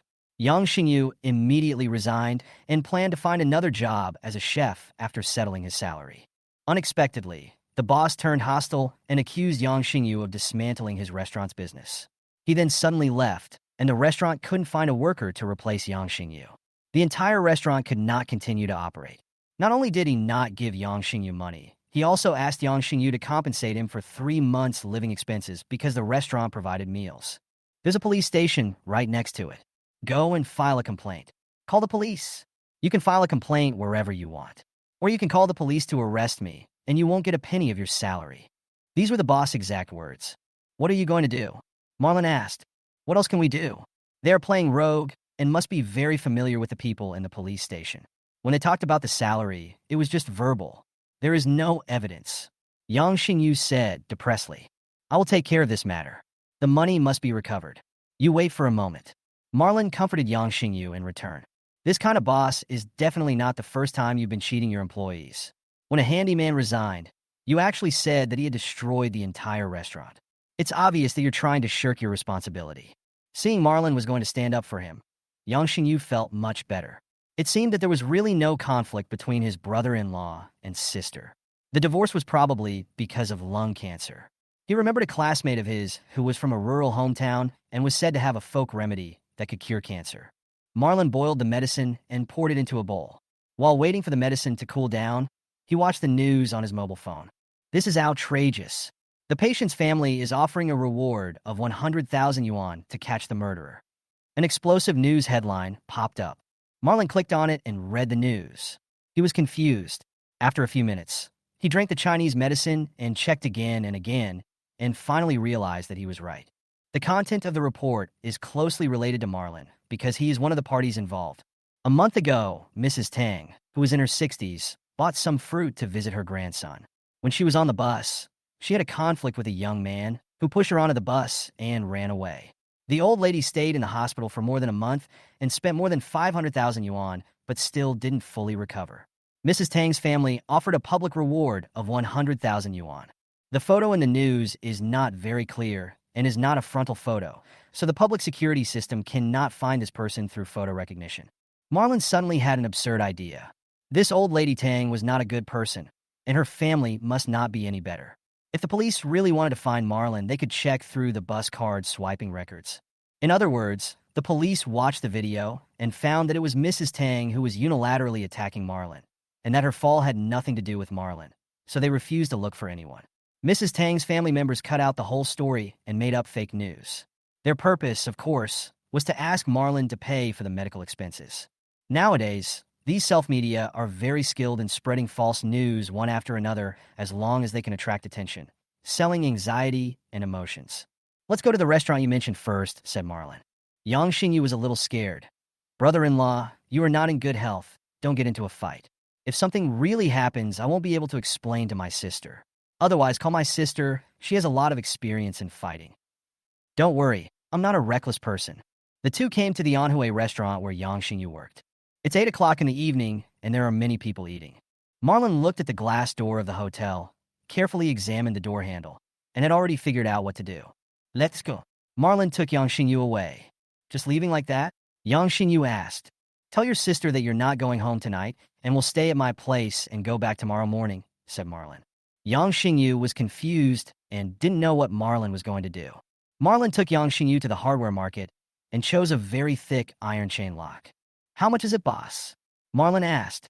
150. It's too expensive. 150 for this broken lock? It's robbery. It's really not expensive. It's made of pure steel. People who buy this kind of lock are all big bosses. The owner of the hardware store spoke very nicely. Okay, I'll buy it and try it. If it doesn't work, can I return it? Unconditional returns within 10 days. 10-year-old store? Absolutely trustworthy. Marlon paid and asked Yang Xingyu to hold the lock, and the two went to have a quick meal nearby. That lock is at most 120. Brother-in-law, you've been ripped off. I know. Can I withdraw? Yang Xingyu was full of questions and didn't know what Marlon was going to do. At 10 o'clock in the evening, Marlon went into the bathroom to take a shower, and Yang Xingyu came in. Brother-in-law, let me rub your back. Marlon was speechless. I know you want to ask me how to deal with the restaurant. I haven't told you because I want you to learn to use your eyes more and not ask everything. Marlon's whole body in a flattering manner and said unconvincedly, Brother-in-law, you should work out. You only have a small belly. How old are you? This is not a good thing for programmers. If you sit still for a long time, you will not gain weight, but your belly will get bigger first. The next day, the two of them slept until 10 o'clock. After brushing his teeth and rinsing his mouth and having some breakfast, Marlon also drank some Chinese medicine. Both of them felt refreshed. Marlon took out the iron chain lock that was as thick as his arm and said to Yang Xingyu, Are you ready?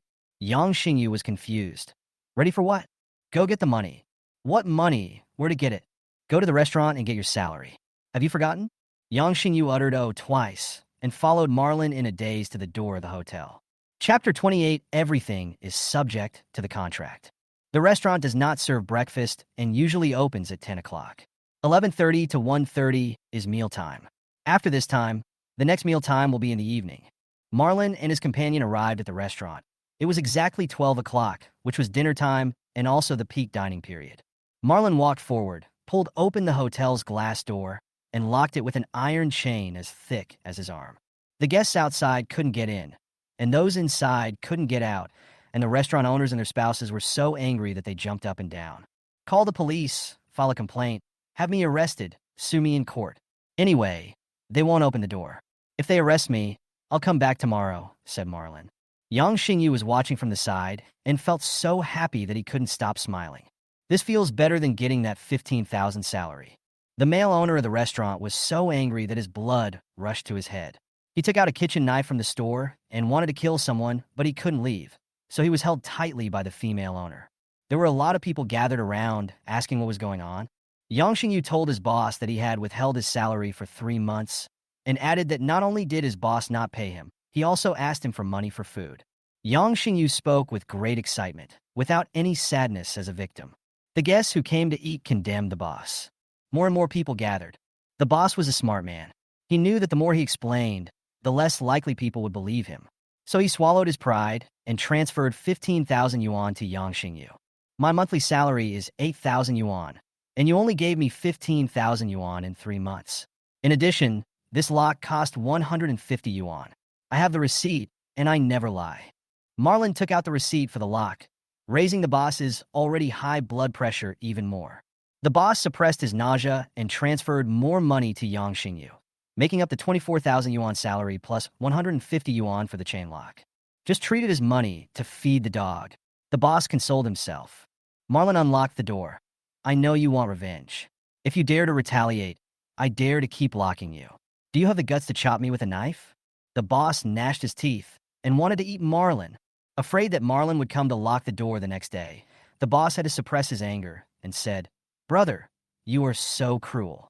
How about we just let this matter go? The boss is a straightforward person, so let's end it here. Marlon decided to quit while he was ahead. Yang Xingyu and Marlon left. The boss and his wife both looked gloomy. Brother-in-law, you are so awesome. Come home with me and take my sister back. Yang Xingyu smiled. Marlon was so awesome and didn't look like he was seriously ill at all. Let's go to the hardware market first, said Marlon. Yang Xingyu was a little confused. Why go there? Buy a lock to get back at the boss? He only charged an extra 30 yuan. It's really unnecessary. Return it. I bought this lock for 150. Why do you keep it if you don't want to return it? Marlon gave his brother-in-law a lecture. Yang Xingyu was completely stunned. After taking the receipt and the lock and exchanging them for 150 yuan, Yang Xingyu felt that this world was too dark and full of tricks. When he left, he saw that the face of the hardware store owner did not look so good either. You must have spent a lot of money on my learning to be a chef during these 3 years, Marlon asked. Brother-in-law, I promise to pay you back when I make money, as long as you make peace with my sister.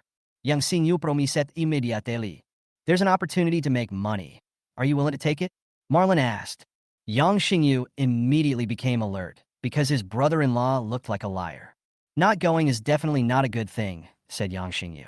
Marlon showed the phone to Yang Xingyu. Yang Xingyu read the news about the 100,000 yuan reward for finding someone and asked in confusion, Brother-in-law, are you asking me to find someone and give me 100,000 yuan if I find him? Yes. Do you want to go? Of course I want to go, but it's too hard to find. There are nearly 30 million people in Shanghai. Finding someone based on a photo of their side profile that's not that clear is harder than finding a needle in a haystack. Look carefully. Marlon's reminder. Yang Xingyu looked carefully again and found 2 things. 1. The person wearing a red dress next to him looked very much like his sister. 2. The person he was looking for from the side profile looked very much like his brother-in-law. Brother-in-law, you mean? Yang Xingyu lowered his voice and looked at the people around him guiltily. No one paid any attention to them. I'll contact them now. Don't worry. This family will definitely refuse to pay. They're not a restaurant. So, we have to find a way to make them pay first. Marlon said. Back home, Marlon drew up a contract. The content is very simple. Yang Xingyu is responsible for finding the person, and Mrs. Tang's family members give the money to Yang Xingyu in advance and pay the full amount. If the person is not found within a week, Yang Xingyu will return all the money and 50,000 yuan as compensation. After writing, Marlon sent the contract to attorney Nyo from Guhong Law Firm for review. 2 years ago, Guhong Law Firm needed to build a website. The boss of the firm had no money at the time, so Marlon built one for them for free. The people in the law firm became friends with Marlon, and whenever Marlon had any legal issues, he would consult Lawyer Nyo.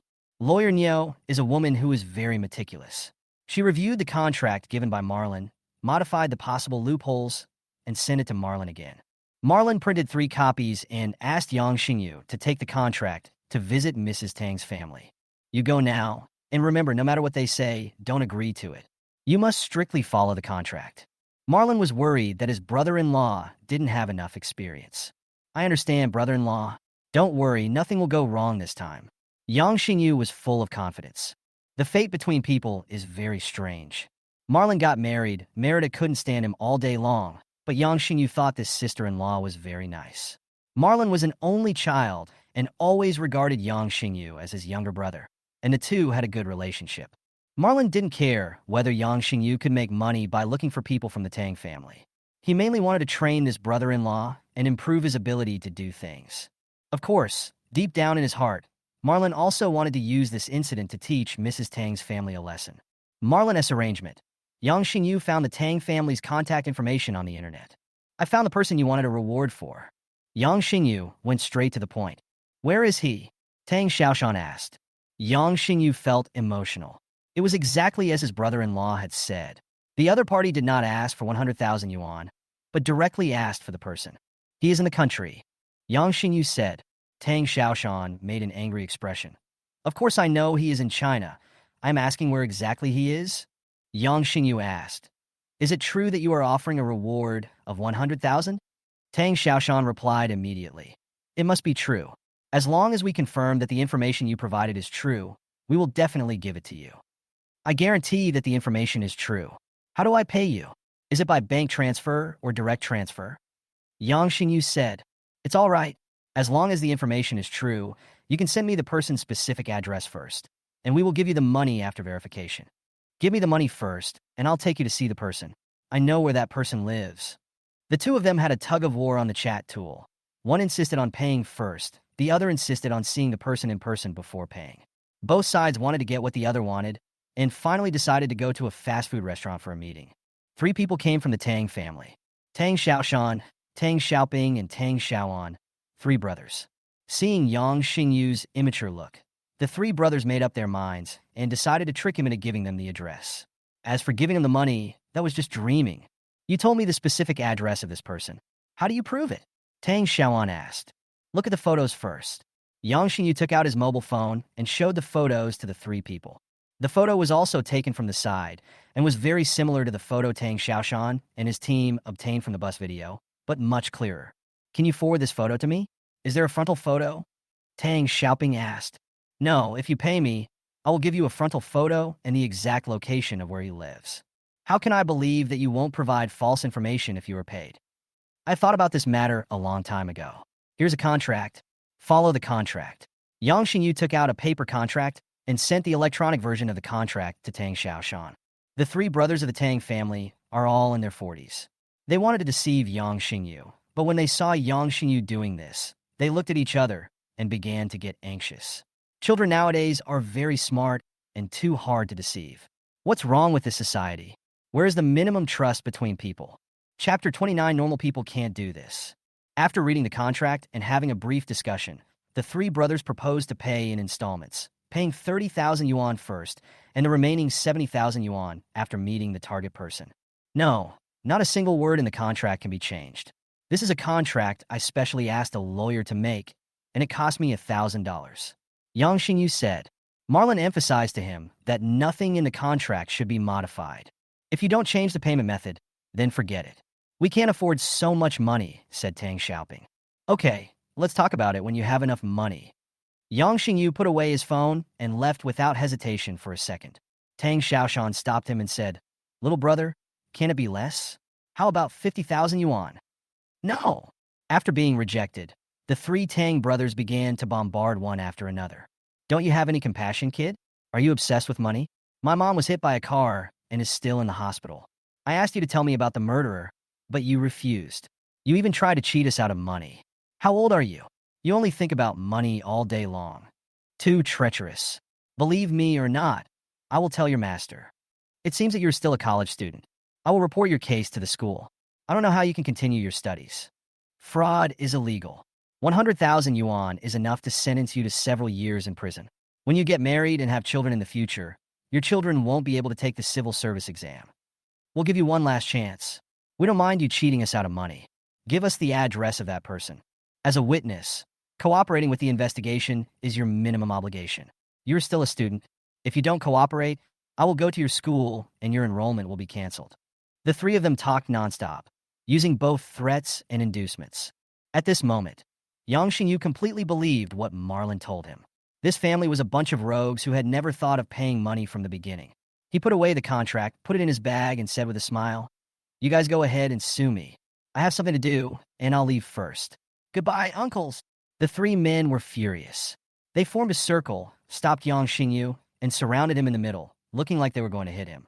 Yang Xingyu's face changed, and he raised his voice and said, What do you want to do? This is a fast food restaurant, and there are a lot of people around. If Yang Xingyu shouts, and three wretched men grab a handsome boy with red lips and white teeth, I wonder what others will think. The three Tang brothers stopped immediately. Little brother, let's talk it over nicely. Sign the contract. Pay the money. Nothing else to say. Yang Xingyu pretended to be angry, but secretly happy in his heart. The reactions of these people were exactly the same as what his brother-in-law said. Go back and drive his sister away. Let her live with his brother-in-law and never divorce her. Where can I find such a powerful brother-in-law? Medical technology is so advanced now. Who says cancer is a terminal illness? The contract clearly states that if the person they find is not the one they need, or if they fail to find the person, Yang Xingyu will return all the money and compensate the other party for lost wages of 5,000 yuan. This is equivalent to guaranteeing the interests of both parties. Let's go home and discuss it. The three Tang brothers finally did not give the money immediately. Okay, keep in touch. Yang Xingyu's cute and innocent look disgusted the three of them. They wanted to smash this hypocritical face with a punch. After Yang Xingyu returned, he described the whole thing to Marlon in detail. Of course, he exaggerated it a little. In the story, Tang Jia Sanxiao was extremely vicious, and he, Yang Xingyu, was extremely intelligent and played the three brothers in the palm of his hand. They will contact you this afternoon or tomorrow at the latest. Marlon was boiling Chinese medicine. After drinking it for 2 days, he felt nothing, but his lungs still ached. Marlon did not doubt Yi Qingchen's level. He suspected that he was terminally ill and completely beyond help. Lighting a cigarette, Marlon smoked while taking his medicine. Brother-in-law, give me a cigarette too. Yang Xingyu stretched out his hand. With a slap, Marlon slapped Yang Xingyu with great force, turning his hand red. Do you want to get lung cancer too? Marlon stared at Yang Xingyu, which made Yang Xingyu feel scared. His brother-in-law was too fierce and was led astray by his even more fierce sister. No, it was his ex-brother-in-law. Once I get the money, I'll go find Dong Dong for a big meal. Yang Xingyu changed the subject. Dong Dong is Yang Xingyu's girlfriend. Marlon has never met her. He heard that she sells cosmetics at a department store counter and earns a good income every day. Spend sparingly. You'll be almost 22 and should be ready to buy a house and get married. Marlon acted like an old woman. I know. I'm 21 in terms of age, but actually I'm 20, so it's too early for me to get married. Brother-in-law, wait a minute. I'll call my sister. Yang Xingyu quickly dialed Merida's number and turned on the speakerphone, probably intentionally letting Marlon hear it. Merida sounded weak on the phone. Sister, I have good news to tell you. I'm at my brother-in-law's place. He found an old Chinese doctor and took Chinese medicine. The effect is good. Yang Xingyu said, That's great. Why don't you go to work and go to your brother-in-law's place? Merida's voice was already weak. Of course I'm going to persuade my brother-in-law not to divorce you. Sister, don't be in a hurry to find another partner. I know you're a great beauty. As long as you announce your divorce, people will line up to pursue you. But there's no need to be so anxious. What if your brother-in-law is not dead? Yang Xingyu is such a fool. As time goes by, his silly temperament begins to slowly show. Shut up. Ugh. There was a vomiting sound coming from the phone. Sister, what's wrong with you? Yang Xingyu was anxious. After a beep, Merida hung up the phone. My sister loves cold drinks. She must have had an upset stomach again. I just heard her vomiting. Yang Xingyu didn't know whether he was comforting himself or talking to Marlon. Marlon knew that Merida loved eating ice cream, but in order to maintain her figure, she was relatively restrained. It probably cooled my stomach. Marlon drank the Chinese medicine in one gulp. It tasted really bad. Marlon wanted to give up. Thinking of how that old man Gu Ming had been drinking for 10 years, Marlon admired Gu Ming very much. No wonder the old man was still in such good health at the age of 70. He still had a strong willpower. At around 5 o'clock in the afternoon, someone from the Tang family contacted Yang Xingyu. After the two parties talked, Tang Xiaoshan signed a contract. Both parties made 3 copies of their ID cards, and Tang Xiaoshan transferred 100,000 yuan to Yang Xingyu, and the contract officially came into effect. According to the contract, Yang Xingyu has to find a target person within a week. The time starts from now, within a week. Is that okay with you? Tang Xiaoan asked. No need for a week. Let's go now. Yang Xingyu said. The 3 of them took a taxi to Marlon's neighborhood. He arrived at Marlon's door. Yang Xingyu turned on his phone and started recording secretly, then knocked on the door. Marlon opened the door, pretending not to know Yang Xingyu, and asked, Who are you looking for? Tang Xiaoshan asked. Excuse me, did you take bus number 712 more than a month ago? Marlon was speechless. Who are you, and what do you want to do? You got the wrong person. Tang Xiaoan also felt that his brother's question was wrong. Most city dwellers take the bus every day, and it was obviously a bit stupid to ask others if they had taken a certain route a month ago. Tang Xiaoan said, It's like this. A month ago, you had a conflict with an old man on the bus, and the old man hit you on the head with an apple. Marlon said, To correct myself, I didn't have a conflict with an old man on the bus, but I did have an old lady who hit me on the head with a bag of apples. Tang Xiaoping said, By the way, I'm looking for you. The old lady you mentioned is my mother. Marlon asked, Are you here to apologize to me on behalf of your mother? No need to apologize at all. I almost forgot about this matter. If you didn't tell me, I wouldn't even remember it. I thought the old lady was mentally ill. After all, normal people wouldn't do such a thing. D30 Zhang, a new life begins. D31 Dong, what's your name, sir? My last name is Chun, Marlon. You can call me Xiao Chun. Mr. Chun, my mother had a conflict with you on the bus and was seriously injured. She has been in the hospital for more than a month. Tang Xiaoshan is the eldest brother, but he is the most impatient. No way. Your mother and I didn't have any conflict. How did she get hurt? Did she fall down? You guys are so stupid. The old lady is so old, and you still let her walk around alone. Safety is the first priority. People should have a little filial piety. It's not easy for your mother to raise the 3 of you. Where did she fall? She has been lying in the hospital for more than a month and is not dead. She is really lucky. When you are old, you have to prepare for everything in advance. Have you booked a crematorium?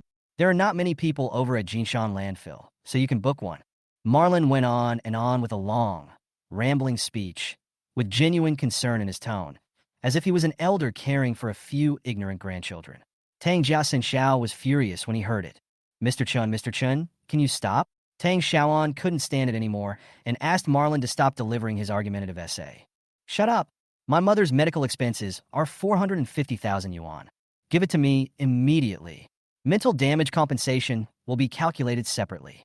Tang Xiaoshan said loudly. You don't want to pay for your mother's medical expenses, but you want me to? No way. Poor old lady. She gave birth to 3 sons, and then she fell sick, and no one paid for the medical expenses. Your mother might as well not have given birth to sons, and just got sick. Oh, I was wrong. Abortion was not popular in that era, and the contraceptive measures were not as advanced as they are now. I know a super thin one, 0 millimeters. Wait a minute, I have a website. I heard it will be on sale on Double 11. Marlon continued to talk nonsense, confusing the 3 Tang brothers. The sentence, she would have gotten sick if she didn't give birth to sons, was particularly irritating. Yang Xingyu was afraid that he would burst out laughing, so he turned off the recording on his phone and waved, Goodbye, bosses. Goodbye, brother-in-law. After saying that, he quickly fled the crime scene. Brother-in-law? The 3 brothers of the Tang family seemed to hear the man named Yang Xingyu calling him brother-in-law. The thought of being cheated flashed through their minds. The 3 of them did not forget that their main target this time was Marlon. Xiao Chun, you are still young. You beat my mother severely. If we call the police, it will be a criminal case. It would be a pity to ruin your future at such a young age. We don't want to reconcile and pay some money. We don't want much, 600,000 will be enough. Tang Xiaoping said, Yes, you live in a school district house, such a good community. The house is worth several million. You don't need this little money. You will definitely have to pay for the medical expenses, and we can ask for less for lost wages and nutrition expenses, or even nothing at all. Tang Xiaoan said, We are not unreasonable people. I understand that you young people spend a lot of money. We didn't ask for more money. The medical expenses are real, and we have records of how much money was spent. Marlon began to behave normally. Why should I pay for the medical expenses? Give me a reason. Tang Xiaoshan was angry. You beat up an old man and didn't pay for his medical expenses. You're still asking for a reason? Marlon said, Beating someone into the hospital is a criminal case. You should let me go to jail. Compensating for medical expenses is just an additional condition. I'm just thinking about you. I think going to jail will ruin the future of young people. Why can't you think differently? Tang Xiaoping was not giving up and continued to persuade. Okay, wait for me. I'll call the police now. Tang Xiaoshan has a hot temper. Marlon sat on the sofa and said to the 3 Tang brothers, Do you need to tell me my address? It will be convenient for the police to come over. You are so cruel, kid. When the police come, I will see if you can still keep your word. I'm not tough. As for cruelty, I'm far inferior to you 3 brothers. No matter how cruel I am, I won't abandon my own mother to the hospital. Tang Xiaoshan took out his cell phone and dialed 110. His 2 younger brothers kept persuading him to give up calling the police. Marlon felt that the performance of these 3 people was a bit exaggerated and secretly gave them low scores. The 3 of them started talking in group crosstalk again, with the purpose of persuading Marlon to give them the money, using both soft and hard tactics. Marlon had nothing to do at home except boiling Chinese medicine. He thought it was fun to have someone to chat with him. He listened carefully to the performances of the 3 crosstalk masters and rejected their requests without hesitation. The 3 of them were talking until their mouths were dry, and seeing that Marlon was not listening, the anger that they had suppressed forcibly rose up again, and they were a little unable to control it. The boss Tang Xiaoshan began to threaten. Marlon took out his cell phone and said, If you dare to threaten me again, I will call the police first. Aren't you going to call the police? Brothers Tang Xiaoping and Tang Xiaoan held down the reckless boss and said, Let's go. The 3 were not well prepared today and planned to go back and prepare before coming back. After confirming where Marlon lived, they were no longer panicked and believed that they would definitely be able to get the medical expenses back. It was just a matter of time. After everyone left, Marlon went to the real estate agency to look at the house he wanted to rent. According to Yi Qingshan's suggestion, he wanted to rent a house in the suburbs where the air was good and beneficial for clearing the lungs. He originally planned to go home to be with his father in the countryside, and then find a deserted place and die secretly 6 months later. Yi Qingshan, the old Chinese doctor, gave him a glimmer of hope. Human beings are obsessed with life, and they will not give up so easily unless they are completely desperate. Houses are rarely rented out for half a year, usually for a year, otherwise the landlord will not rent it out. Marlon is worried that if he dies in the rental house, the house will not be so easy to rent in the future, causing losses to the landlord. If the condition worsens, he will be hospitalized in advance.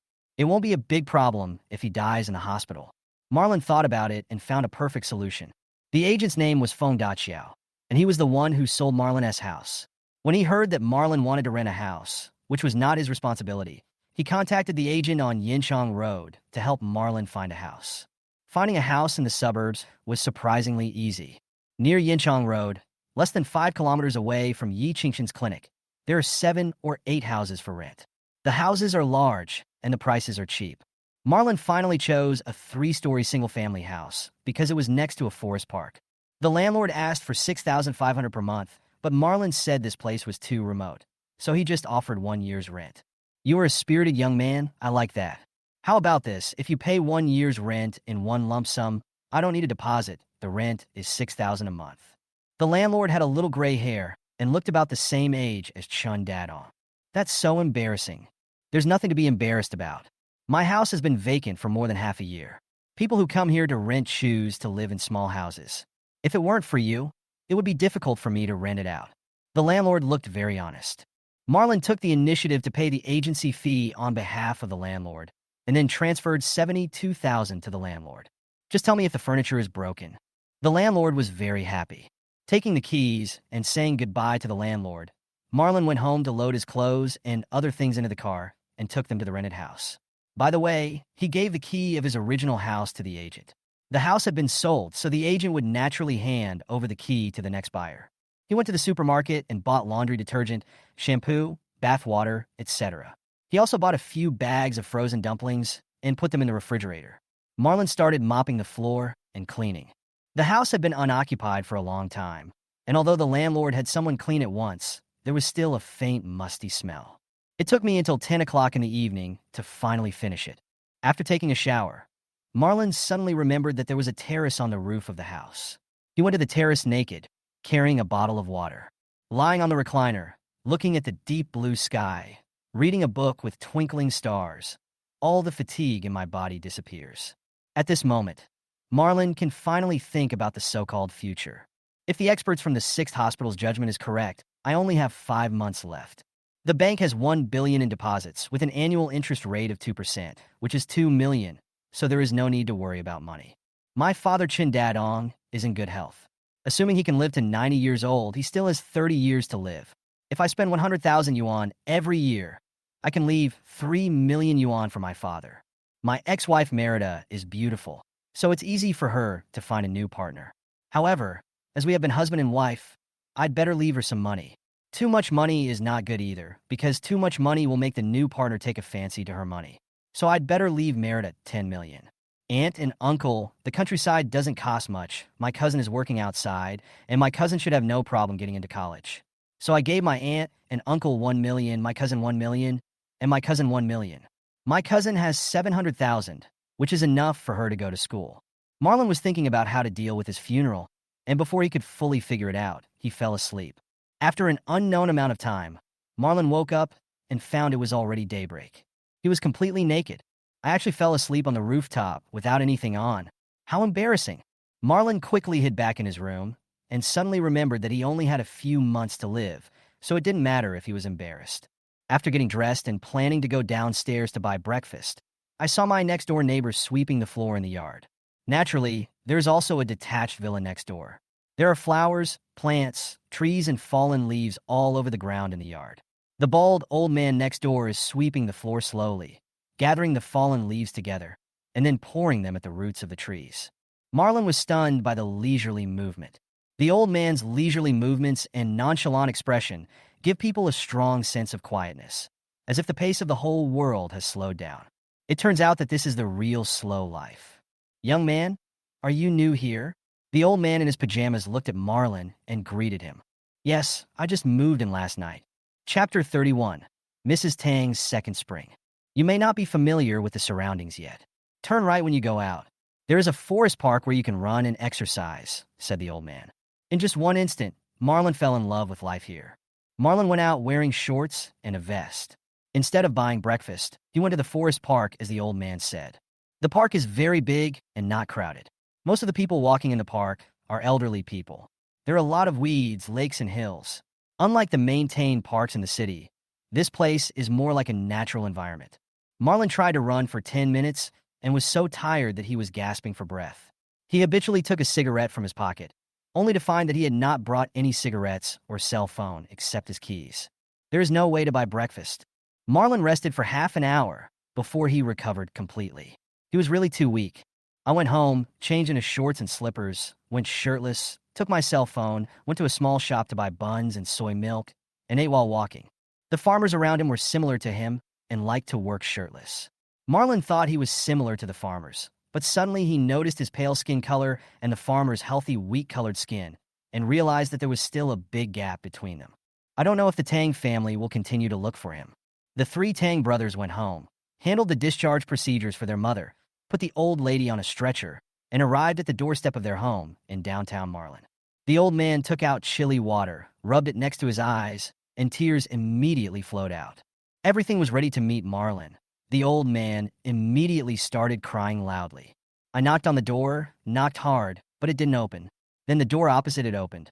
"Who are you looking for?" asked the person next door. "Look for Marlon," Tang Xiaoshan said. Marlon, he moved away. The house was sold a long time ago, and he started preparing to move a few days ago, said the person next door. The three Tang brothers were stunned. "When did you move out?" Tang Xiaoping asked. "A few days ago, I saw Marlon and his wife moving things," said the person next door. The three Tang brothers finally realized that they had been cheated. After saying that to the person next door, he carried his bag and went to work. If he didn't leave now, he would be late. The three Tang brothers looked at each other in the corridor and thought the other was an idiot for not being able to recognize such a simple scam. In front of their mother, the three brothers began to analyze what was going on. The man we met the day before yesterday was definitely not Marlon. He was pretending to be him. He knew that the real Marlon had already sold the house and moved away. The house hasn't been handed over yet, so the buyer hasn't moved in yet. In fact, no one lives in the house at all. When we came yesterday, it was during working hours, but this person was not at work and was waiting for us in the room. This means that this person is most likely an unemployed vagrant. Not necessarily. This person is most likely an agent. Only the agent knows that the house has been sold, and only the agent has the key to the house. The three of them discussed it repeatedly and felt that the possibility of it being an intermediary was very high. The three of them carried the old lady downstairs, and Tang Xiaoan went to the agency at the entrance of the community to ask about the situation. "Has the house 602 in Building 8 been sold?" Tang Xiaoan asked. "It has been sold. The online signing was successful. The buyer has paid the down payment, and the loan is being processed now. If you want to buy a house, there are still several houses available in this community. The community is a school district, so you should buy one as soon as possible." The agent introduced to Tang Xiaoan enthusiastically. "Who is the agent who sold this house? I want to find him," Tang Xiaoan asked calmly. "Feng Daqiao, someone is looking for you." A young man came out and said, "I am Feng Daqiao." "Who is looking for me?" Tang Xiaoan said, "I'm looking for you. I want to buy a house in this community. You sold number 8, room 602, right? Do you still have the key to that house? I want to go and see the house type and buy a similar one." "Yes, the landlord left a key for us," Feng Daqiao said enthusiastically. Tang Xiaoan made a phone call and asked his two brothers to carry his old mother to the real estate agency and put the stretcher on the ground. "You want to cheat me of my money?" "No way." Feng Daqiao was puzzled. "Sir, what's wrong with you?" With a slap, Tang Xiaoshan stepped forward and slapped the other person quickly. "Damn it, you teamed up with others to cheat us out of 100,000 yuan yesterday, and now you still want to pretend." Tang Xiaoan wanted to stop his brother, but it was too late. Feng Daqiao was stunned. After I reacted, I immediately realized that someone was coming to the store to cause trouble. Feng Daqiao was only in his 20s, and his moves were much faster. He slapped Tang Xiaoan with his backhand. Then other people came over and quickly held Tang Xiaoan down.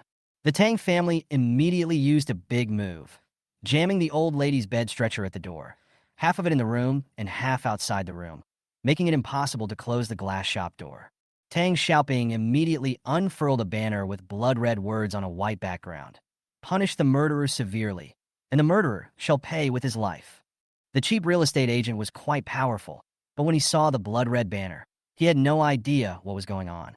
Feng Daqiao quickly explained what had happened to the store manager. They were sent by our competitors to do harm to us. The competition in the real estate market is too fierce. The store manager came to the conclusion and called the police. The police officer on duty at Dongxing Police Station was speechless when he received the call. It's the same neighborhood again. Is old man Gu Ming starting a fight again? Is it the unlucky real estate agent this time? Why does this shabby neighborhood always have trouble? A week ago, the old man said he was being followed, and today an old lady bravely broke into a real estate agency. What is the relationship between this old lady and Gu Ming? Officer Tan, who was in charge of recording, was also speechless. Could it be that everyone in the community is collectively possessed by evil spirits? Officer Tan even planned to find a Taoist priest to perform a ritual. The police car came over and saw the banner, then saw Feng Daqiao, whose half face was swollen, and Tang Xiaoshan, whose both sides of the face were swollen. There were shoe prints all over Tang Xiaoshan's face and body, and he looked like a minor actor in a TV drama. The old men and women in the community couldn't do square dancing and were feeling a little anxious at home. When they saw how lively the scene was at the door, they happily went over to watch and informed each other, just like they were at a market. The old men and women grabbed the best positions and surrounded the store entrance. Some old men and women took the opportunity to enter the store, took out disposable cups to drink the purified water in the store.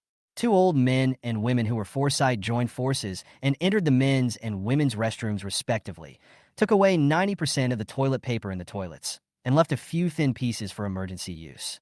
The police car was stopped outside and could not enter the scene at all, so they could only watch from a distance. The elderly were all in jubilation, and the whole scene was like a market, except that no one came to sell melon seeds, cigarettes, peanuts, and soda, so the atmosphere was missing. The old people became the main force, while those who actually fought were marginalized. Only after the elderly had seen enough did the police have the opportunity to take away Tang Xiaoshan and Feng Daqiao, who had participated in the beating. The old lady of the Tang family was lying on a stretcher and was watched by other old men and women as if she were the same. One old man even asked, "Do you have a partner? I'm a widower and we can start a family. The children are grown up and it's time for us to have our own lives. Do you have any intention?" Old Mrs. Tang's expression changed. "I am not in good health. I don't know how many years I can live." "It's okay. Someone from the police station is here too.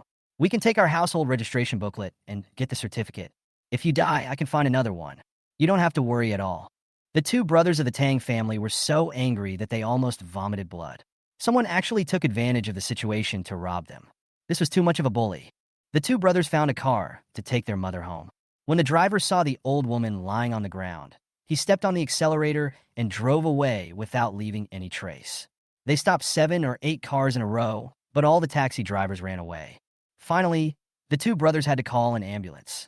The old man who proposed marriage watched the medical staff carry Mrs. Tang onto the stretcher and asked her affectionately, "Would you like to reconsider it?" Chapter 32. Marlon is causing trouble again. In the police station, Tang Xiaoshan insisted that Feng Daqiao had cheated him out of 100,000 yuan. Feng Daqiao was almost driven crazy by Tang Xiaoshan. This man was inexplicable. He just came up and beat him up, and then turned around and accused him of cheating him out of money. He was arranged by our competitors to cause trouble. There was only one location in front of Wingsinuan, and it was grabbed by our cheap real estate. Other real estate companies wanted to open stores there, but they didn't have storefronts, so they deliberately arranged people to cause trouble. If you check this person's background, you will find that he must be related to a real estate agency. Feng Daqiao said angrily, "Agent? I'm a local in Shanghai. My family owns 2 houses. I'll be an agent. I'll make you laugh to death. You think you're great because you're a local? Are you used to being a big shot? You have 2 houses, which your wife bought with her mouth. You're a fish that slipped through the crackdown on prostitution. Fuck, you dare to curse me. Do you believe I will chop you to pieces? Police, he wants to hit someone again." The two started arguing right at the police station. Officer Tan was almost driven crazy by these two people. Feng Daqiao's mouth was really foul, and Tang Xiaoshani was not much better. "You two were fighting each other, so both of you should sign the settlement agreement quickly. Otherwise, you will both have criminal records." Feng Daqiao didn't want to have a criminal record. If he had one, it would be very difficult to find a job. Nowadays, people are required to have no criminal record. He endured the humiliation and gritted his teeth. Tang Xiaoshan didn't want to have a criminal record. He also wanted to ask Marlon for money through public opinion. If he had a criminal record, he would not have an advantage in public opinion. It would be difficult for people to sympathize with a person with a criminal record. Tang Xiaoshan also signed the settlement agreement with gritted teeth. Shake hands with each other. This matter ends here. Tang Xiaoshan, you hit someone first, but you were hit harder later. Feng Daqiao. Although you were hit first, you fought back more fiercely. Both sides are even. Very good. Shake hands tightly. Put down the hatred, and raise your hands. With a click, a photo of the two people reconciling was taken and saved. Feng Daqiao was beaten for no reason and returned to the store very depressed. The store manager praised Feng Daqiao, saying that he had sold a house worth more than 6 million yuan this month and recommended customers to rent houses in the suburbs. He also took the initiative to take responsibility for the gang fight today and said that the scars and shoe prints on Tang Xiaoshan's body were all caused by him alone. Then, the store manager drove Feng Daqiao away and arranged for him to work in another store. Feng Daqiao almost vomited blood. After Tang Xiaoshan returned, his two younger brothers complained that he was too impulsive, hitting people without knowing the truth, and finally got beaten. Tang Xiaoshan was beaten and blamed by his brothers, and he almost vomited blood. Mom's medical expenses were shared by everyone. We could have made some money, but what you did made us not get a penny, and we even lost a lot of money. Tang Xiaoping was very dissatisfied. Okay, things have come to this point, so let's stop blaming each other. Let's go to Dongxing police station to report the crime and get back the 100,000 yuan that was defrauded of us first. Tang Xiaoan said. The 100,000 yuan was also shared equally by the three of them. Yes. Why are we making a fuss? Let's go and get the 100,000 yuan back first. Tang Xiaoping said. There were still bruises on Tang Xiaoshan's face, and the shoe prints on his face had not completely disappeared. The three of them came to Dongxing police station again. This time, they brought the contract signed with Yang Xingyu and the transfer records. When Officer Tan, who received them, saw these three masters, he felt a little uneasy and knew that something strange was definitely going to happen. What are you doing here again? Didn't we agree to reconcile? Officer Tan knocked on the table with a pen. We were defrauded of 100,000 yuan. This is the contract, and this is the transfer record. Tang Xiaoshan wanted to speak, but was stopped by his brother's eyes. It was Tang Xiaoping who spoke at this moment. Officer Tan looked at the contract curiously, then looked at the transfer records. Intuitively, he felt that the contract was quite rigorous. There is no problem with your contract. We are not responsible for issues related to contract disputes. You need to contact other departments or sue directly in court, said Officer Tan. This is a fraud. 100,000 yuan is gone just like that. Do you know how hard it was for me to earn this money? Tang Xiaoshan said in a crying voice. Shut up. Tang Xiaoping and Tang Xiaoan told him, the troublemaker, to shut up in unison. Officer Tan said nothing and waited for Tang Jiasan Xiao to finish their internal quarrel. Tang Xiaoshan shut his mouth in grievance. Tang Xiaoping tried to use a calm tone. If it was a normal contract dispute, we would definitely not call the police. This is not a normal contract dispute. It is a scam. The scammer Yang Xingyu first asked us to sign this contract, and then strictly enforced the contract. After we paid the full amount, he took us to Wink Sinuan Community. Officer Tan took a pen and wrote quickly. He took notes seriously. Yang Xingyu went to room 602 of Building 80 and knocked on the door. We saw a man named Marlon. This man also confirmed that he had a violent collision with my mother on the bus more than a month ago. When Officer Tan heard the word Marlon, his heart trembled and he sighed secretly. Marlon is causing trouble again. Before he could finish his sigh, he heard the words, violent collision with my mother on the bus. He almost vomited blood, which reminded him of some scenes from small movies he had seen. Be serious, be earnest, and don't laugh unless you can't help it. Officer Tan kept reminding himself that he was a professional after all, and he forced himself to suppress the urge to laugh. Normally, he would not laugh unless he couldn't control it. We asked Marlon to compensate for the medical expenses, but he refused, saying he had no evidence. It was already late, and we had to go take care of our mother, so we stopped communicating with Marlon. The next day, which is today, we brought the hospital examination report and payment records to Marlon and found that no one was living in the house. It was only after the neighbors reminded us that we knew the house had been sold. We suspected that Marlon was actually the agent. We want to find a cheap agent, and he indeed had the key. You know what happened afterwards. Tang Xiaoping briefly described the whole process, and Tang Xiaoan stared at Tang Xiaoshan to prevent his elder brother from talking nonsense. Officer Ten asked some more detailed questions, compiled them into a rigorous report record, and asked Tang Xiaoping to sign it. We will analyze this case and continue to follow up. At present, we cannot determine whether it is a dispute or fraud. If it is a civil dispute, there will be special people to handle it, said Officer Tan. Go and catch these two swindlers. Did you grow up eating shit? We pay so much taxes to feed you, and you are pigs. You don't know how to catch bad guys. Tang Xiaoshan held it in for a long time, but finally couldn't hold it in anymore. He opened his mouth and uttered foul language. Tang Xiaoping and Tang Xiaoan were still expecting Officer Tan to help them investigate the case. By saying this, you are obviously offending the police. The two brothers dragged Tang Xiaoshan out of the door, and all three of them were furious. Officer Tan was also a little angry. Tang Xiaoshan's words were really harsh. After the three Tang brothers left, Officer Tan suddenly remembered that he had Marlon's phone number on file. He found the number and called it. Marlon saw that it was a call from the Dongsheng police station. He guessed that someone from the Tang family had called the police. Hello, is this from the Dongsheng police station? Officer Tan said, I'm Officer Tan from the Dongsheng police station, Marlon. I've received a report about fraud. I want to ask if you know anything about it. Chapter 33 Health Thermos Cup. What's going on? Officer Tan explained what happened. Marlon felt a little guilty when he heard that Tang Xiaoshan had actually fought with the real estate agent. Feng Daqiao was a good guy who helped him sell his house and rent a new one. He decided to find an opportunity to thank the real estate agent. Officer Tan, this is your work phone number. If you are interested, please call me on your private phone and I can tell you the details of the situation, said Marlon. Officer Tan looked at the time and it was still early for him to get off work, so he silently recorded Marlon's call. In order to prevent someone from calling the police maliciously, police calls are recorded by default. It seems that Marlon has something to say, but doesn't want it to be recorded. It's working hours now. I'll find time to talk to Li Xiang after I get off work. Officer Tan hung up the phone. He became curious and checked the internal system, and found that Tang Xiaoshan and others had reported the case to Changfeng Police Station. The report status shows that the case has been closed.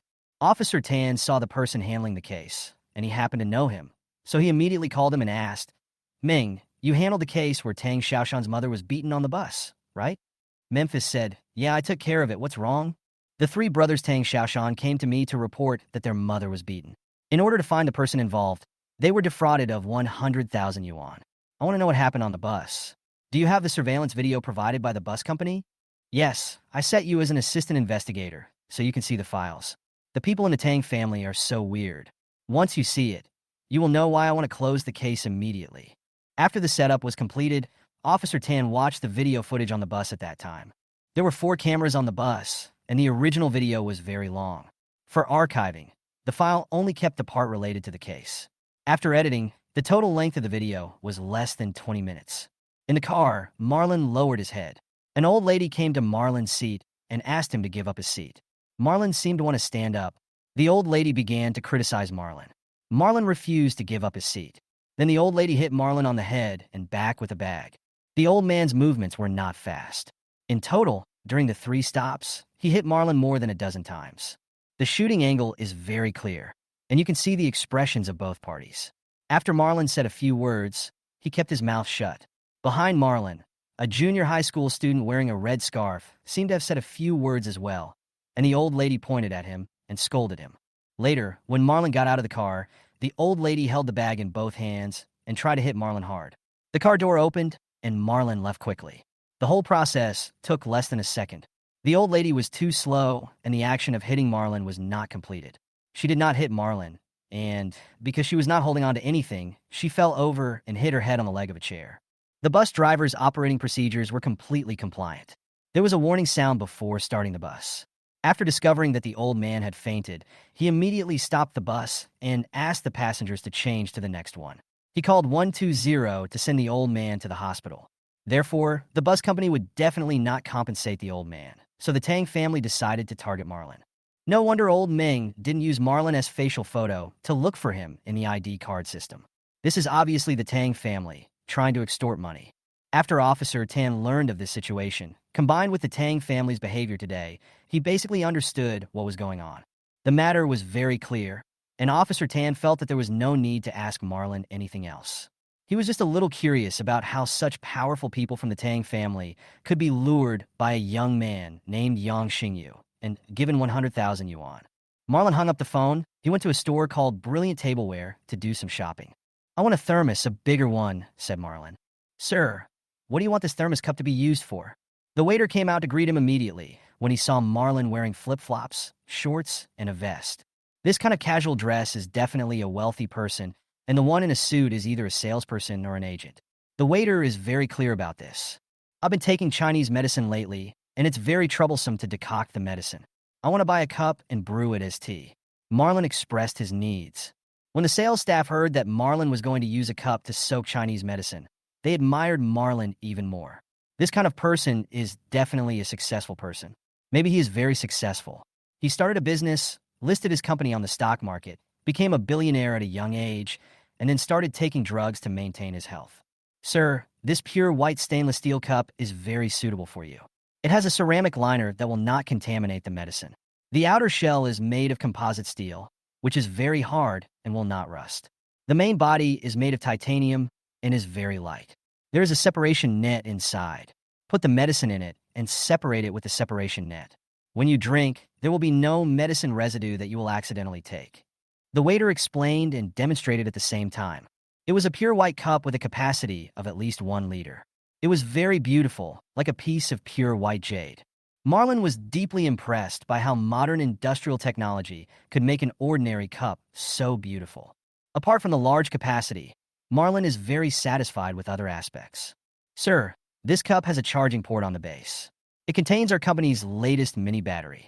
The capacity is not large, only 20,000 milliamp hours. Of course, you can also plug it into a power source to heat the cup directly. The cup lid is luminous, so you can see where the cup is even if you don't turn on the lights in the middle of the night, said the waiter. Marlon was already tempted and asked, how much? The one with charging is 5,600 yuan. The one without charging can only keep warm but not heat, so it's 3,600 yuan. The waiter said with a smile. Marlon felt that paying an extra 2,000 was definitely a waste of money. He wanted to be nicer to himself and chose the 5,600 level model. Then let's go with this one. The waiter said, this cup also has an additional service. We can engrave your name and mobile phone number on the bottom of the cup.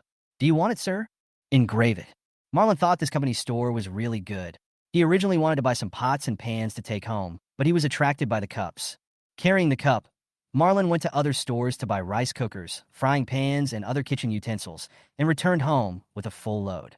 After returning home, I simply rinsed the Chinese medicine, put it into the cup that I bought for 5,600, added water, plugged in the power, turned on the TV, and watched boring commercials. He has less than 5 months left to live, and he's watching a boring commercial. Most people are like this, wasting their lives with great regret. Marlon and the other Chinese medicines were soaked. I opened the lid and found that the lid was actually a small cup. I felt that the 5,600 yuan was really worth it. Pour the medicine into the lid, wait 5 minutes, take a sip, and it's just the right temperature. Marlon finished the drink in 2 gulps and frowned. He felt that it wasn't that bad, actually. He didn't know if he was used to the taste or his taste buds were numb. After the cup showed that it was fully charged, Marlon took the cup and drove to Chihuantang to take a bath. Chihuantang has a total of 6 floors. The first floor is for bathing, the second floor is mainly the lounge with free drinks, fruits, etc. The third floor is for dining, with more than 30 kinds of food and hot pot. The fourth floor is for ladies, the fifth floor is for men, and the sixth floor is an open-air swimming pool. Chihuantang is a chain store with 7 or 8 stores across Shanghai. Marlon had been there with his colleagues before and thought it was a good place to relax. I took a bath for an hour first. I felt a little thirsty, so I went to the second floor to eat some slices of kiwi fruit and drink a glass of iced orange juice. Then went to the fifth floor for a massage. A regular massage parlor.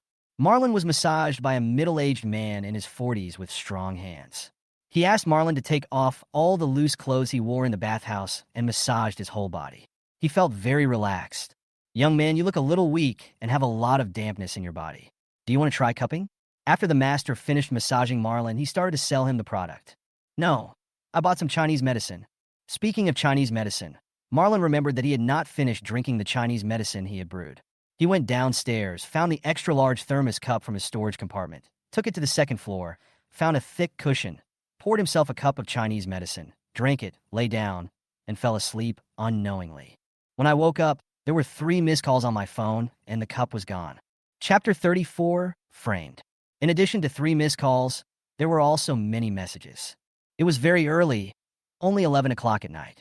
Marlon went downstairs to exchange his overnight hand card and told the front desk, "I have a large thermos cup, pure white, but I don't know where it is. Please help me find it. Thank you." "Please don't worry, sir. We will find it right away. The cup should not be lost. I wonder if someone took it by mistake." The waiter had a very good attitude. Soon, the smiles on their faces disappeared. The cleaning lady looked for it several times, but couldn't find it. In the rest area, everyone was wearing shorts and short-sleeved shirts, and regulations did not allow the installation of cameras, so no one knew who took Marlon's cup. The lobby manager came over to handle it personally. "Sir, I'm sorry. How much is your cup? Our company will compensate you at the original price." Marlon smiled speechlessly. "The cup is not cheap, so forget about the compensation. I will be more careful next time." When Marlon went to bed, he carefully put his mobile phone in his trouser pocket and placed the cup next to him. He didn't expect that the cup would be stolen. The lobby manager probably wanted to give the customer a good impression. "Sir, you spent money here and lost something, so we should compensate you for your loss. How much is it?" "I will arrange compensation immediately." 5,600. Just bought it today. 5,600 yuan for a cup? Are you kidding, sir? The professional smile on the lobby manager's face turned into a real smile. He thought Marlon was joking with him. Marlon opened his phone and showed the manager the payment receipt for today's purchase. The smile on the lobby manager's face was a little stiff. He really wanted to slap himself. "The customer told me that I didn't have to pay compensation, but I was such an idiot that I insisted on paying compensation. I thought a cup was only a few dozen dollars." Marlon saw the lobby manager's stiff face and expressed sympathy. No need to compensate. The lobby manager wiped the sweat off his head and smiled. "Sir, how about I apply for a platinum card for you? In the future, you can enjoy a 50% discount on weekdays and a 30% discount on holidays." Marlon said, "Okay." As soon as he finished speaking, Marlon saw 7 or 8 people coming to pay the bill. The people who were paying the bill had already changed their clothes. An old lady was holding an oversized thermos and poured some drinks from it. "There are drinks available in the building, but you cannot take them out." The old lady should have poured the drink into the cup and taken it home to drink after paying the bill. Marlon saw the cup with a pure white shell, and the more he looked at it, the more it looked like his own cup. The main reason is that the cup is so beautiful and very eye-catching. After 10 o'clock, those who stayed overnight could stay, while those who did not had to check out and leave. The old lady and her group were queuing to check out and were about to leave. "Sir, come here for a moment. I will apply for a gold card for you." The lobby manager wanted to take Marlon to apply for the card. "Wait a minute." Marlon came up to the old lady. "Annie, can I take a look at this cup? It's very beautiful." Marlon said politely, "It's okay. This cup is good. My son brought it back from abroad. It has a large capacity, and we don't have this kind in China." The old lady looked very proud. Marlon took the cup, held it up, and saw his name engraved on the bottom of the cup. There were 11 numbers below the name, which was his cell phone number. "Annie, did you take the wrong cup? This cup is mine." Marlon was not sure whether the aunt took it by mistake or stole it, so he assumed that she took it by mistake. "You haven't taken the wrong cup. This cup is mine. How could I have taken the wrong one?" "Young man, you wouldn't have thought that I had a nice cup and wanted to steal it away from you. I'm old, but I'm not stupid." The aunt was spitting, making Marlon frown. "I just bought the cup today and use it to brew Chinese medicine." Marlon said. He was now sure that the old lady didn't take it by mistake but stole it. "Your cup is used to soak Chinese medicine. Open your eyes and look carefully. What's in it is mango juice, not Chinese medicine." The old lady was so awesome. A young man came over and asked, "Mom, what's going on?" He said, "I took his cup, but it was clearly you who gave it to me." When the old aunt saw her son coming over, her voice became much louder. The young man looked at Marlon and said, "What do you mean? Are you trying to frame my mother for stealing? Insulting her in public? If you don't pay me some money today, I will never let you go." People waiting in line to check out saw the excitement and gave up their checkouts and came over to watch. In less than 10 seconds, more than 20 people gathered around. The lobby manager was afraid something might happen, so he kept persuading them. "Those who want to check out, please go to the line. There's nothing to worry about. Everyone, please disperse." Seeing so many people around, the old lady lay on the ground and burst into tears. "What kind of suffering have I endured? My son was filial to me and bought me a cup, but I was framed and accused of stealing even a cup." The ground was covered with thick foam, and the old man lay there unharmed. The others couldn't bear to see the old man crying so heartbrokenly, and they all condemned Marlon. You look like a decent young man, but why do you have to bully an old man? Fortunately, the old man's son was here too. Otherwise, you don't know what kind of trouble he would have caused. Apologize to the old man, compensate him for his mental damage, and let him forgive you. The old lady is so pitiful. She came to take a bath and ended up getting herself into trouble. It's really hard to describe the morality and quality of today's young people. Marlon heard these righteous condemnations. He was reminded of the book The Crowd. Numbers mean justice. He understood it deeply. Can you guys shut up? You're helping the thief. I suspect you're in cahoots with him. Marlon responded bluntly. What the hell did you say? The old aunt's son grabbed Marlon's collar and was about to attack him. The lobby manager quickly pulled the two apart. Let's talk it over. If you dare to say that again, I will never let you off today. The young man pointed at Marlon through the lobby manager, looking furious. The old lady cried and complained that she had lived an innocent life, but today she was insulted in public and treated like a thief. Kid, please apologize to your auntie. Look how pitiful she is. Why bother with an old woman? An old lady kindly advised Marlon. It can be seen that this lady has a kind face and is not a bad person. Sis, that cup is really mine. Marlon explained calmly. Your name is written on the cup.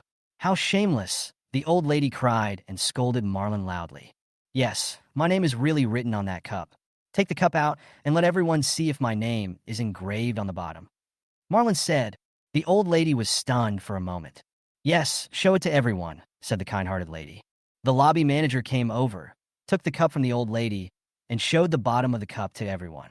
Marlon was indeed engraved, followed by a string of numbers. Everyone watching saw it.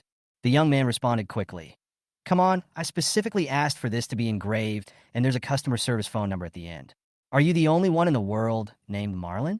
My mom is old and has a bad memory, so I engraved the customer service's name, and you saw someone with the same name and wanted to claim it. How shameless. Chapter 35, The Police and the Thief. Marlon asked, There's a phone number at the end. Could someone else have the same phone number? The young man sneered. Phone number? This is the service hotline of the Water Cup Company. The onlookers gradually felt that something was wrong. The mother and son were looking more and more like liars, and their words were even a bit far-fetched, because service hotlines rarely use mobile phone numbers. Marlon said, Why don't you call it? If it's a service hotline, I'll give you $100,000. I said it wrong. It's not a service hotline. It's the salesperson's own number. If there are any quality problems, you can contact him at any time. The young man remembered that this was a mobile phone number, not a landline number, and immediately changed his words. Stop talking nonsense. Just hit him. Marlon said, Just fight. Who's afraid of who? The young man took out his cell phone and dialed with confidence. Marlon's cell phone rang. What now? Marlon asked. Now everyone knows that Marlon was wrongly accused and that the mother and son stole the cup. Fuck you, go to hell. You are the salesperson who left his phone number to cheat me. The young man said and punched Marlon in the chest. Marlon didn't expect this man to be so impulsive. He chose to fall to the ground without hesitation. Then his legs trembled and his whole body convulsed. Everyone can pretend to be dead. It doesn't require any technical skills. What's more, the ground is paved with plastic foam, so it won't hurt if you fall. Marlon's first time pretending, and he was very unprofessional. He kept adjusting his poses, and it was unclear whether they were realistic. The young man had never expected Marlon to be so fragile and fall so quickly. He wanted to mess things up, cause a fight, and then take the opportunity to run away, but Marlon's reaction was completely beyond his expectations. The young man was shocked to see Marlon twitching. He didn't even bother to pay the bill and just pulled his mother to run away. The onlookers, who were just filled with a sense of justice, saw this young man so violent and immediately made way for him, hoping that he would run away as soon as possible to avoid hurting innocent people. The lobby manager shouted, Security, stop them. These two are trying to run away. Several security guards came over and stopped the young mother and son. If the lobby manager shouts that someone is fighting, the security guards will definitely not stop them. The security guard salaries are not high, and fighting is dangerous. They would rather lose their jobs than stop them. The lobby manager knows the security guard's mentality very well. Sure enough, as soon as they heard that the person was trying to run away without paying, several security guards blocked the exit and wouldn't let me go out to change my shoes. The old lady rolled on the ground. This is indecent assault. These security guards are going to gang rape me.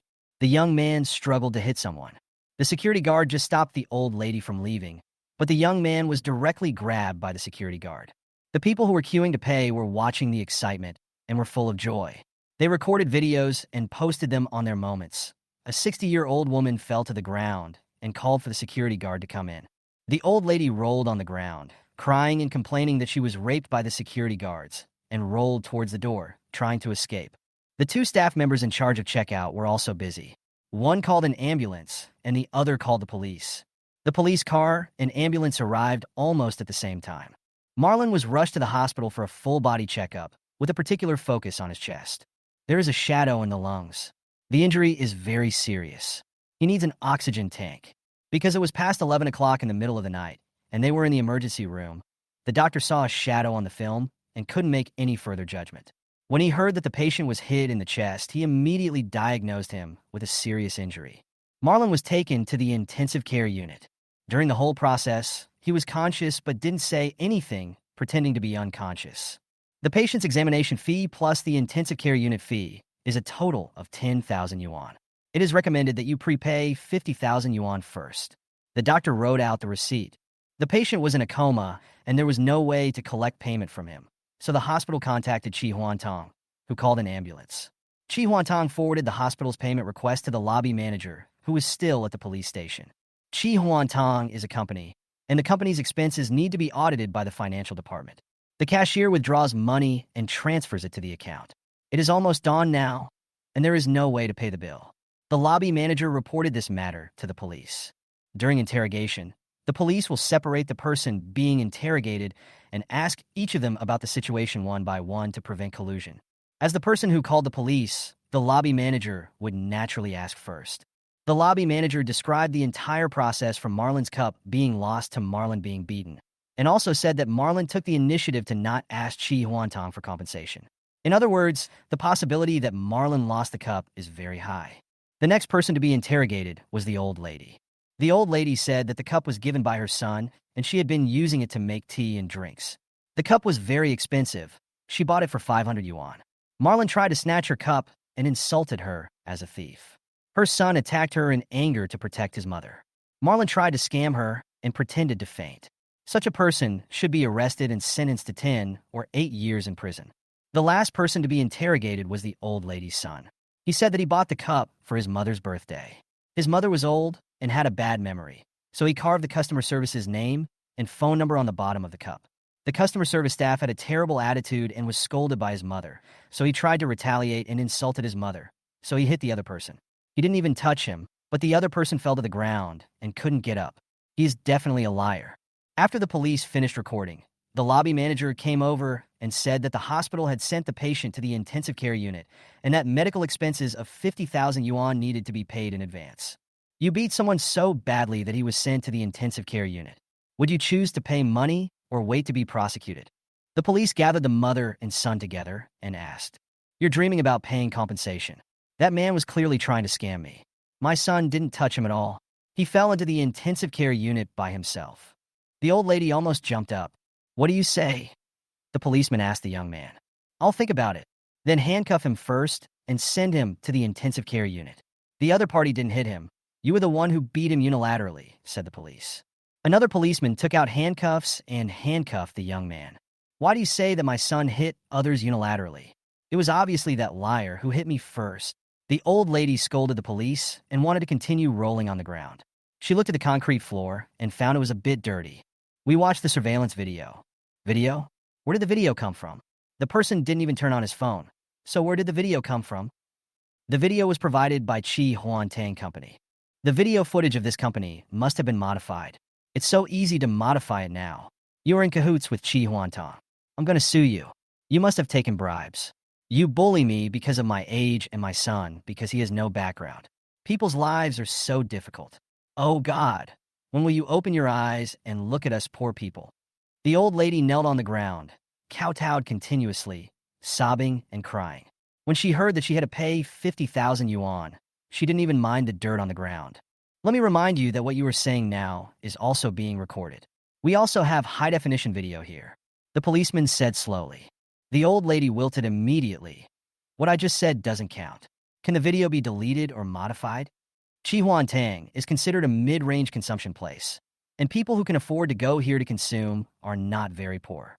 The old lady's son asked, "If someone insults me and I hit him, is that considered mutual fighting?" The police thought for a moment and said, "Yes, because verbal insults are also considered assaults. However, the video has sound, and we did not hear that the gentleman verbally insulted your mother. He just said that the cup was stolen by your mother.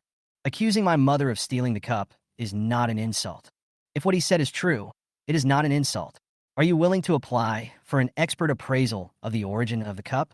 I remind you again that the appraisal fee may not be low, estimated to be over 30,000 yuan. If you feel you have been wronged, we will find a way to get the other party to pay for the appraisal fee." The old lady cried, "I won't identify it. It's obviously my son who gave it to me. You bribed the experts to fool us, the vulnerable group. We ordinary people can only be wronged and can't find a place to seek justice. You're also human beings. Don't you have parents? Don't you feel heartbroken when you treat ordinary people like this? When you purchased the cup, was there an invoice or a shopping receipt or a payment record?" The police asked. "I am too old to remember so much. Can you police officers have a little conscience and not arrest us old people and torture us? Mr. Zhu, where did you buy it? Do you have a record?" The policeman finally gave in to the old lady and turned to ask the young man. The young man said, "I gave it in cash. There is no transaction record or receipt. I don't want to be reimbursed, so I didn't take it. I admit defeat this time. I don't need to do the appraisal. Please let my mother go back. She is already 61 years old." "In which mall did you buy it?" "I didn't buy it in a shopping mall, but in a small shop. I wanted to buy another quilt, but the shop was closed, and the owner went back to his hometown in Bungbu." The young man managed to completely lock down the origin of the cup in such a short time. The police said, "If you can't prove that you bought the cup, we can only confirm it based on the information provided by the lobby manager of Kilitang. This cup is worth more than 5,000 yuan, and stealing more than 2,000 yuan is considered a large amount of money. Considering your mother's special situation, we will allow her to go back first. If we don't get the victim's forgiveness, in addition to compensating the other party for financial losses, we will also detain her for at least 15 days. Chapter 36, Amulet. The old lady was considering kowtowing and rolling on the ground again. "If you don't cooperate, we will treat you the same and handcuff you too." The police predicted the old lady's behavior and gave her a shot of prevention. "Mom, let's go to the hospital and pay the medical expenses first." The young man's name is Zhu Jiang. He is in his 30s. After being handcuffed, his mind became much clearer, and he was no longer impulsive. He took the initiative to ask his mother to pay the medical expenses. "I remind you again, Mr. Zhu, if you don't find an expert to identify the origin of the cup, based on the existing evidence, the name and phone number on the bottom of the cup are both Mr. Chen's. We will think your mother is suspected of theft. Are you sure you don't want to find an expert? I won't look for it anymore, but I reserve the right to seek expert appraisal." Zhu Jiang did not give in. The old lady also felt guilty, knowing that she would probably lose more money if she asked an expert to identify the cup. She regretted it so much that she cursed Marlon and his ancestors in her heart. Marlon was so shameless that he deliberately bought such a beautiful cup and didn't keep it properly. He had to put it in a mess. Why didn't this scumbag just die? In the end, she went to the hospital with the police and paid the 50,000 yuan hospital bill. Zhu Jiang was under criminal detention for beating someone and could not go out at will. He stayed in the police station for one night. Marlon stayed in the hospital for a night. He had never been hospitalized in his life, so it felt quite new. In the second half of the night, he slowly woke up and saw several nurses busying around. Doctors have a hard job. There are people on duty 24 hours a day. Fortunately, they work in 3 shifts. Marlon wanted to go to the toilet and try to stand up. He didn't know what reminder device was triggered, and medical staff came over immediately. "I guess there are such reminder devices in the intensive care unit." "Sir, what are you going to do?" the medical staff asked. "I need to go to the bathroom." "Wait a minute. I'll go call the nurse. Don't move." Soon a nurse came over. No, I can get there by myself." Marlon didn't want to be stared at while going to the bathroom, even if the other person was a man. The nurse didn't listen to Marlon. He hugged Marlon, lifted Marlon from the bed, put his feet into the shoes on the ground, and helped Marlon put on the shoes. The caregiver looked to be nearly 50 years old. He was very dark and skinny. He was not even as tall as Marlon. I didn't expect him to be so strong. He looked so easy to hold Marlon, who weighed 135 pounds. "Uncle is so strong," Marlon said casually. It won't work if you don't have enough strength. I used to be very strong, but now I'm old and I can't do it anymore, said the caregiver. Help Marlon to go to the toilet. Help Marlon unzip his pants and urinate. Then he helped Marlon to wash his hands, walked him to the bedside, picked him up, and put him down. The whole process was very smooth. Marlon had to ask the other party for help. You are very young. How did you end up in the intensive care unit? Did you get into a fight? I didn't see any injuries on you. The nurse was a bit bored. It was past 3 o'clock and there was nothing to do, so she chatted with Marlon casually. He had seen too many patients in the intensive care unit, most of whom were lying down and unable to move. Marlon was very special. It wasn't a fight, I was beaten. The other person hit me in the chest. I happened to have lung cancer in the late stage, Marlon said with a smile. The nurse looked at Marlon, her hands shaking a little. Don't be sad, kid. Don't be sad. The doctor said the survival period is 6 months. 2 months have passed, and there are still 4 months left. Marlon picked up the pillow and placed it under his back, not intending to sleep. The nurse walked out of the ward silently. At around 10 o'clock in the morning, the doctor came to check on Marlon and examined him again, analyzed the lung shadows again, and asked Marlon if he had any problems and whether he had difficulty breathing. Marlon didn't want to mislead the doctor. Doc, that shadow in the lung is cancer. It has nothing to do with beating me. Oh, the doctor suddenly realized. Marlon was transferred to the general ward and received anti-inflammatory drugs and saline solution for 2 hours. At 2 o'clock in the afternoon, the old lady who stole his things arrived. She was very agile and did not look like a woman in her 60s at all. The old lady brought a lot of nutritional supplements. The caregiver from last night was also there. After taking a look, she asked Marlon, "Is this your mother?" The old lady was embarrassed and didn't know how to explain.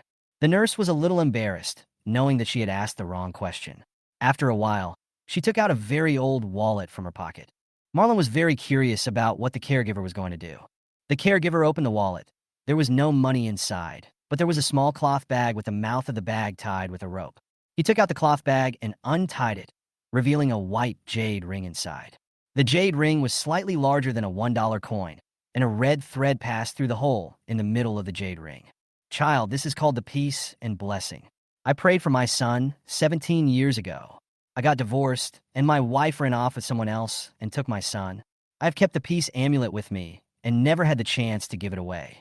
I feel it has a connection with you, so I'm giving it to you. It's not worth much, so don't despise it. The caregiver held the peace amulet in both hands and gave it to Marlon. The two met by chance and exchanged a few simple words, less than 20 words in total. Marlon suddenly felt like crying. He took the amulet respectfully and put it around his neck. Uncle, thank you. The nurse was a little shy, but when she saw Marlon put it on, she smiled, pushed a bucket of medical waste, and left. Marlon wanted to call out to this person, but he opened his mouth and said nothing. He watched this unknown, kind uncle leave and watched the thin figure disappear in the aisle. As the nurse walked away, the old lady said, "I'm sorry, Mr. Chun. My son was too impulsive and shouldn't have hit you." Marlon was still thinking about the caregiver and didn't care what the old lady said. The old lady continued, "Mr. Chun, the nutritional supplements we spent several $1,000s on are much more valuable than your cup." Marlon looked at the old lady with disgust. This old lady is not a bad person. She is just greedy for small gains. In the past, Marlon would choose to avoid her. "You admit you stole the cup?" Marlon asked. The old lady's face turned red and white, and she hesitated for a long time. "I took the wrong one." "You took the wrong one?" "In other words, you have a similar cup at home, and you took the wrong one?" The old lady wanted to say that she had one at home, but she was afraid that she couldn't find a similar cup. The cup had a very beautiful appearance and was pleasing to the eye at first sight. Otherwise, she would not have thought of stealing a cup. The old lady suddenly remembered the purpose of her visit. "Mr. Chun, no matter what, it's all our fault. My son has a bad temper and hasn't found a girlfriend in his 30s. Please be magnanimous and forgive him this time. If he really goes to jail, he will have trouble finding a partner in the future." The old lady started crying as she spoke. Marlon's heart softened, and he asked, "Where's your son? Why isn't he here?" "He was arrested, and the police won't let him go." Marlon thought about it and said, "I'll ask my lawyer." When the old lady heard that Marlon even had a professional lawyer, she was horrified, adding that Marlon's cup cost nearly $6,000. She thought she had offended some big shot, and she became even more frightened. "Mr. Chun, I'm sorry, it's my fault. I didn't take the wrong cup. I just thought the cup was so beautiful that I couldn't help but steal it. Please don't consult a lawyer. I will do my best to satisfy any compensation you want. I'm sorry, I'm really sorry. The old lady spoke a little incoherently. Marlon was hesitating, and the police who handled the case yesterday also came. Mr. Chun, do you choose to settle or sue? Reconciliation. Mr. Chun is willing to reconcile. Before Marlon could speak, the old lady spoke first. Marlon said, let's talk about it after I'm discharged from the hospital. Where is your address? It will be convenient for us to find you. Building 8, Huisien Yaksu. The police took out a pen and wrote it down. The old lady wanted to say something, but Marlon ignored her and directly pressed the service button next to the pillow.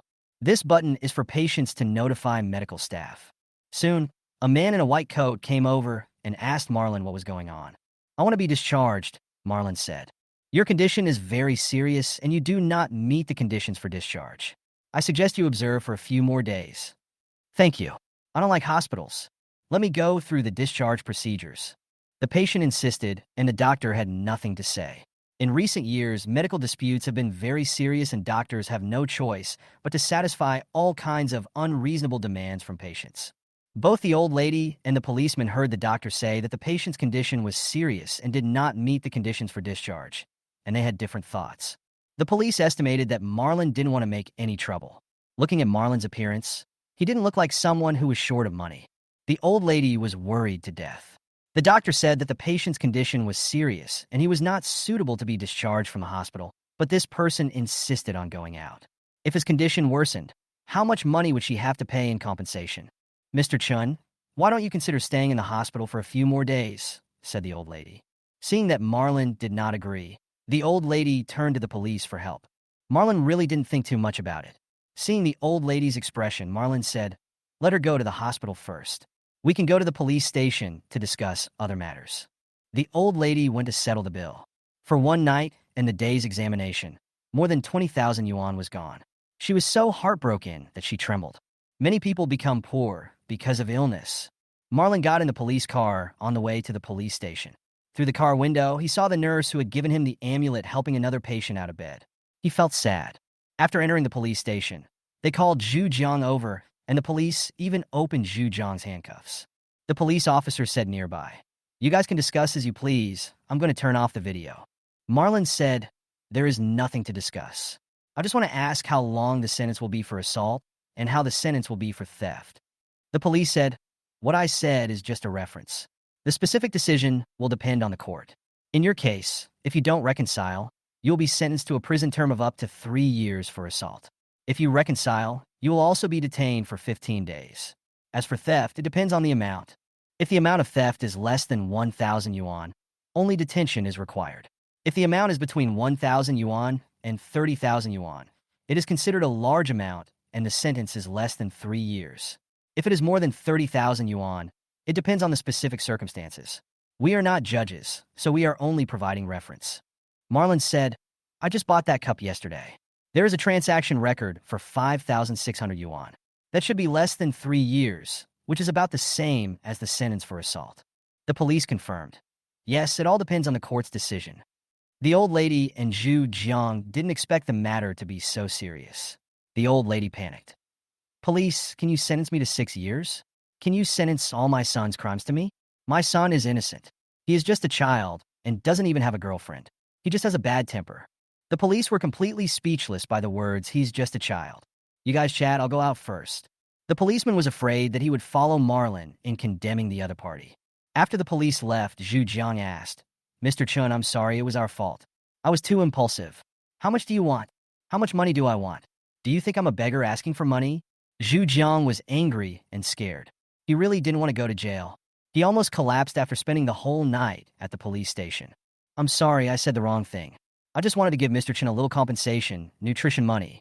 Zhu Jiang spoke much more pleasantly, fearing that he would anger Marlon. Marlon doesn't need the money. He can't even spend the interest. Looking at the terrified mother and son, Marlon is confused. Should he ask them for compensation or punish them? Marlon thought the world was boring. How much do you think I'll give? The mother and son wanted to go out to discuss the number, but the police were outside the door and would not let them go out. They had to use their hands to compare numbers under the table and finally said, 100,000 yuan, Mr. Chun. Our family doesn't have much money. My pension is 6,000 a month, and my son's salary is even less than my pension. He is not even married yet. We really don't have much money. 100,000? Marlon didn't expect the other party to be so generous. This Zhu Jiang is most likely a mama's boy.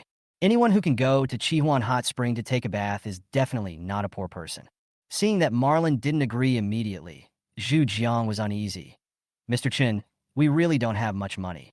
The most we can give is another 10,000 yuan. 0,000 yuan. Okay. Forget it. Just 100,000. I don't want the cup anymore, said Marlon. The mother and son regretted it again. If they had known earlier, they should have given 50,000 yuan. If the other party was not satisfied, they could have increased the amount slowly. But there is a condition, Marlon said, shocking the mother and son again. Cash. No wire transfer. Cash? It's not convenient for me to take so much cash. When the old lady heard that she wanted to give cash, she guessed that Marlon must have other plans and refused immediately. I'll go with you to the bank to withdraw money, Marlon said. Finally, the two parties signed a settlement agreement under the witness of the police, and the old lady and her son took Marlon to the bank to withdraw 100,000 yuan in cash. 100,000 yuan in cash. I needed a relatively large bag to put it all in. Marlon took a taxi to the hospital. I bought a pack of cigarettes and smoked 2 of them at the hospital entrance. Then I bought 2 bottles of drinks and a bag of bread, entered the hospital, sat on a bench, casually threw the bag of 100,000 yuan at my feet, and ate the bread with the drinks. My stomach feels a little bloated. At 5 o'clock in the afternoon, Pan Afu, who had been busy all day, could finally take a break. He changed out of the hospital's light blue work clothes and put on his own clothes. Before he walked out of the hospital gate, he saw Marlon waving at him. Marlon wasn't wearing a hospital gown, and he almost didn't recognize him. Young man, you were discharged from the hospital? Why aren't you wearing patient clothes? Pan Afu felt strange. Everyone in the intensive care unit had to wear the uniforms issued by the hospital. Marlon was wearing Chi Huantong shorts and short-sleeved shirt and bathroom slippers. Yes, I'm discharged. Pan Afu didn't ask too many questions. He felt a little uncomfortable. He had seen too many patients who were forced to be discharged early because they had no money. Marlon must have been forced to leave the hospital in the same way. Pan Afu sighed. He wanted to help Marlon, but he didn't have the ability. Uncle, do me a favor. I'm not feeling well. Please carry this bag for me. I want to treat you to a meal. Marlon said, no problem. Actually, there's no need to go out to eat. You can come to my place, which is just a few steps away. Uncle will cook for you. I haven't made much money in these years, but my cooking skills are still okay. Seeing that Marlon didn't have the money to be hospitalized, Pan Afu still wanted to treat him to a meal, so he decided to save money for Marlon. Okay, Uncle, what's your name so I can call you that from now on? My last name is Pan, and my real name is Pan Fusho. Everyone calls me Ah Fu, so you can just call me Ah Fu. I'll call you Uncle Fu. Uncle Fu, did you buy a house in Shanghai? The kids are laughing at your Uncle Fu. How can I afford a house with this salary? I rent a peasant house, which is very cheap, 900 yuan a month, and water is free. Pan Afu was a little proud. Chapter 37 Uncle Fu's cooking skills are very high. Pan Afu said, it's just 2 steps away, but it ended up taking him half an hour to walk there. Marlon was empty-handed, while Pan Afu was carrying 2 bags, one containing Marlon's 100,000 yuan and the other containing his work clothes. The two walked and talked, and Marlon did not hide the fact that he had cancer and it was in the late stage. Pan Afu sighed as he walked. Passing by the vegetable market, Pan Afu went to buy vegetables. Xiao Chun, I'll tell you a secret. You must buy vegetables after 5 o'clock. The price will be much cheaper. I'm going to buy some black fungus to clear the lungs. After buying the vegetables, Pan Afu went to other stalls to buy black fungus and 3 pounds of pork belly. If I guess correctly, he rarely bought meat on weekdays, but he bought it today to entertain Marlon. Marlon helped carry the vegetables and followed Pan Afu to his home. Marlon never thought that there would be such a house in the suburbs of Shanghai. This is a row of bungalows, obviously rented out to the poor. The kitchen is separate, and there is no bathroom. To go to the bathroom, you have to walk 15 minutes outside to get to the public toilet. Some people don't want to walk too far. When Marlon passed by, someone was rushing towards the electric pole. When he saw Marlon coming, he didn't avoid him and took the initiative to greet Pan Afu. Afu, do you have guests at your house? Yeah. Lao Nyo, didn't you go to the foot massage parlor? No, there's no money. The salary won't be paid until the 25th. The boss is really ruthless. The man called Old Cow by Pan Afu finished urinating, shook himself, and saw the meat in Marlon's hand. He smacked his lips as if he was a little greedy. Pan Afyu didn't continue chatting with this person. He took Marlon into the room and turned on the light in the room. The kitchen is right at the entrance. The kitchen is connected to the bedroom, and there is no living room. In the bedroom, there is a small table and a plastic stool. If two people want to eat together, one of them has to sit on the bed. Xiao Chen, wait for me. I can cook quickly. Pan Afyu turned on the fire, boiled half a pot of water, soaked the fungus in boiling water, and then threw the pork belly directly into the pot to cook. Taking advantage of this break, he quickly washed the vegetables. More than 10 minutes later, Pan Afyu took out the pork belly, poured out the water, rinsed the pot again, rinsed the half-cooked pork belly, cut it into thin slices, and put 2 full plates. Put the pot on the stove and put the spatula in it. Wait for the water to boil away. Pan Afyu poured oil into the pot. After the blue smoke rose, he poured a plate of pork belly into it and stir-fried it. The oil was quickly fried out. Pan Afyu put the chopped ginger and garlic into the pot, then added the bean paste and continued to stir-fry for 1 minute. The pork belly turned into a golden yellow color, which was very tempting. Pan Afyu poured in the chopped garlic sprouts and stir-fried for a few minutes. Then he removed the pot from the heat, and the whole house was filled with the aroma of meat. Xiao Chan, you eat first. I'll make you stir-fried black fungus. Pan Afyu placed the fried pork belly on the dining table and continued cooking. In less than half an hour, Pan Afyu prepared 7 or 8 dishes that were delicious and filled the small table. This guy said he was a good cook, and he wasn't exaggerating. Taking out a bottle of Webtoon from under the bed, Pan Afyu found 2 cups and thought for a while before saying, Xiao Chun, you're not in good health and cannot drink. Marlon said, Uncle Fu, your cooking is really delicious. It's delicious. Eat more. I work one day and take a day off. On my day off, you can come and eat with me. Pan Afyu said happily. Wait a minute. I'm going out for a while. Pan Afyu was out for less than 5 minutes, carrying 2 bottles of drinks, one a soda and the other a juice. Marlon didn't drink this kind of blended juice before. He poured himself a glass of juice. Uncle Fu, I don't drink. I can drink juice with you. Pan Afyu was in a very good mood today. He drank 1 cup after another. After a while, his face turned red. Xiao Chun, if my wife hadn't left, my son would be as old as you, said Pan Afyu. Uncle Fu, haven't you contacted him in these years? I got in touch with her, but my wife ignored me, saying that I'm a loser and can't make any money. My son is almost 27 and still hasn't gotten married. The bride price is expensive now. Your Uncle Fu is sad. Don't laugh at me. I work 3 jobs, but still can't save much money. I have no education and can't find a good job. I can only do hard labor. Pan Afyu was obviously a little drunk. Marlon remembered that Pan Afyu said that they had divorced 17 years ago, which means that when they divorced, Pan Afyu's son was less than 9 years old. Uncle Fu, how much money does your son need for his wedding? I don't know. I asked my ex-wife, and she scolded me and didn't give me a chance to speak. My son also hates me and doesn't talk to me. I don't know if my child's stepfather is good to him. Pan Afyu smiled, a little sad, picked up the wine glass, and drank it in 1 gulp. Drown your sorrows in alcohol. Everyone has troubles. Marlon didn't try to persuade Ah Fu, as he had more troubles. After dinner, Marlon went to clean up the dishes. Don't go. My place is too small, and there's no room for you to live here. Otherwise, I would let you stay here. It's already 9 o'clock. I'll take you home. Pan Afyu said. Okay, then I'll go home first. I'll leave you my phone number so we can contact each other. Marlon and Afyu added each other on WeChat and left their phone numbers. I went out, walked a few hundred meters to the side of the road, and hailed a taxi. Master, let's go to Tang. Marlon's car was still parked in the Tang parking lot. Tang was open all night. Marlon did not plan to go home. He wanted to take a bath in Tang to wash away the smell of the hospital. The cell phone rang. It was Uncle Afyu. Uncle Fu, you haven't gone to bed yet. No sleep. Xiao Chun, you forgot to take your bag. I didn't forget to take it. I gave it to you. Still being polite to your Uncle Fu. If you send such a big package, I won't be polite. Pan Afyu has a slightly large tongue and speaks unclearly. You have to accept it.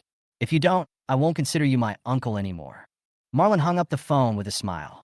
When they arrived at Tang, Marlon had not yet had time to get his cards when the lobby manager came. Upon seeing Marlon, he dug out Marlon's cards from last time. When Marlon was beaten, he was sent to the hospital without even changing his clothes, and his clothes that he had stored away were still at Tang. Mr. Chun, are you okay? It's okay. I'm going to take a bath. Wait a moment. I will apply for a card for Mr. Chun, which will give him a 30% discount no matter when he comes, said the lobby manager. Thanks. The card is an electronic card. Just report your mobile phone number when checking out. It is 30% off on weekdays and holidays, but you will also get points. Marlon is very satisfied with the service of this store. I found the original cards, opened the cabinet, and was about to put my phone in when the phone rang. It was Pan Afu calling. Xiao Chun, you must have made a mistake. That bag is full of money, Pan Afu said anxiously, and from his tone, he seemed sober. That's right. I just took it out today. Don't open it. Put it directly in the bank tomorrow. No, I can't take your money. If I want your money, who am I? Where are you? I'll send it to you right away. Uncle Fu, don't worry. I'm not feeling well, and I'm going to bed soon. This money is for you. Child, you need money for medical treatment, but Uncle Fu doesn't need it. My disease cannot be cured. There is no point in keeping the money. The money is not mine. I was beaten up, and the other party compensated me. You can take it as a token of my appreciation. If you don't accept it, I won't feel at ease when I leave. Uncle Fu's choked voice came from the phone. He must have been thinking about Marlon's illness. This kind and tough guy was secretly wiping away tears. Marlon also wanted to cry, not for himself, but for Uncle Fu. Uncle Fu had only met him a few times, but he really cared about him and was concerned about him, simply because he was about the same age as Uncle Fu's son. Uncle Fu, I'm going to sleep. We'll talk tomorrow. Marlon hung up the phone, put his things away, went to the shower head in the bathroom, turned it on, and suddenly started crying. The tears didn't have a chance to stay on his face. The water from the shower head in the bathroom was very fast and washed away the tears in an instant, but it couldn't wash away the sufferings of the world. In such a vast sea of people, most people's first meeting was their last meeting. Marlon estimated that his encounter with Uncle Fu had ended here. Chapter 38, Beautiful Bicycle. After a long time, Marlon felt better and found a pool. He soaked his whole body in the hot water, leaving only his head exposed. I spent the night at Chihuantang and went home the next day. Mrs. Zhang wanted to return the cup to Marlon, but Marlon thought it was dirty, so he refused and planned to buy a new one. When I went to buy a new cup, the salesperson was stunned. Mr. Chin, you bought the cup less than a week ago. Could it be broken? Our company's cups need to be smashed with a sledgehammer to break. Give it away and buy a new one, said Marlon. Mr. Chun is definitely a wealthy man, as he can give away a cup worth more than 5,000 yuan just like that. The salesperson found the manager, who upgraded Marlon to the manager and said, "We don't offer discounts on our products, sorry. We have an exercise bike that we can give to Mr. Chun for free." The manager got out a very nice bicycle from the storeroom. The tripod of this car is red and the other parts are black, giving it a very cool feeling and a full sense of technology. Marlon liked the car immediately. The selling price is 1888. Mr. Chin spent over 10,000 yuan in our company within a week, so this car is given to him as a gift as a member. Just like a cup, your name and phone number can be engraved on the car body. Do you need it? Asked the manager. Thank you. Let's carve it together. The people in the store started to get busy. This store mainly sells tableware, and bicycles are not their sales products. But bicycles need to be registered. The salesperson treated Marlon as a super rich man and ran around for more than an hour before getting the license plate. Marlon didn't receive the cup and bicycle until the afternoon. He left his address to the store and rested at home. The store then prepared the items and delivered them to his door. He felt that the service level of this store was very good. If there weren't only 4 months left, I would really like to open a store and learn how to do business, Marlon thought. Life is too short, and many things will end before we have a chance to try them. I don't have a life. I'm just not dead. Marlon laughed at himself. With 4 months left, Marlon decided to sleep until he woke up naturally every day. This was the first time Pan Afu had so much cash in his hands. He stayed up all night and went to the bank to deposit money the next day. Please tell me the source of the funds. The staff at the bank counter was a woman who spoke gently and pleasantly. Where did the money come from? Someone gave it to me. Why did others send you? I don't know either. He had dinner with me, left his bag at my house, and left on his own. What is his relationship to you, sir? It doesn't matter, ordinary people. How long have you known each other? 2 days. The bank staff was speechless. Mr. Pan, please don't joke around. We are at work. I'm not kidding. Pan Afu's forehead was covered with sweat. He really didn't know that the bank had such a rule that the source of funds must be explained for a one-time deposit of more than 50,000. Pan Afyu wants to apply for a new card. Are you kidding me? You have nothing to do with the person who sent you the money. You only knew him for 2 days, and he just gave you 100,000 yuan? Who would believe it if I told you that? I really can't explain it clearly. Please give me the card first. I won't deposit the money for now. Pan Afyu had to give up saving money. The staff quickly issued him the card. I have 49,900 in savings, said Pan Afyu. According to bank regulations, if the amount is less than 50,000, there is no need to disclose the source of funds. The staff member rolled his eyes in anger, gritted his teeth, and concentrated on depositing the money. Pan Afyu didn't go to work at the hospital today. He had 3 jobs, one of which was to prune trees in the garden next door. Gardening work is temporary work, and payment is based on the amount of work done. Pan Afyu was very nervous carrying the huge sum of more than 50,000 yuan. He went to the bank next door and applied for another card. This time he learned his lesson and only deposited 49,900 yuan. I took photos of the 2 cards and sent them to Marlon. I found that there was no note on WeChat, so I didn't know which one was Marlon. Mobile phones are getting smarter and smarter, but you can't be uneducated. Send a text message to Marlon. Xiao Chun, I saved the money. I kept 200. I appreciate your kindness, but I have to return the rest to you. Marlon doesn't have the habit of checking text messages. These days, apart from junk and verification text messages, almost no one reads text messages. Pan Afyu's text message was simply ignored. Marlon went to the nearby forest park to play, and this time, he rode that flashy bicycle. This park is the so-called Sculpture Forest Park. There are many sculptures in the front area, and almost no signs of artificial repair in the back area except for the road. It is mainly a forest park, trying to preserve the original flavor of the forest. In fact, the trees are transplanted. There are many old people and children in the forest, but no young people are seen. The young people are all working at this time. When will the struggle for fame and fortune end? You are not free to get up early and sleep late. Marlon thought about his previous life and sighed. After just 2 laps, Marlon's flashy bicycle attracted a lot of attention, especially the children. The colors are too bright, not suitable for the low-key me, Marlon said to himself. Carrying an incredibly beautiful super large water cup and riding an extremely flashy bicycle, this outfit does not fit in with the people in the park. Uncle, can I touch your car? Asked a little child. No problem, you can touch it as you like. You can't ride it. It's not a children's bike. It's too high, and a child will fall down if he rides it. Marlon held the bike and let the child touch it as he wanted. Several children were envious to the point of despair. The car sparkled in the sun and was so beautiful that it looked like something out of a fairy tale. Several children were reluctant to let go. The child's grandparents were also there, and they were also very happy to see the child having fun. After all the children left, Marlon pushed the stroller to the toilet nearby. I drank too much Chinese medicine, my stomach felt a little bloated, and I urinated more frequently. Putting the bike next to the toilet and locking it, Marlon went to the toilet. Turn on your phone and play with it while going to the toilet. This is the correct posture for going to the toilet. Suddenly, there were screams and noises outside. There are too many kids. Marlon continued playing with his phone. After using the toilet and washing my hands, I went out and saw an old lady lying on the ground next to me, making painful noises. Several old men and women who were watching were saying something anxiously. What's going on? Marlon asked. Young man, please help. The ambulance can't get in. Please help carry the aunt to the road, said an old man. The old woman on the ground looked pale and in pain, and looked very pitiful. Marlon carried the old woman on his back and quickly walked to the side of the road. The ambulance arrived quickly.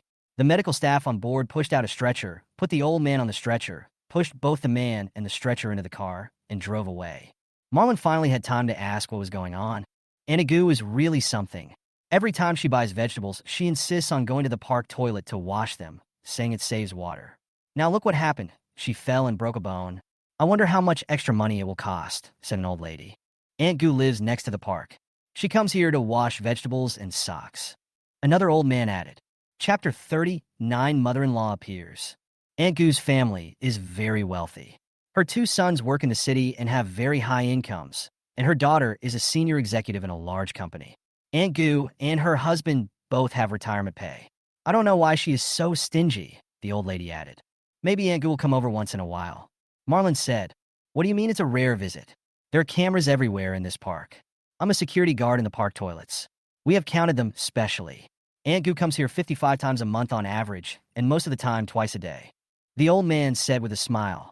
The old man is Hu Guangxing, who just turned 60 last month and was planning to retire, but the company couldn't find anyone to replace him because the job of guarding the toilet was quite boring and the salary was very low, so no one was willing to do it. So the old man was rehired by the company. Marlon saw that the old man was about the same age as his father and remembered that his father was also a security guard. He suddenly missed his father a little. Several people were chatting happily.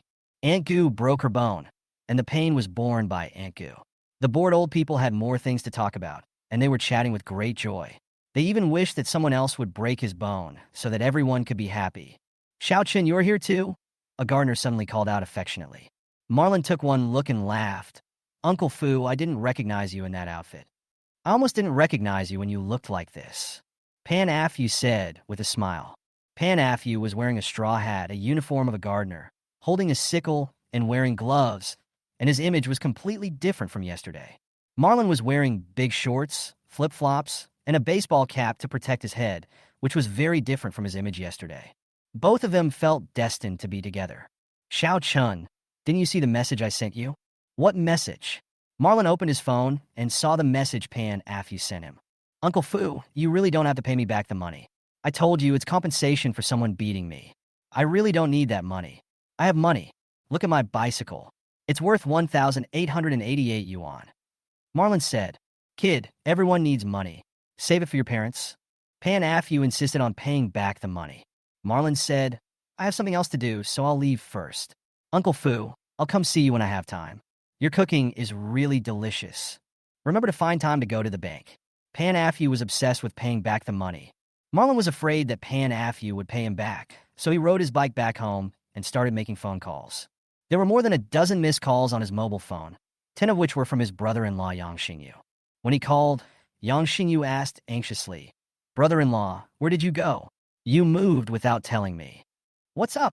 My earning of 100,000 yuan was exposed, and my sister found out. She said she has divorced you. The 100,000 yuan was earned by both of us, and you should get half. Brother-in-law, my sister still has feelings for you. I don't have your bank account, and you didn't reply to my messages. What's wrong? I don't want the money. You should save it first. You will get married in a few years, and you can't do without money. I feel a headache just thinking about marriage. My girlfriend's parents are urging us to get engaged. I have no money, no house, and no job. So how can I get engaged? If you don't have a job, go find one. You're about to get engaged, but you're still hanging around all day. You can't keep going like this. Okay, I'm going to look for a job now.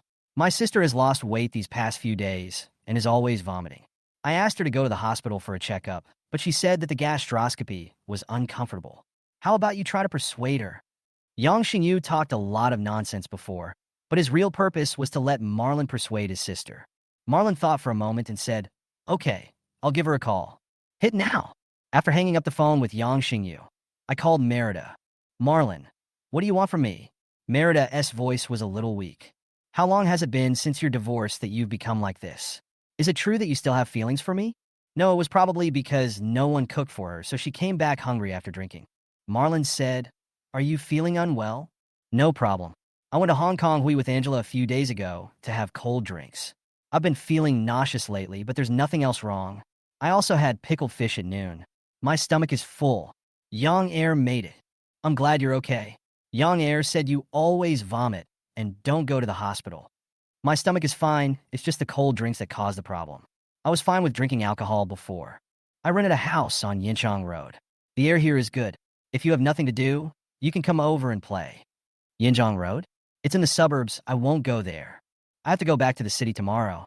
I chose a computer a few days ago, and the merchant equipped it for me and asked me to pick it up. I will go to the computer city to pick up the computer tomorrow and take you to the hospital for a checkup while I am there. Forget about going to the hospital. It's okay to see you. My mother just happens to want to see you. Be prepared. She will definitely scold you. I'm used to it. It's not like she hasn't scolded me before. It's different. You used to be her son-in-law, but now you are her ex-son-in-law. Merida seemed to be in a good mood and even made a joke. The next morning, Marlon took the subway to the computer city to pick up the computer. The laptop, top configuration, cost 27,000 yuan. In the past, he really would not have been willing to buy such an expensive computer. Carrying a computer bag, Marlon came downstairs to Merida's parents' house and sent a message to Merida. asking her to go downstairs alone. As for the mother-in-law, it is better to avoid her if possible. Merida and her mother Zhou Yumei came out. Mom, Merida, I'd like to invite you to dinner at Sichuan and Chongqing Hotel. Marlon still felt a little guilty when he saw his mother-in-law and asked in a flattering manner. Merida's lips are a little pale. Her skin used to be fair, but now it's pale. It seems like there's something really wrong with her body. Marlon coldly. You still have a nerve to call me mom. You hurt my daughter like this. Do you feel very accomplished? Merida said, Mom, stop talking. I was the one who filed for divorce. Marlon always wanted to remarry and begged me every day, but I didn't agree. Zhou Yumei said to Marlon. Keep asking until you agree. I won't agree to that, Merida said. Okay, you guys are going out to eat? Why don't you call me? I'm not from this family. Yang Xingyu made a stunning appearance in sportswear. Aren't you going to meet your girlfriend's parents? Marlon asked. We'll go next week. Her home is not in Shanghai, and it takes 7 hours by train. Yang Xingyu said. Marlon looked at Yang Xingyu and found that this middle school boy was careless and had a strong sense of bullshit and had made no progress. Brother-in-law, you didn't drive? Yang Xingyu asked. I went to the computer city to pick up a computer today. There were too many people there, and it was inconvenient to park. How much did you buy the computer for? 27,000. I selected the configuration myself. Marlon patted his computer bag. Zhou Yumei was furious. Marlon, you spent 30,000 yuan to buy a computer. Is that the attitude to live a good life? How could Xiaoxua marry you if you were like this? She won't go back even if you beg her on your knees. Your attitude is wrong. Merida was a little embarrassed. Mom, Marlon earned his own money. He can spend it however he wants. Zhou Yumei hated her daughter for not living up to her expectations. Just spoil him. If he gets you a mistress in the future, your life will be ruined. Mom, we're divorced. If you keep talking, I won't go to dinner. Okay, everyone stop making trouble. My brother-in-law lives in the suburbs, and it's not easy for him to come here. Let's go. Sichuan and Chongqing restaurant is very good. I'll order the dishes today. You can't leave the table unless you're full. Yang Xingyu persuaded both sides. Sichuan and Chongqing building is located in the so-called International Plaza, which is actually a large shopping mall. The 7th floor is all about restaurants. Marlon booked a window box in advance. Zhou Yumei ordered 2 vegetarian dishes, and Yang Xingyu ordered 5 dishes, 4 of which were rejected by Zhou Yumei. It's too expensive. If you want to eat it, go home and cook it yourself. Zhou Yumei said. Yang Xingyu said angrily, Mom, I will never go out to eat with you again. Chapter 40 Pregnancy is worrying.